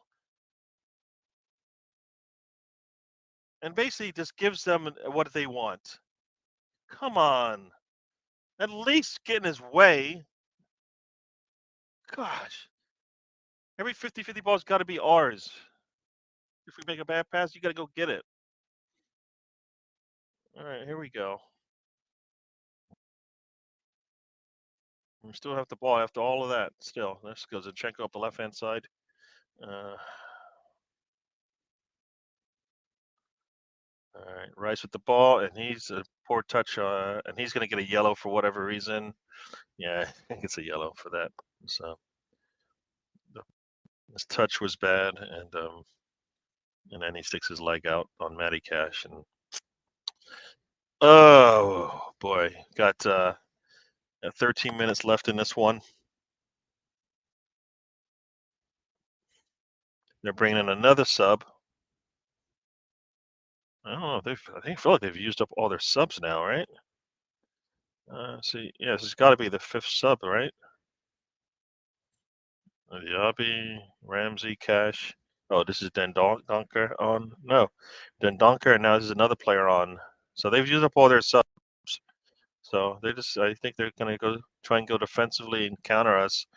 We just got to make them pay. So we've made no subs, right? This is the part. Guess we have made a sub, right? Yeah. Trossard is in. Gotta get Trossard into this game. Man.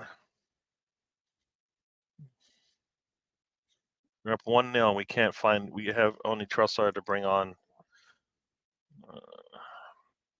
Come on.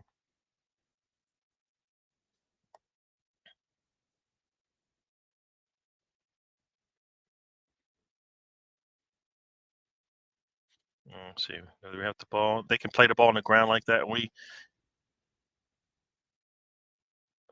There we go. All right. So here we go. We got a goal kick coming. Come on, Arsenal. Boy. Arteta looks so disappointing in what he's seeing, just like the rest of us. There we go. There we go. There we go. 10 minutes. 10 minutes to get it done. All right. And Jesus, you need to stay on your feet, man. Come on, our ball, and come on. Every damn time we just give up we can't stay on that ball. Nice, come on.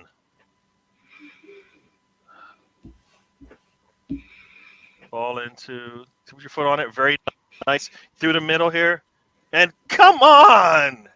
Jesus, he lets the ball roll in front of him, and the defender comes in and swipes it. God, just wasteful. Do all the difficult things, and then it doesn't get to the ball. We need the ball, fellas. Have an extra. We're almost at 60% possession now.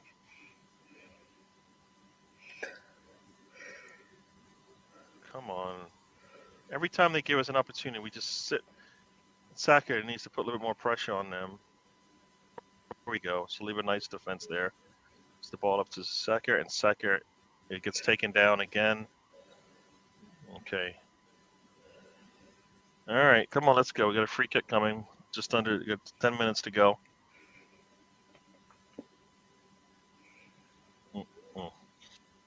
Got Nketiah coming on. Mr. Tom will say, about damn time. The rest of us will say, time for a game changer. Come on. Yeah, definitely got that. Got a long ball up to Trossard. Trossard taps it back to Havertz and gets. Let's see. Oh, try to go in there. I can see what he tried to do there, but there you go. Ball out to Saka. Let's go. And what happened there? Are you kidding me? He's calling this ball back for what? Because that ball touched so many players before you.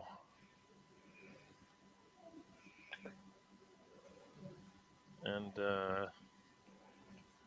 it got is this Jesus coming out? I guess. Yep. So Jesus is coming on, and Nketiah is coming on. Yeah. Erdegaard with a dead ball to Jesus, and yeah, this is I don't know. His name is Nketiah, my man. Let's call him by his name. Let's Kitty K. Let's not make fun of our own players, all right? Come on. I make fun of my own players all the time. I'm not gonna. That, but that name comes from a place of hate. It doesn't come from a place of. I don't believe Why Not hates anyone. No, the name comes from hate, not from Why Not. I see. Why not? I see. Why Not only hates Arteta, I believe. But that name, I the understand. person that uses that name doesn't like Arsenal. So I would never use it because of that one reason there. So here we go. We got the ball. We got about 8 minutes left in regulation, and he takes him down. They're gonna just do that all day. And is that that's Dendonka. He just goes right through Nketiah. Nketiah, come on, let's go. I want to show me something, Nketiah. Don't hide. Don't hide between the defenders. Make some runs. All right, let's go. Come on. Man, you could just see the middle of that area there. There's nobody there. Nobody comes there. Ball comes in, and then it creates another circle of nothing. Nothingness. Have to go outside because there's nobody playing in the middle there. Nobody's making a run.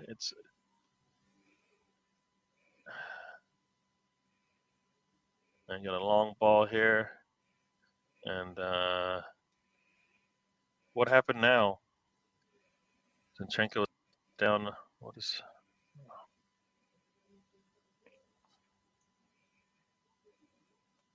So Zinchenko was down. I don't know if he got hit in the face or something.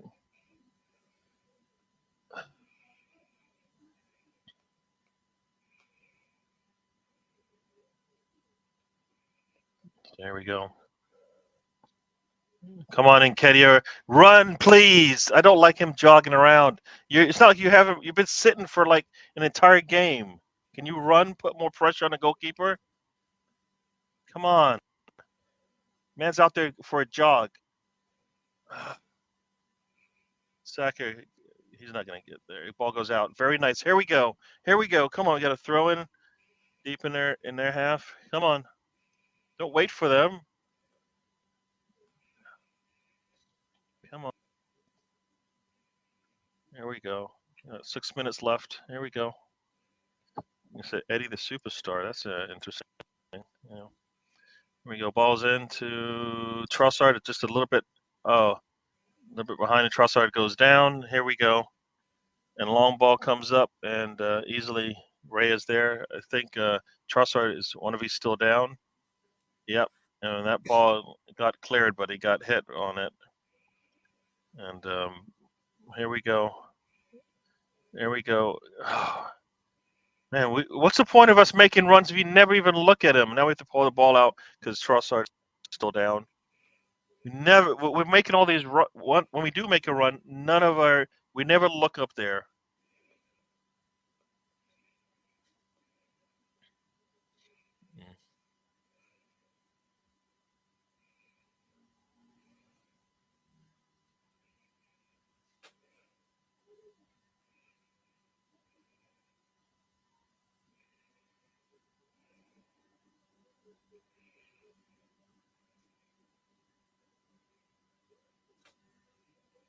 Come on, we got 5 minutes left. Let's go. Come on. There we go. I mean, yeah, stop the game for Trossard, even though we need the clock on our side. Come on, let's go. Let's go. Man, there's just nobody in the middle of that pitch just to show for the ball. It's ball out wide all the time. Somebody stay in the middle there. Come on. It's hard to break these lines when you just. There we go. Ball's out to Trossard. Trossard cannot get to it. The ball's just a little too strong, and I think he's still a little gimpy there with that leg. So got 4 minutes left, deep in their half. You're gonna throw it up. He's gonna.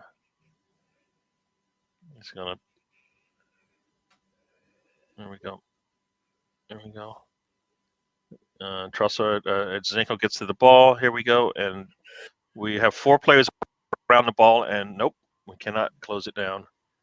And Matty catches boots it long, and trying to head this ball, and long ball comes up, and Saliba has got it. And let's get the ball in the middle. Let's go. Let's go. Oh my God. Come on, guys. Turn up the pitch. There we go. Let's go. Let's go. Come on. Long ball up there to Trossard. He kicks it right out. Zinchenko. I don't think that was. And Kedia's down now. So he's doing the old. Something's hurt. So let's see what's going on. And is there? Uh-oh. Is he talking to VAR about something? I don't know. And Kedia comes up like. Yeah.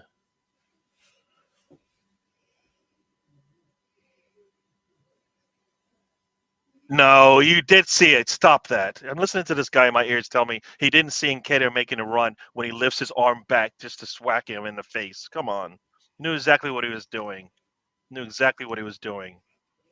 He's like, where's the card? He just put his elbow up to my head, knowing to stop me, you know? He did that. There comes a yellow card. It's an easy one.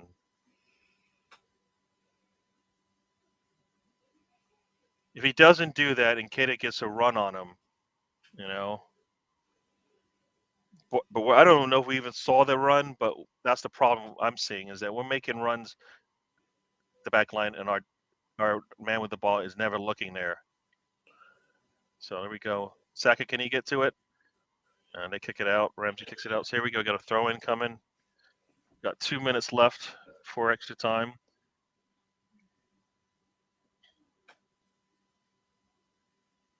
There you go. Tried to go to Erdegaard and come on, let's go. Let's go. Come on, Arsenal. Direct. Come on. Saka, get in there. Oh my gosh. They kick it out. Let's go. Come on. Let's go. Come on. Get the ball. Don't just, everybody just stands there. Oh my gosh. Come on. Got almost a minute left here. Come on, Arsenal. Ball comes in, headed. Everybody just stands there and watch the ball fall, and nobody's attacking it. There we go. Come on, let's go. Zinchenko as the ball goes out wide to Saka, and the ball's still in. Come on, Saka, hold off. Let's go. More people in the box, please. More people in the box. Cross comes. We got people there. Yes! Oh no, what are they doing? There's VAR. How's VAR checking it out that fast? Ball comes in. Havertz is there. I think they might be looking for a handball. That's a really fast handball if they call it.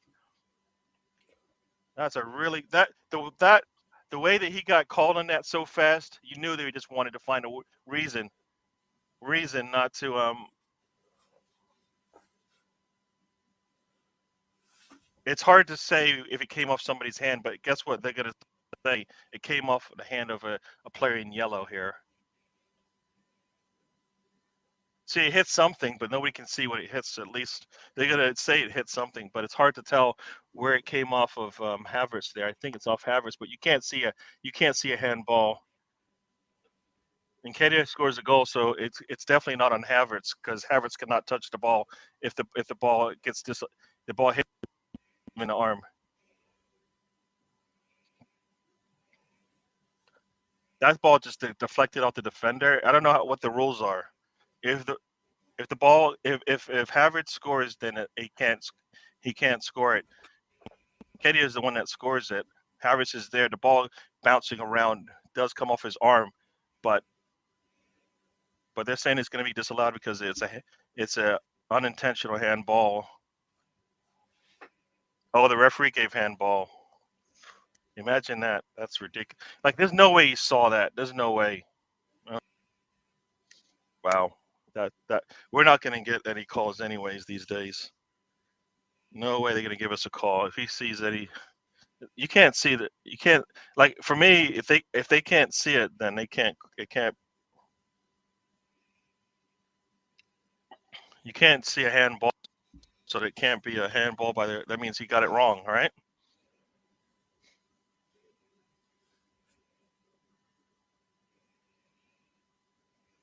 Havertz didn't score, so it's not a handball on. Can't be a handball if Havertz is the one that doesn't score.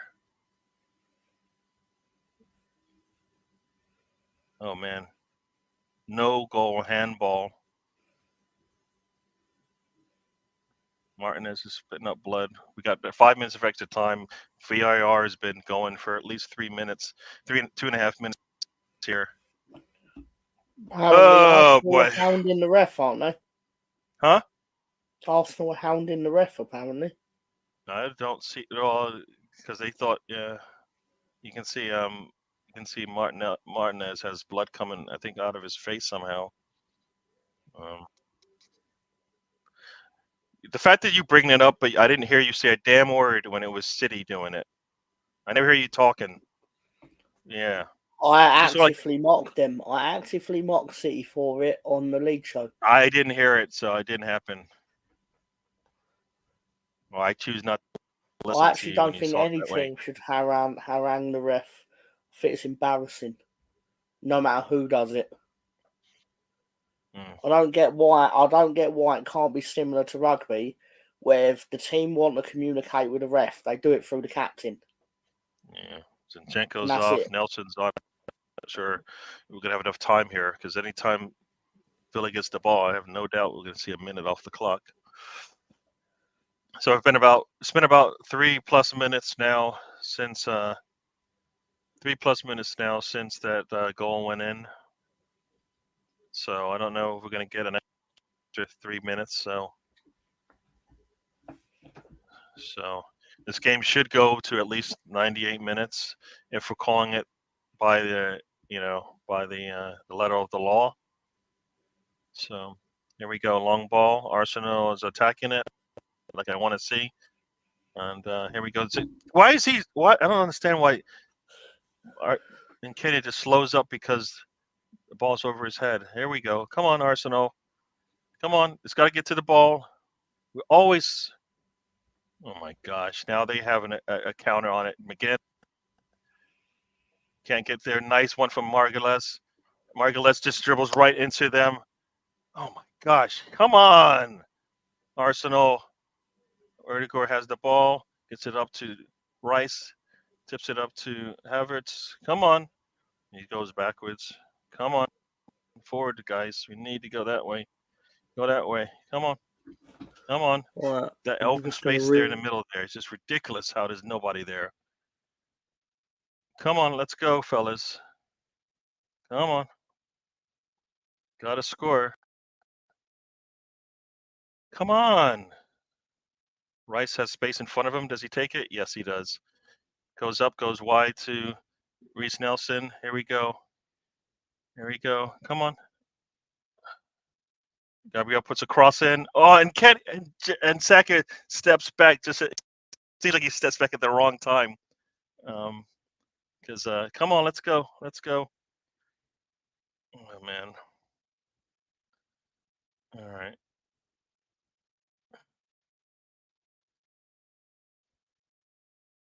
All right. He's got the ball here. So we're at 95 minutes. So we should have another 3 minutes based on the time since the goal went through. Harris has the ball. He gets it. Tries to it squirts in. It's got Trossard. Trossard's got 2 players on him, and he loses the ball. Got to get that ball out of there faster. Got to get that ball out of there faster, Trossard. We are just taking our time in the box. Just taking our time. Got no time to waste in there. We're just sitting on the ball. If he hits the ball out, he had 2 players right in front of him. And Margules and Erdegaard standing right there, and he doesn't. He just sits on the ball. 2 guys come to him, and you take the ball. And now another minute is going to come off. So we're at 96 minutes. Still should have 2 minutes left if we're following the rules. And they look like they want to score. Come on, Arsenal. Yeah, we got like just under 2 minutes left here.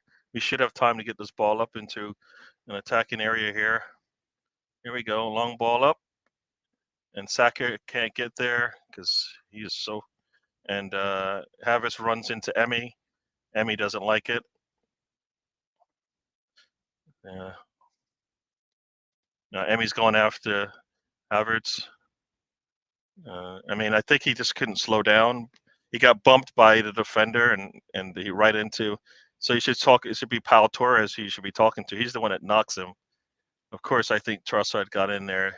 I mean, Havertz got in there a little, made it a little bit. So they just wasted another minute. So we're up to 97 minutes now.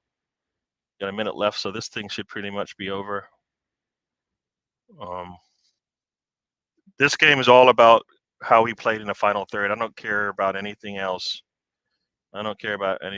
We did nothing to you don't score a goal, it's hard to win. So none of that was on their officials or anything like that. There we go, got 30 seconds here. Let's see what we do here. So come on, let's go. Long ball comes up. None of us are attacking the ball. This is just really ridiculous how we just don't want to attack that ball. Come on, Rice has it. He's going up. He puts a ball into the box and gets it well over the bar. So, yeah. 98 minutes right now for me. We got about 30 seconds if they're going to go by the book. I don't know.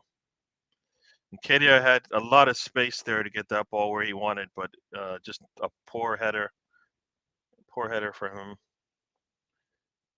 And Kedia and Arteta's left. So, yeah. Imagine both our losses are 1-0 losses on the road. This one, no controversy, I think, on this one. You just didn't, as they say, finish your dinner. You don't finish your dinner, it's hard to get the win. And that's it. It's over. So that's over. Zinchenko basically is the difference once again in this one.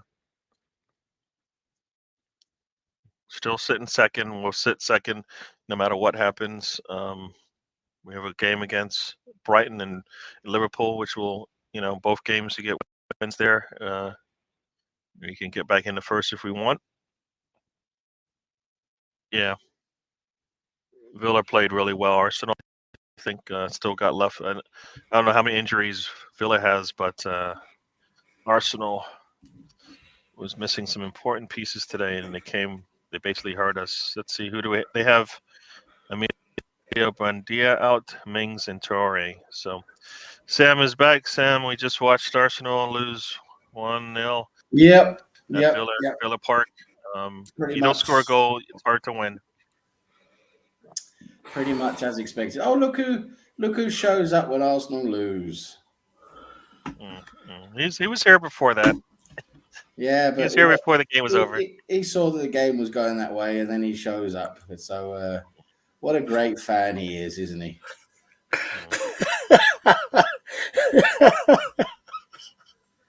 He's going after him already. Oh man! What do you mean? Instant. That disgusting fan shouldn't even be a fan. You should just go to Real Madrid or something where he should be. Anyway, no, it went pretty much as expected, Gary. They're in Villa in great form. We missed our chances again. We had plenty of chances today to score goals. Yep. Erdegaard had 2 clear chances. We had some other shots that we missed.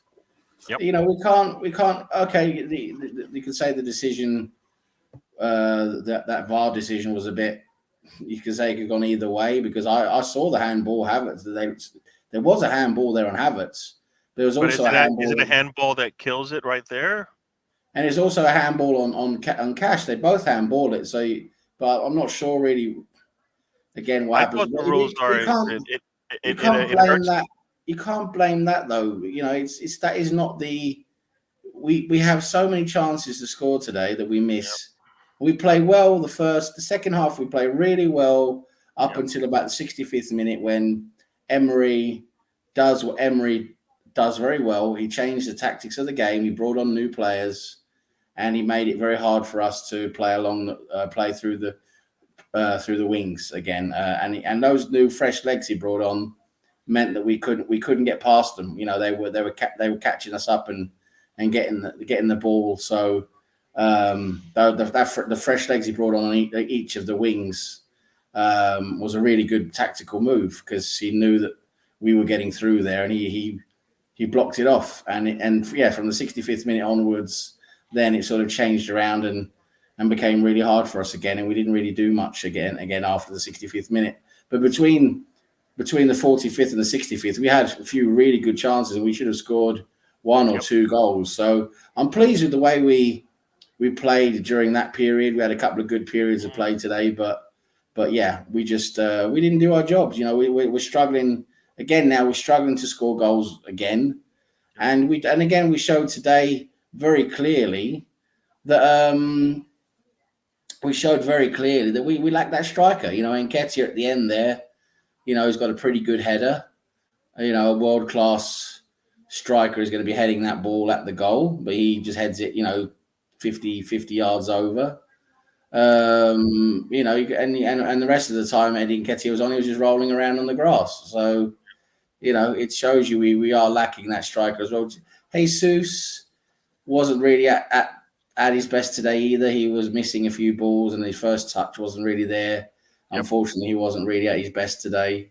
But yeah, we still had some good periods of play though. You know, it was far from our worst game today, and again, we just didn't take our chances. Villa took their chance, and that's the way it goes. Villa are in really good form at the moment, and with a good manager. You know what? Cheddar's shut it off. Didn't he? He shut it off. Poor Cheddar's, and it's no surprise. Oh, you want Emery in? Look who pipes in. Chris the. Yeah, you know, he was in early.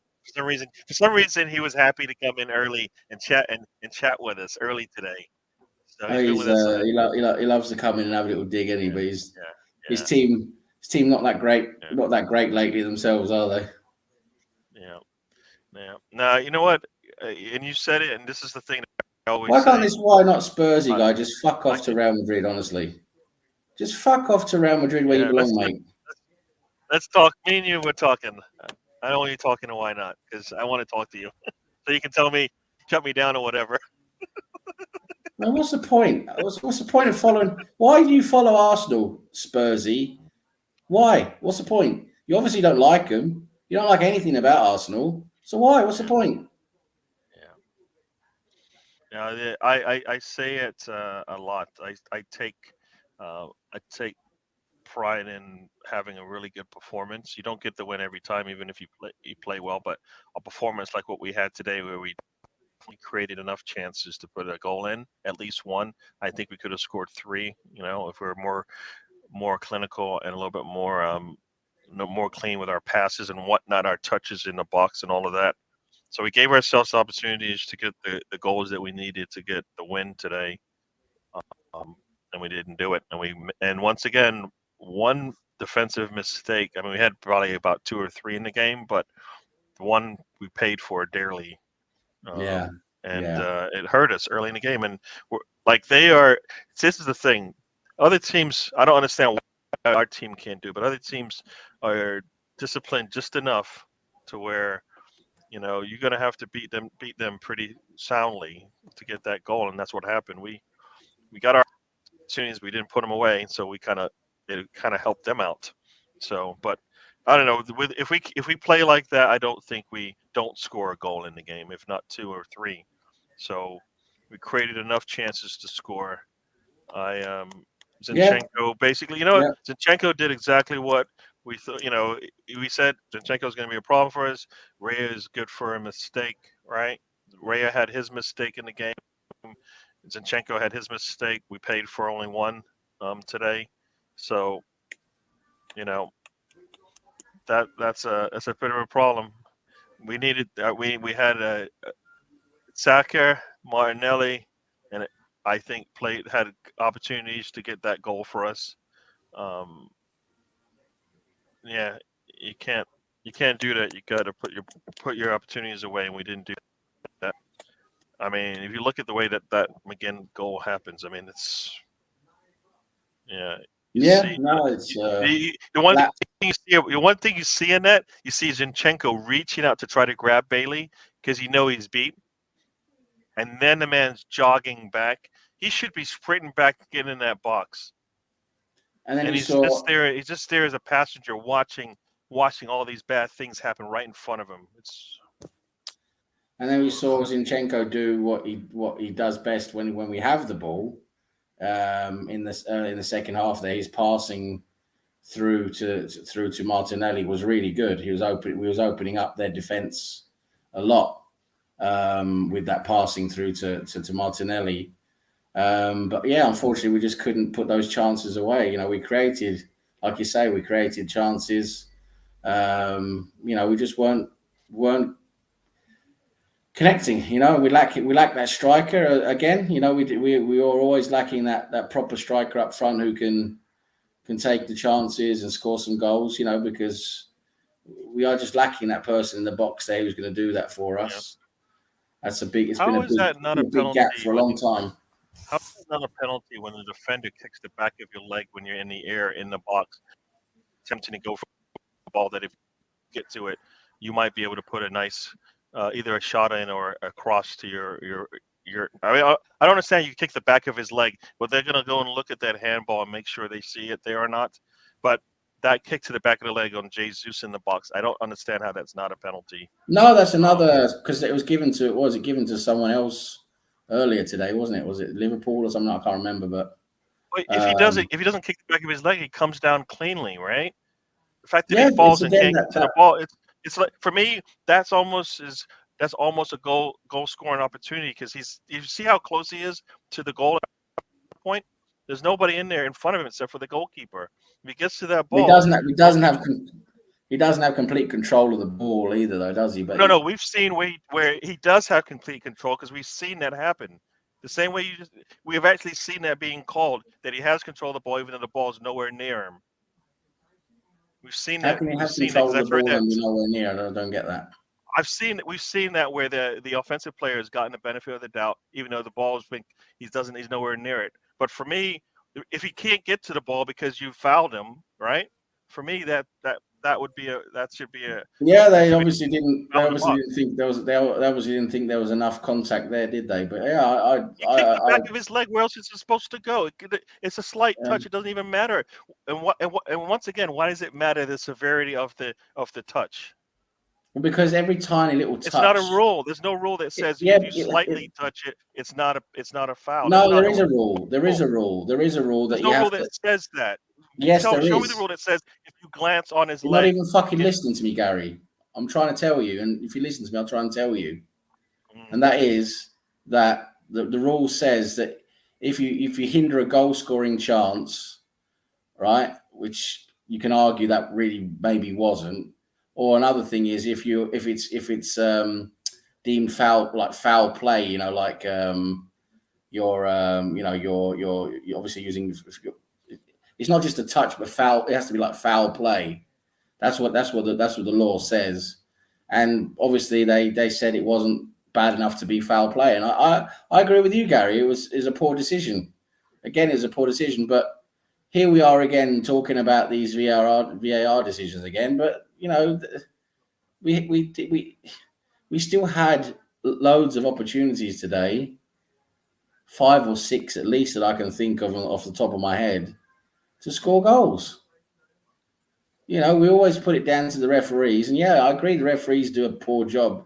We agree on that. The referees are not good. The VAR is not good. There's loads there that needs to be improved greatly, absolutely. But we still got chances to score goals that we don't take. And that's today. Lately, we have been scoring goals, but today we didn't. Today we absolutely didn't, and it sucks. It really sucks because it hurts when you lose a game like that. That's so important. But at the same time, we had, like I said, I think a lot of the game today we played well. So I think that there's that you can take away from it. And we're still in a good position in the league. It's still still well within our hands, the league and everything. So, you know, it's not all negative, but we definitely need a striker. We are lacking a striker. We win the next need that striker. Win the next 2 matches, and we'll sit at least 2 points top of the table. So, you know, still in our hands. We just got to do it on the pitch, as you say. Not being clinical is pretty much the reason. Is the word of the day. Yeah, exactly. And it's so strange, right? How that's the thing with us. We're so Jekyll and Hyde when it comes to our finishing. You know, we'll have a game where we score a few goals and we're pretty good with our finishing.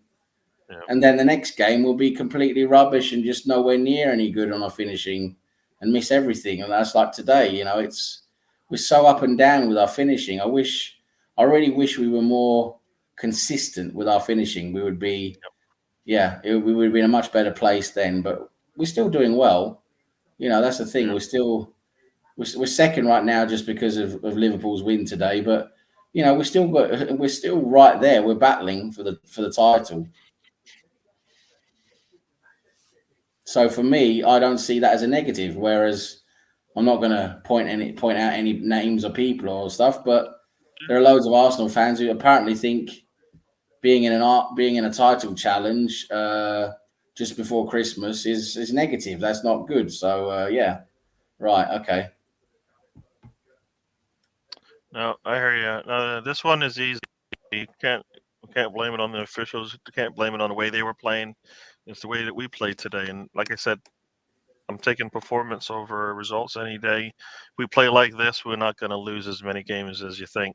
So, and Emmy made some good saves because our shots were just off just enough that he was able to get in front of them. And you can't do that against certain goalkeepers. And he's one of those goalkeepers. You have to be pretty clinical of where you put that ball. If you make a mistake and don't get it where it needs to. And Russ is in the house, so guess what he's going to say? Yeah, well, you can only think about one thing in football. That's it, and that's refereeing, isn't it? I don't think he actually watches the game. I think he just watches the VAR decisions. I don't think he actually watches the game, unfortunately. But anyway. Yeah. What are you eating, Tom? You eating your Chinese?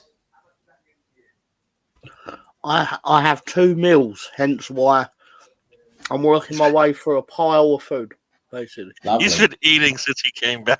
Like every time I look up, the man's munching, man. Lovely. Was you going for pork balls? So what are you when you say pork balls? Do you mean like sweet and sour chicken style? Yeah, exactly. Okay. That's a pork ball. Yeah, just with pork instead of chicken. Yeah. Yeah. Nice. You get more of them for less money. Lovely jubbly. I do like sweet and sour chicken, and then I usually get the ribs. So that's where I get my pork. The ribs are always great. I've got that as well. Yeah. Oh, I love the ribs. Now you're making me have to rethink my whole process now when I get Chinese food. It sounds like I'm supposed to get sweet and sour pork is what we call it over here. Yeah. Mm-hmm. Ribs. And then guess what? I'll get the chicken in my rice. So I get chicken fried rice, and that way I get the chicken part in there. And then I think I usually just get the ribs, and I actually get the ribs and pork fried rice because you can't go wrong with. No, you get a little bit of pork in with the rice as well, then, don't you? Yeah. Yes, it's those little cubes. It's like magnifique. Yeah. There's something about Chinese pork that is better than any other version of pork. True. Very true. I can't explain it or why. It just is. Yeah. Lovely jubbly. Yeah.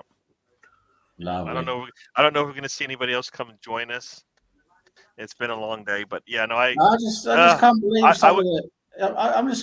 not gonna get all salty and all that again. Obviously we're a bit pissed. Well, I'm a bit pissed off. I think we're all a bit pissed off at Arsenal fans. That is, we're all a bit pissed off with the result. We're a bit pissed off with VAR. That's just natural. It's normal. It's hard. It's hard to lose a game when you think you should be the better team and everything. And But there's just certain things that are just completely delusional. And, to say that we played like bums and stuff like that, it's just completely delusional. And to say that you need to sack a manager when you're in a title chase, again, is just, no one's going to do that. No team in the history of the world has ever sacked a manager for being in a title chase. So anyway, no, it just doesn't make any sense to me anyway. But yeah. I think we're saying the same things about what went wrong in this game. So it's the who we got next? When we got next? Huh? We got Brighton next. Well, I think PSV. Oh yeah, I know we got them in the Champions League. But I forget who we got. And we have Brighton, and then Liverpool. Yeah. So both tough games. Obviously, Brighton. I think we should be able to beat. I think we will. I think we'll do a good job on them. And then with Liverpool, it's going to be one of those games, isn't it? Liverpool, we can either beat or we can struggle. It's going to be one of the two, isn't it? Well, here's the thing, we're coming into this match. Everybody said, Villa's on a roll. Be really hard for Arsenal. Both teams had the chances to get. They had a chance to get the second goal. I think we had more chances to get one goal. So I don't think they're that far apart from us the way the game went, right? Yeah. I don't know how you felt about that. I don't feel like their 14-game streak at home meant they are playing. Did we play as a whole? Because I know you take out the one blip and it's a 0-0 game. No, I think like I said today. Like I said, for me today overall, that performance today is not bad. Our performance today for me was not a bad performance. Yes, we made some mistakes. Yes, we made a mistake for the goal in defence. In every game we play, we're going to make one or two mistakes. That's the nature of the beast, so to speak. But no, I think overall today, I think we played pretty well. We didn't take our chances. That was annoying, so that, of course, is a criticism. But we created those chances. We played Aston Villa away, and there was that period. There were two periods today. There was one in the first half, in the middle of the first half, and then the period from the start of the second half, from 45 to 65, when Emery made those changes. Those 20 minutes, we completely dominated them. We had the ball all the time. We won the ball back high up the pitch all the time. And we kept pumping the ball in behind them to Martinelli and over to Saka. And we were creating things a lot. And we created a few chances to score, which we didn't take. But overall, it was a very, very strong period of play. And then Emery, credit to Emery, he made some tactical changes, brought on fresh legs from the 65th minute. And that changed it for us, made it difficult for us to play again. And then it was more of a struggle towards the end of the game. But overall, for me, today, I thought we had a decent game. I thought we had a pretty good game. I don't look at that game today and say we were terrible. Far from it. Like today, I look at that game and I say we were pretty good. And unfortunately, it didn't go our way. We played an Aston Villa team who have won now today 15 home games in a row. It's their new club record. And they just beat Manchester City in the last game at home. They're a very good team at the moment, playing very well. So, to lose 1-0 like that is not a travesty. It's not a joke. They're a very strong team at the moment. And I think today we could have beaten them today. If things had gone slightly differently today, we could have beaten them. We had the chances to do it. Like I said, overall, I think we played quite well. Very, very true. Very, very true. Yeah, they did what they needed to do. And once we gave them the early goal, then it was on us to get this game back 1-1, and we couldn't do it. And that was the difference in this thing. It changes if we get that first goal. And they had, was it early in the first 10 minutes? It was 3 shots, 1 on target for them, and they only got 2 shots on target after that. We had none at that point. And finished off with 5 shots on target. So we had more than enough opportunities to score. on top of the ones we didn't even, the chances we didn't even take in terms of getting the ball in the scoring positions.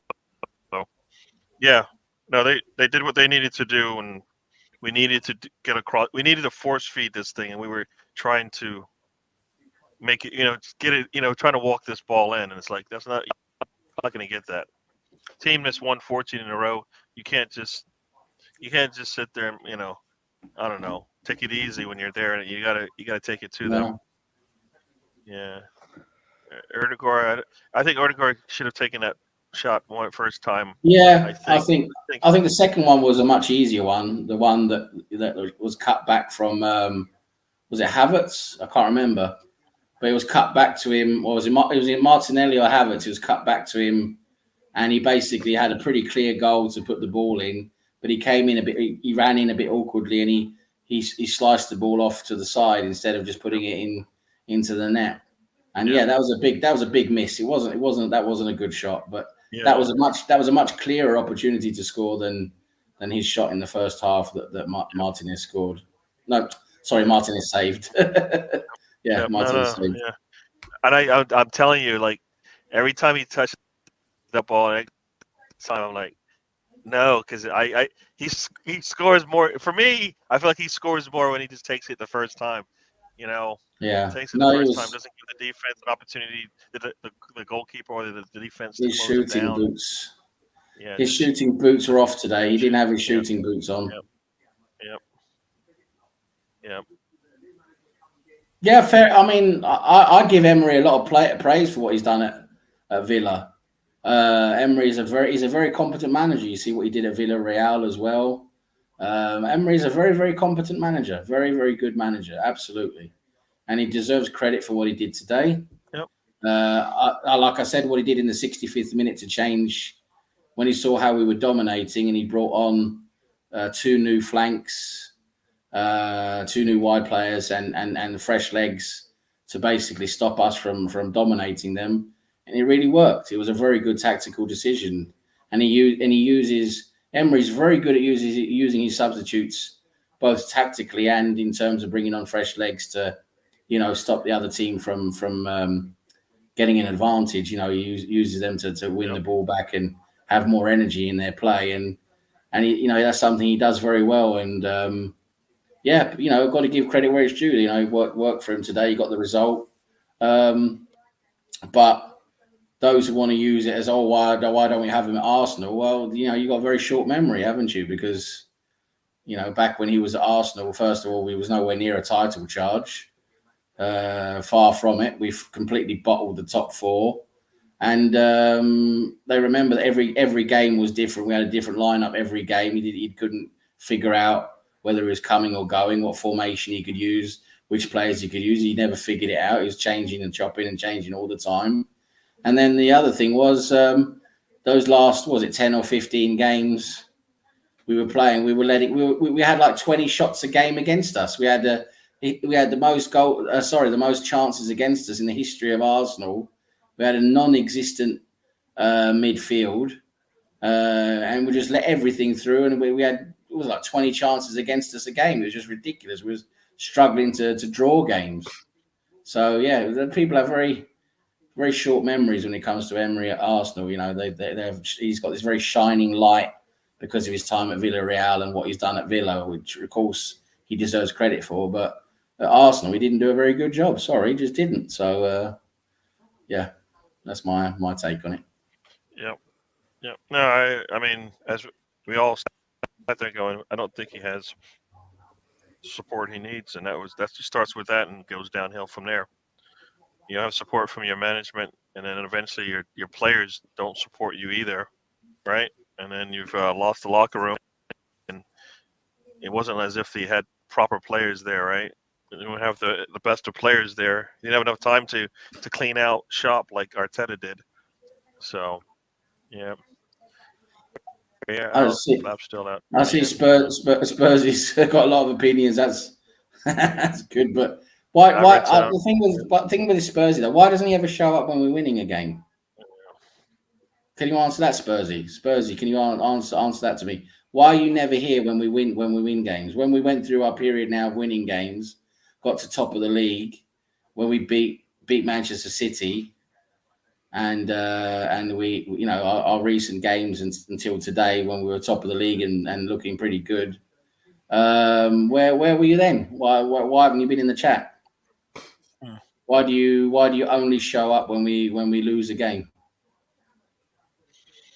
Yeah. No, it's one of. Yeah. No, I'm just asking a simple question, Spursy. It's a very simple question. It's not about being your own man or not. It's just you just. It's a simple question. Why are you never here when we win games? When we're in winning form and we're doing well, why are you never here? Why don't I ever see you? Why can't you answer that question? Is it too hard for you to answer, or is it because it's glaringly obvious?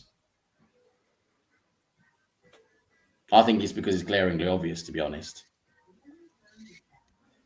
Yeah. No, yeah. You don't know an explanation. No, you don't. Okay, fair enough. Then it's just glaringly obvious, then, isn't it? Then we can just join the dots ourselves, you know, with our eyes. Yeah. Oh man. How's your food, Mr. Tom? All 2 meals done? I'm down to the dregs, basically, but I've still got my pork balls for the wrestling later tonight.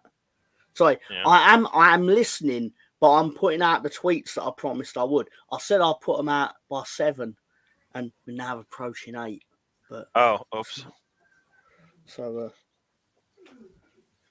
that for the wrestling stuff. Yeah. Yeah. I'm up to Russ, ironically enough. Yeah. It's on tonight at midnight, is it? You're on? Yeah, it will be live at 12:30. Right. AM in the UK, which will be off the top of my head 7:30 in the Eastern time, I believe. Right. Is that like a watch along then? Yeah, basically. Right. It's Dragon Lee wormed his way back onto another Full Nelson podcast. Dragon Lee. Yeah. Everyone loves doing it. But yeah. Right. That's Rusty's picks. Now it's got to do stands and then. So, Gary, you going for Chinese now or what? I don't know. I just put that. I just suggested that to the family, but I got 1 mil, so rejected. So, yeah. So I'm not sure about that. That's now, but I have my order down now. I know what I'm going to do. I'm going to get a Mr. Tom. pork, and more pork. Just to say that. Pork, glorious pork. Yeah, I would never let the Chinese know that I like their pork, because then they'll start premium pricing it like their prawns. I'm like, you can stick 100 prawns in there. Don't give a shit. Fill it with pork. Yeah, pork. Fill it. That is with a thing in a stupid world, right? You like something, you get a lot of it, and next thing you know, you're like, damn it, the price has gone up. Yep.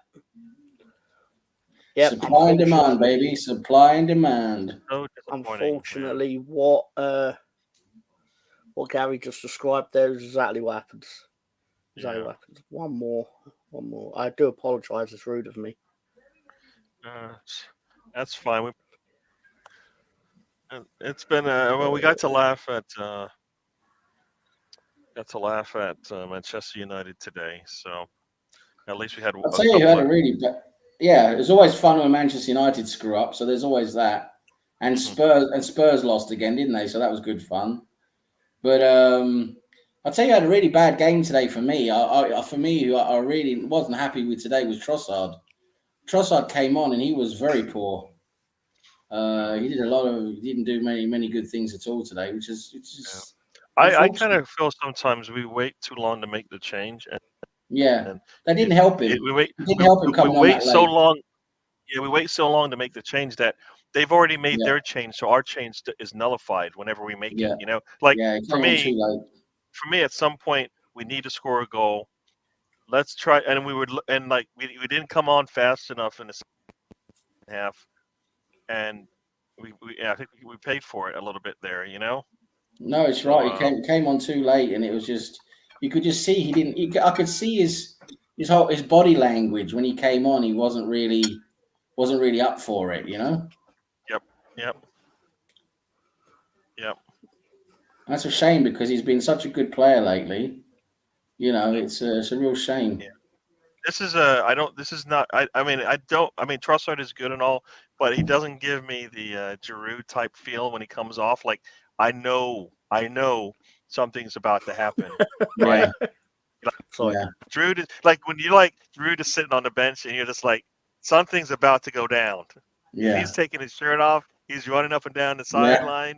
Something's about to happen. Brilliant. Now I'm going to be happy for it, no matter what it is. You know, you're going to get much better opportunities to score when that's what I miss.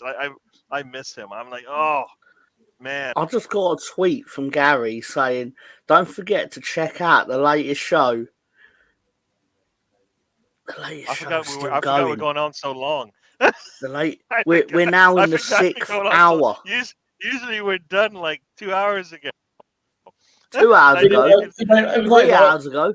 We got like auto tweet on or something. Is there an auto tweet function or something No, like that? You can schedule it, and so I just schedule it. So right, that's what it is. Yeah. So I scheduled it to go about typically 2-3 hours after our regular show, and yeah, we've been going deep today, baby. Deep. Yeah, we're going deep. Yeah. Deep. Yeah. Just maybe come up. I'm sitting there. I'm like checking out, and I did the tweets right, and then it came up. Tweet from Gary. Check out our latest show. I'm literally on it right now. I can check it out. It won't take me very long. Oh yeah, no, that's on me. That's on me. I forgot they were doing a watch along. Yeah. They're showing all the Arsenal chances now. We had quite a few, to be honest. No, we're now in hour 6 of today's marathon. Yeah. Yep. No, we had. I like Stefan's post, a charity stream. The charity stream. The charity is the Chinese Fund. Yeah, Chinese Pork Ball Fund. Yeah. We've been on for a bit today. It just happens when Arsenal has this late game. So. Yeah. So sounds like it's 5 guys today, fellas. So. 5 Guys is very good. My issue with it though is to be fair to them, right? Expensive. Their chips. Yeah. I was gonna say that if you actually buy chips from 5 Guys, like they'll basically they'll fill the cup and then fill the bag, right? Which is very generous of them. Yes. But it still costs you like £7 or whatever it is for chips. Yeah. Which is criminal. It's very overpriced. It is very good. Yes. Got to hand it to them. The burgers are really good. But it is very overpriced. I remember we have a 5 Guys in Colchester, which is basically my closest 5 Guys, about half an hour from here. I've been there a few times. But if I go there, I'll have like a burger, I'll have a cheeseburger with a few toppings on. I'll have a regular fries, and I'll have a milkshake. And that's like 20. It's like 20 odd quid. Yeah, exactly. Like, this is why I go to the buffet, Sam, for the simple reason. Yeah. Like, you can spend 15, 20 quid in 5 Guys, or I can, whack another £5 on top and go sit in the buffet for 2 hours. Yeah. I need to find out. I don't have any buffets around here. I need to find one. You really do. Buffets are surprisingly high-quality source of low-quality food at a... Yeah, no, exactly. Stefan, you should try 5 Guys. If you ever see a 5 Guys, you should try. It's really good. But yeah, it's probably expensive. It's probably a £5 for chips. I'm No, you're right. It is literally that nearly that type of price. It really is a lot. I know the last time I went there a few years ago and got like a full meal, you were like not far off, like 15 quid. For it, and it's not like I'm gonna go in there tomorrow and discover it was cheaper than it was 5 years ago. No, it's like But I remember the last time I went in there, it was like 20. I think I paid like 21 quid or something, and that was because the milkshake's expensive as well. Like the milkshake's like 5 or 6 quid. Oh, the milkshake is really good as well, but again, it's like really you say, £5 for a cup of milkshake. Yeah. But yeah, like I say, so instead of that, I just go next door to the buffet. And Yeah. I'll tell you what, right? The buffet, I go to that buffet so often, they offered me the loyalty card. That's when you know you're there a lot. It's like, do you want a loyalty card, sir? We see you here. You're here every week. I did decline, but I'm now actually consider. This was a couple of years ago. I declined it, but now I'm actually considering. What could be the harm in having the buffet loyalty card? But you know, the Americans do fantastic buffet. That's the home of the buffet. oh, they do buffets, the best buffets to a ever over professional there. level. But Tom, Yeah. let me tell you something. A dream holiday for you and me. We need to go to Las Vegas.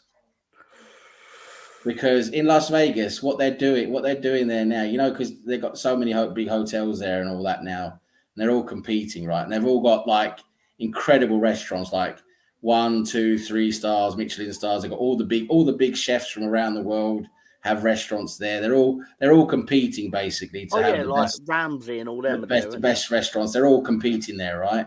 But what they actually have there now, I saw this the other day online. I was like on TV as well.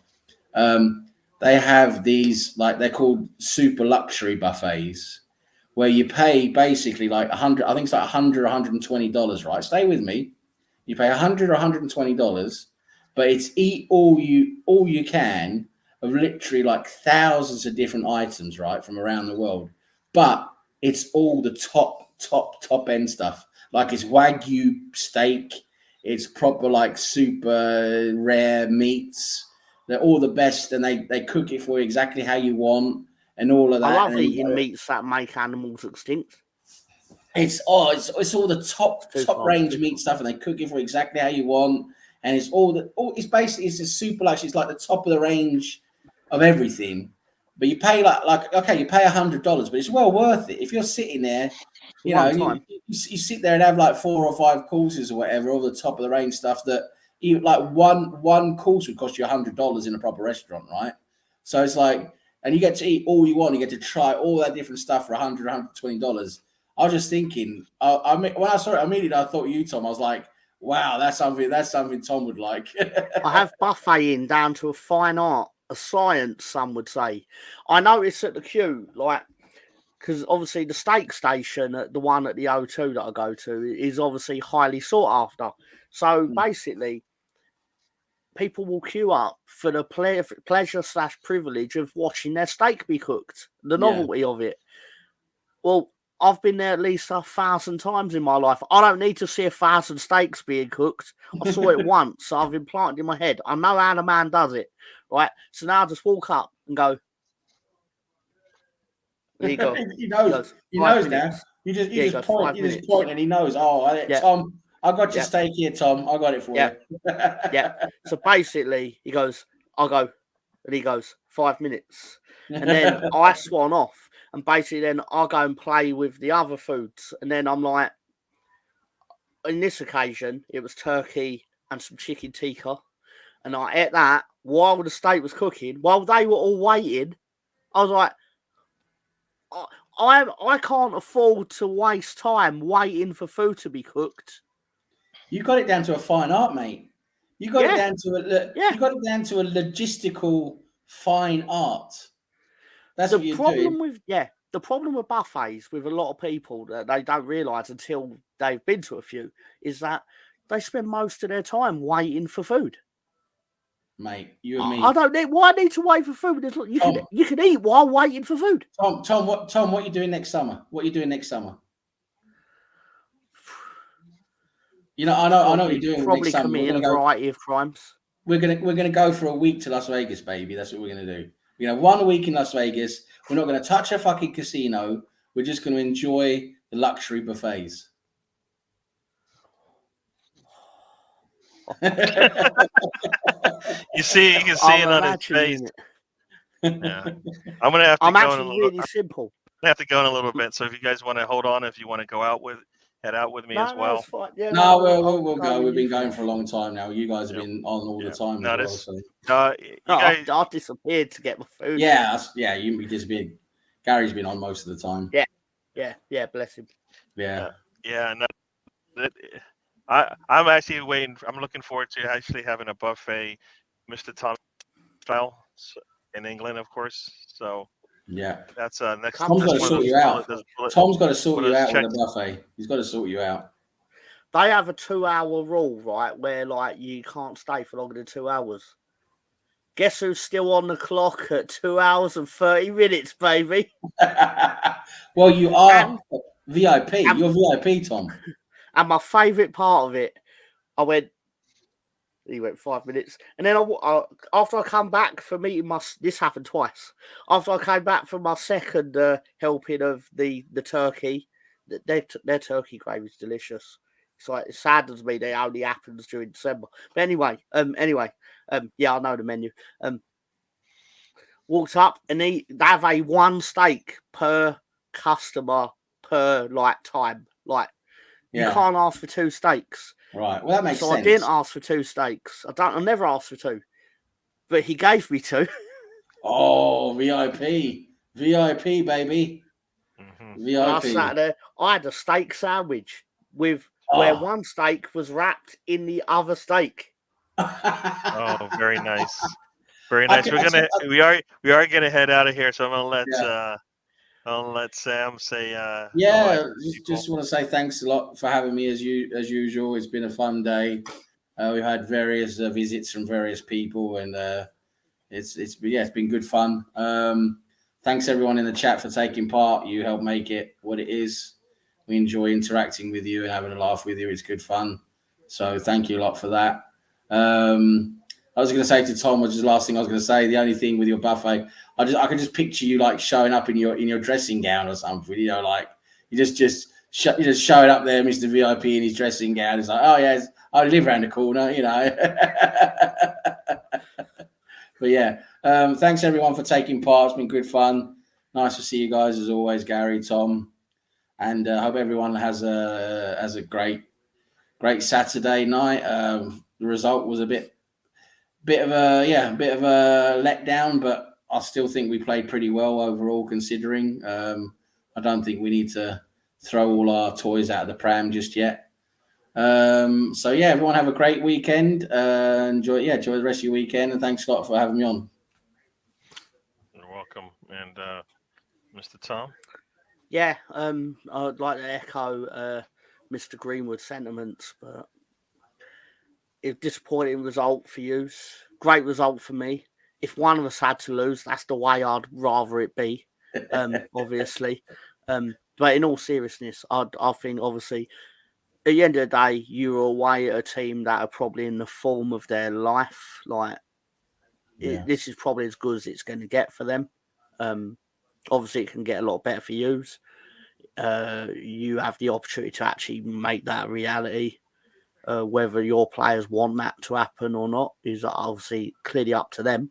I personally think it will get better for you, and I can understand your disappointment, but that's football. And this time next week, you'll probably be staring down the barrel of a good result because, again, that's football. You're a good team. Shit happens, but usually not to Arsenal. So have a good week, everyone. Don't forget tonight on the old Full Nelson, where I'm just going to sit here and I'm just going to watch wrestling. They talk about whatever they want. I don't care. I'm just going to sit and I better get them all right. No, I don't know. But anyway. It's very true. I've gone against Dragon Lee, by the way. Oh, that is crazy. I actually went with Dragon Lee just because he seemed to be your favorite. But anyways, guys, thank you for joining us once again. We appreciate it. We'll be back doing this again next week, and I'm looking forward to next week. Let's see, next week I will only have 2 more days left in the year to work. And then I'll be able to sit around and basically I could do a show every day for like 12 days straight if I want. So you probably shouldn't know. No, I won't. I'll have some things that'll keep me busy. So one of my kids' birthdays this Friday, so I will be enjoying that. So so I'm looking forward to that. I was looking forward to actually having a Boxing Day game because I always seem to usually miss that because sometimes I have to go back to work. But now I have it off, and now there's no Boxing Day game. So that I mean, kinda you could sucks. stream every day, though. There's literally nothing stopping you from doing that. No, I could. I don't think Not anybody even wants the to hear me. StreamYard can stop it. Yeah, not even StreamYard can stop it. You're right about that. But once again, everybody, thank you for joining us. We'll be back. I know, depending on the times of the shows, either it'll be a watch along or it'll just be us chatting about whatever we chat about. Looking forward to that. We will do this again. Mr. Tom, Sam, thanks for joining me. I think we have a lot of fun. We went off the rails and off the road and off the road and off the forest and off the desert and in the muck and the mud. Not everybody. And we had Michael show up. We had Pat Tate, the nice little lad, Pat Tate. He's a bodybuilder. That's what I want to say. He's a bodybuilder. So, yeah, we had a lot of fun with him. We'll be back next week. Enjoy. Life is a journey. Don't waste your trip. Enjoy the ride. There you go.